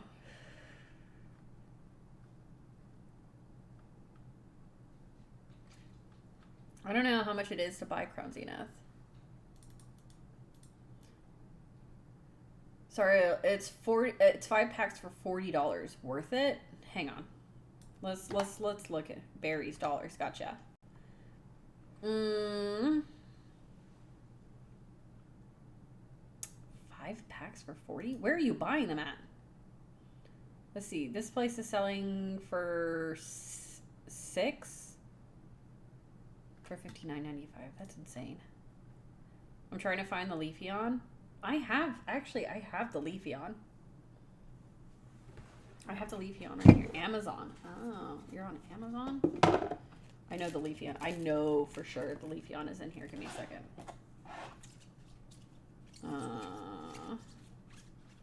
Look. I have the Magneton. I have the Altaria. I kid you not. I've opened so many of these. There's the Electivire. Was this one also Crown Zenith? No, this is not Crown Zenith. It's Gardevoir. Mew Pinsir. Here's the Regigigas. I've got that. That's Team Up. Here's, I've got the Mew.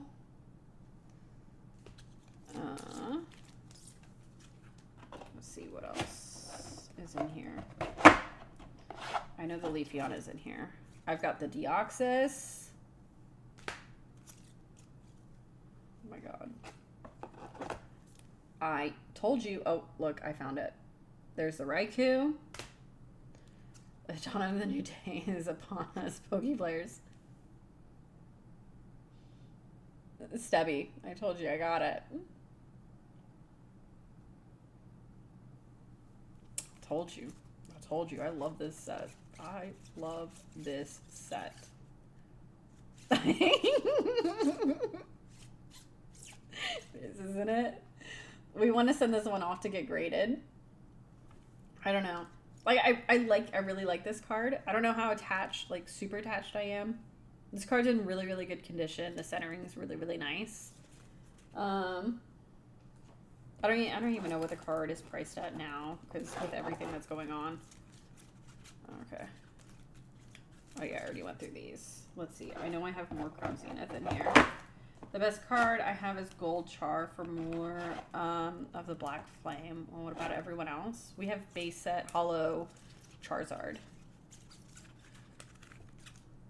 That's not a, no. I have Gardenia's Vigor.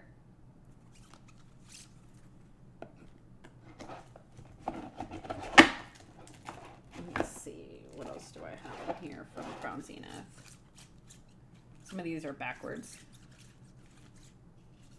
Okay. Let's see. Like I kid you not, I've opened so much from Crown Zenith. Here's the Deoxys. I don't have anything. I'm just starting out, but that illustration rare that I just opened is my favorite. That's nice. I have the Hatrini VMAX. I kid you not, we have so many in here that are just Crown Zenith. And Crown Zenith deserves far more attention than it got.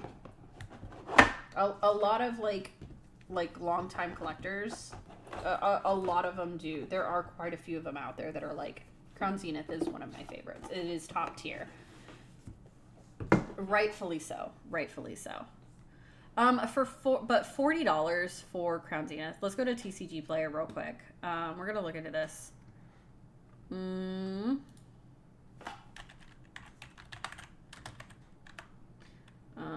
Where is it? I'm trying to see.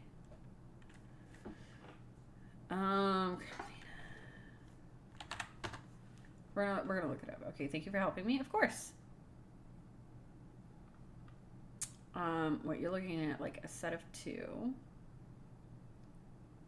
Okay, so you want to be careful because this is not the ETB that you want to get. This is the Trainer Box Plus. So, of course, this is definitely going to be a lot more. This is not what it originally looks like. This is the ETB right here. I can't remember. Either it's 8 or 9 packs that come in here. Oh, no. This one comes with 10. And you're spending about $100. Yeah, this is right. $100 for 10 packs is really, really good. I would buy on TCG. Your best bet is to come on here onto TCG Player and buy them here. Because you should be averaging about $5 per pack. Or no, wait, $100. No. Don't buy this. I lied. This is I mean, they're harder to find. So Crown Zenith is definitely harder to find now. You can still find them if you get lucky in your stores. I would check your local stores first before ordering online. For the convenience, yes. But if you want the convenience, I would buy online, right? You have the chance of still finding them in store though. But originally when Crown Zenith came out, of course, each pack you're going to think is going to average out to $5 per pack. That's what they originally start out. When things stop being printed, price is going to increase naturally. I still find Crown Zenith in my local stores, so I would recommend before buying online, go look in your local stores, go look at your local GameStops. Even, let's do this real quick.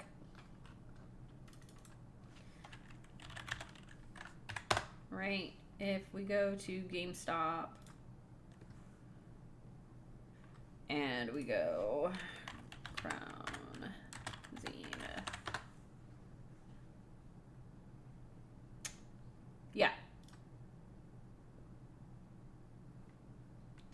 Yeah, go to GameStop. Buy off of GameStop. For 6 packs, you're going to spend $25. Or $27. If you've got Pro membership, you're going to spend about $25. Otherwise, you're going to spend about $27. The only thing my GameStop has is Shrouded Fable. Yeah, Shrouded Fable. I don't like Shrouded. I don't like the cards in that. They don't. So, order your stuff from GameStop.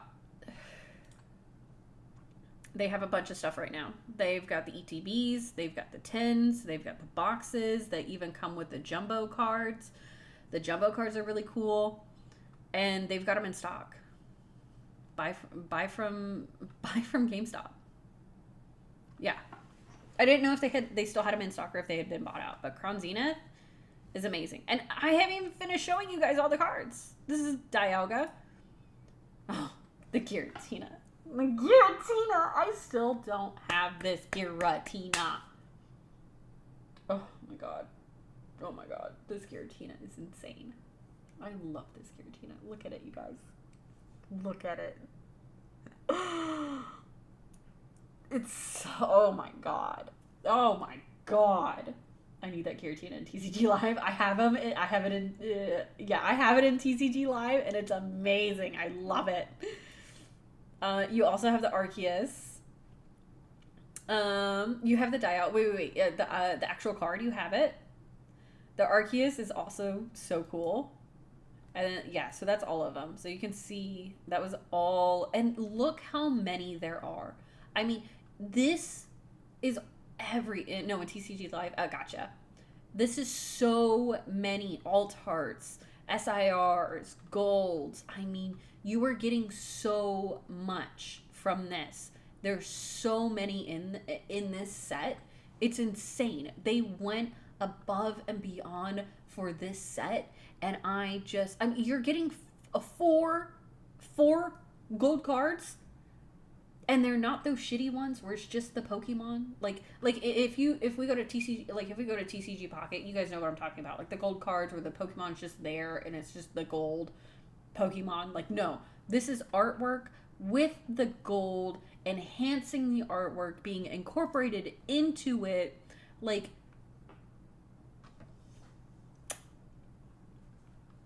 fucking gorgeous. So go to GameStop, buy your Crown Zenith. Go on to GameStop and buy here, and you can get it for way cheaper. And I highly recommend I really, really highly recommend getting the 6 bundle booster. You're getting the best. And unless you really, really want all the extra stuff, because there's a lot of extra stuff that you can see that comes with the ETBs, because you're gonna get the booklet. I always prefer the full art Charizard over the gold ones because of the art. Exactly. You just bought the ETB. Hell yes. Well, good luck on your pulls. Seriously, good luck on your pulls. I hope you pull some amazing stuff. But you get a bunch of... Wait, what's Stubby? What's up? Oh, you also get the promo card that comes with the ETB. You get the Lucario promo card. Which we have so many of. We have so many because we opened up so many ETBs. We just started giving them away to my daughter. There's none available in your area on the GameStop website? Oh, you have to verify your address. Oh. Ship to home not available. Same day delivery. I would recommend, like I said, call up your GameStops. See what they can do as well in store and see if they can get it ordered to the store. See if that's an option. I would contact your local GameStop and see what's up. I wish Josh was. I wish Joshua was in here because he works currently right now at he works at GameStop. He was in here earlier when the stream started. But you can always talk to them and see what they can do as well, because they may be able just to order it from the computer there. But you're gonna get a bunch of other stuff as well. I made friends with a manager at GameStop, so yeah, definitely make sure to do that. You get the player's guide. It's going to show you all of the cards that you can get. It's also going to show you how to play the game a little bit. You're going to get dividers, which are kind of helpful. I use them because I have like 3 or 4. I have 3 giant boxes of the 1,000 counts because if you guys didn't know, look, I'll do this real quick. I'll show you. Let me go here. So this is my merch page. It kind of looks a little bit shitty right now, but I make buttons, keychains, and magnets. I make them out of Pokemon, Yu-Gi-Oh, Magic cards. You can see. So I have a shitload of like overstock of just the common cards. I have a bunch. So if there is anything like common cards in particular that you're looking for out of like a lot of the modern set, if there's anything that you're looking for, let me know. But yeah, I would check, and then you can also check and see for the other, because you can also look for, if you're fine with not getting the promo card that comes in the ETB, you can also get the 6 booster pack. This is also an option. So I mean, you're gonna get 6 cards. I mean, it's just a nice little pack opening, and you're spending, I mean, the right amount. I mean, I would recommend, if you haven't, just to get the promo card, I would suggest the ETB. But if you've already gotten an ETB, you've already opened one, I would definitely open. If you've already got the promo card that you want or that you need, then just open up the 6 pack, and then you've got the 10s. The 10s are fine. I think the 10s come with how many? How many come in? I forgot how many come in the 10s. Includes only 110. 5 booster packs, and then 1 full art foil promo code. So you also have the option of the tins, which are going to come with exclusive artworks. We have the Articuno, and we have the Moltres. I think we're missing the Zapdos. Or no, we do have the Zapdos. Hi, Loki, what's up? So these are also an option as well. You can do these. And again, you've got like this big Pikachu one. Now, I would recommend checking out these boxes as well, because there are a bunch of boxes like this that come with, it doesn't it? I have that Moltres and it's amazing. A lot of these boxes, these specialty boxes, will come with, and I have them, I can show you. they will come with mini figurines inside the boxes. And these are like really well detailed. I mean, look at that. Look how cool that is. Like, they are so amazing. So I really, really recommend keeping an eye out for those. Some of them will come with pins. We have like an ETB box full of pins. I think they're like those boxes that you see down there underneath. Those are filled with pins to the brim. So some of them come with pins. Some of them come with mini figurines. I don't remember exactly like which sets, but you can also keep your eye out for those. Those are really, really cool. Great to show off on your shelf. Or if you want to put them on like your bag or something. Everything was amazing today. I had an amazing S tier day. I'm physically tired from being happy for so long. Loki, tell me about it. What happened? That sounds awesome. But yeah, I would definitely recommend. And we can go to, let's see. Let's go and see what else they have. I think they have trading cards right here. So of course, like Prismatic, Surging Sparks, and then the new Journey Together is like all gone.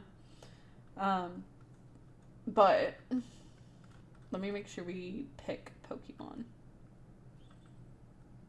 Yu-Gi-Oh! Where's the Pokemon? Hello?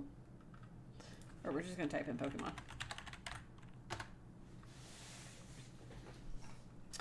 They are also, currently GameStop is selling graded cards on here, and you can even, they'll show you the market price, and normally they're going below market price. We want the trading cards. I mean, they've got a bunch of stuff still on here. I haven't gotten it, but the Terapagos EX collection box, it's one of the ones that I want to get. We want to get it and put it up in the closet and sealed because we have the they're not making it anymore, and it's very, very difficult to find. It's the Xbox exclusive Arceus V-Star collection box. I mean, they've got a bunch of stuff. So I mean, I highly recommend it. First thing to start my my day, Annoying Dude got transferred out of my screenwriting class. That's awesome. Next, I won a free tee for my favorite band. That's cool. And then I mastered 57 topics for my math class. A job opportunity opened up, and I have an interview soon, and I got a new book. Oh my God, Loki, that's huge. Oh my God, that's really amazing. I am so happy for you. Congratulations on all of that. That is so nice. And not to shill GameStop even more, but I would really recommend, it's only $25 for the entire year at GameStop. It's only $25 for the entire year to sign up for their pro membership. And you get, every month you get a $5 coupon, which you can use on Pokemon cards. And you can rack up points. And whenever you rack up 5,000 points or more, that equates to 1 point equates to 1 penny. So once you get to the 5,000, you can use it another $5 coupon. A pastrami melt sandwich. That sounds amazing right about now. Oh my God, I'm actually so hungry. I slept through dinner and I didn't eat anything, so I am starving like a motherfucker right now. So I would highly recommend the pro membership if you plan on getting into Pokemon cards. The pro membership. Also, if you're military, you get a military discount, which we get a military discount on top of our 1 month $5 coupon plus whatever points that we get. So I just signed up for another one because my husband has an account, but I just signed up one for today. When I go in Friday to go pick up the Prismatic Evolution ETB with my account, essentially I'm gonna get that ETB box for like $35. So it's huge. Wait, what? Oh my goodness. I re-signed up yesterday. That's really, really smart. That's good. Yeah, I can't recommend it enough. They're so good. What is this? How did you do that? Poke gift rare. There need to be at least 5 active PCG players in the chat that did not receive a present within 20 minutes. Oh, okay, well that's good to know. But yeah, check them out. And again, the Crown Zenith, I can't recommend it enough. It's still a really accessible set to get right now. It's easy to attain. It's not too expensive. Like I said, GameStop item I had sitting in my inventory. Makes sense. The set is still really easy to get, still really cheap, and it's one of the best sets in modern history right now. I absolutely recommend it. So, but yeah, I think going back to this, right? If we go back to this, I think closing statements again. I think there needs to be a shift in the content that is produced by the larger and even like the smaller Pokemon content creator scene. I think there needs to be a shift on how the card packs, the opening of the card packs, and less focus on the monetary value of the cards and more focus on the appreciation of the art, the appreciation of the collection, the appreciation of the community. And I think a prime example that we can already take, and he is one of the larger content creators in the space. Oh my god. Here he is.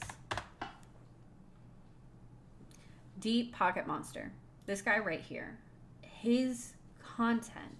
I mean, he's sitting. He I think within like the past year, he hit 1 million subscribers, but he is becoming one of those well-known content creators within the Pokemon sphere that people are looking to. And the content that he produces is so focused on the community. There is a little focus on like, oh my god, this card costs this much. That's crazy. But then he moves on into the community, the kids that are enjoying it, the fun that you can have behind it. I saw the Gengar, the Gengar Master set, and that's what drove me to buy the ETB. It's a phenomenal video. I watched it myself. I watched it when it premiered, because I've been watching this guy for a while. This one right here, collect every Gengar ever or lose it all. And like, he has so much fun, and there have been so many people being moved into like collecting master sets because of Deep Pocket Monster. And because he shows just how much fun it can be and the challenges that he creates and just how much fun he has with other people. It's amazing. This should be what we are looking at for the future of the Pokemon community, content creation wise. This is what we should want. This is what we should support. And granted that his editing and the suspense is all masterfully done. Like, his videos are top quality. But the message behind what Pokemon should be as a community is right here. This is what we should be supporting. I mean, this, and we go back, and this isn't it. And I think there should be a shift. I think there should be a huge shift from the focus on being value to the focus being on community and the collection itself. Also, a level of accountability on what you've done within the space, and how you have affected it. I hope we see some of that come and be shown, and for what you can do yourself as a collector, as an enjoyer of the space. You know what? Here's what I'm gonna do. As someone who enjoys Pokemon and collecting myself, best advice I can give all of you that want to collect or are in collecting, best advice I can give you is to support your trusted local shops. It could be a franchise, or they could be a local small game shop, or even your small local card vendor at your flea market or the local little convention that you know you can trust. Supporting them with your wallets is what you can do. Don't buy from the scalpers. Don't buy from the shady shops that are charging exorbitant amount of prices. Put your money where in the appropriate places. Don't buy from the scalpers. That doesn't mean you shouldn't be buying the packs at all. Can you stop chewing your butthole over there, Jax? Hey. I know. Big boy. But, like, chill. I hear you just... It's just... He's just behind me. Can you guys see him? Oh no, he's moved. He's just sitting behind me, like, just chewing. Anyways. Like, I was trying to have a serious moment, dude. Oh my god. Not in this household. Nope. I see you under there. Anyways, needless to say, serious, I know. I have no such word. What? But, anyways, needless to say, put your money in the right places. That doesn't mean you have to. I know everybody is out there saying, don't buy, wait, don't buy. No, you should be buying, but you should be buying at the right places. Support your local stores, support your local vendors, the trusted ones. And ignore the scalpers. And you know what? Eventually the scalpers are going to realize nobody's buying from them and it's not worth scalping anymore. And then when that happens, it can go back to normal, where then you yourself can go to your local Walmart, you can go to your local Target, you can go to your local GameStop. Well, GameStop's already making changes already to prevent the scalpers. Walmart, Target, I don't know so much about them, but you'll be able to go to your local places, your local large franchises, and you'll be able to find stuff there. Again, it'll go back to normal, but we have to take the proper steps to get there. And this is how we do it. Support the trusted locations, which, first off, by the way, you can go into Walmart and buy at Walmart. Don't order off of Walmart's website because they do sell third party. And there are a lot of people that do get scammed because of third party sellers on Walmart's website. Don't order off of Walmart. I would not trust it. I avoid it altogether. Target employee told me that if I go tomorrow, they get the prismatic from the back. Yes. No. Wait. A prismatic doesn't come out until the 17th. Unless it's different for Target. For GameStop, because if you go to GameStop real quick.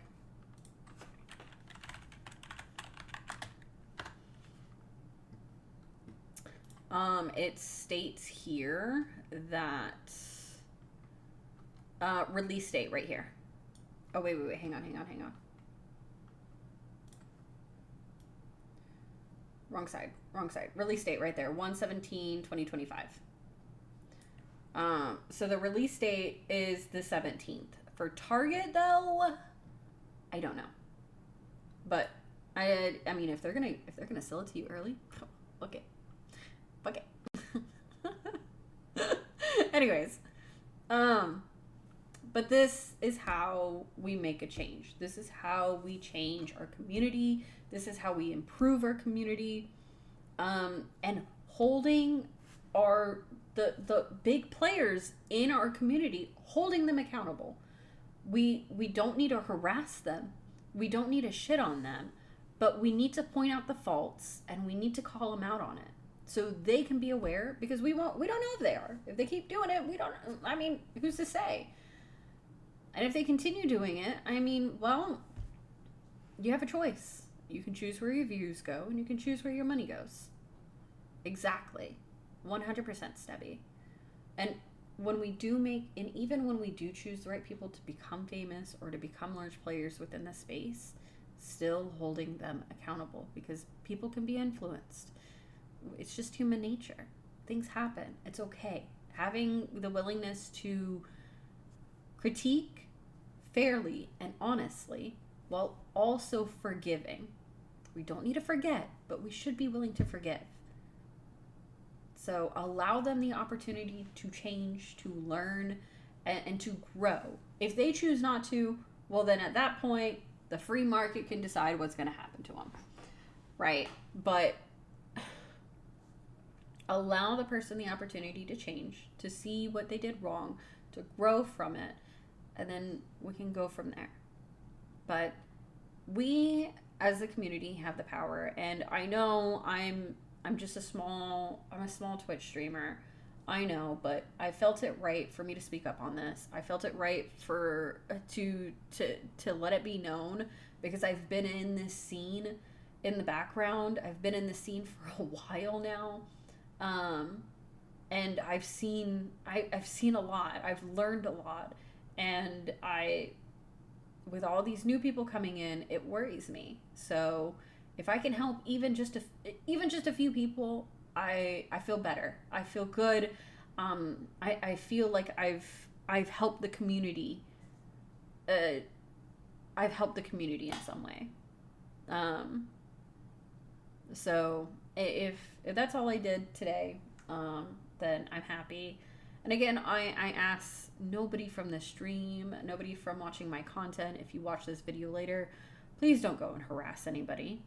That's not right. And if I find out you did, or if you're going to, you can get out. You can leave, because you are not allowed to be in this community. There is a pencil on my floor. Anyways, yeah, you can get out. You're not allowed to be here if you're gonna go off and harass somebody. You can critique them, but don't fucking harass. But with that, let me see, because it is tucking late, y'all. It is so freaking late right now, you guys. And I was up at 2:30. I was up 2:30 this morning. I was up super early. I want to find somebody in the Pokemon community to go and raid into.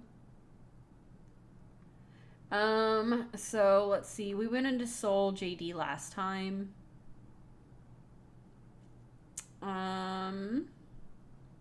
Let me find someone.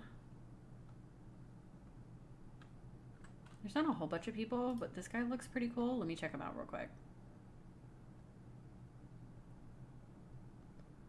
Let me see. Let me drop a follow. Does he speak English? Oh no, this is... Okay, wait. You know what? Never mind.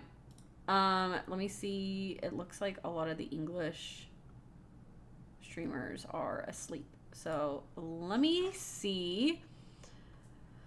Oh yeah. Before we go, if you guys do want to help support the stream,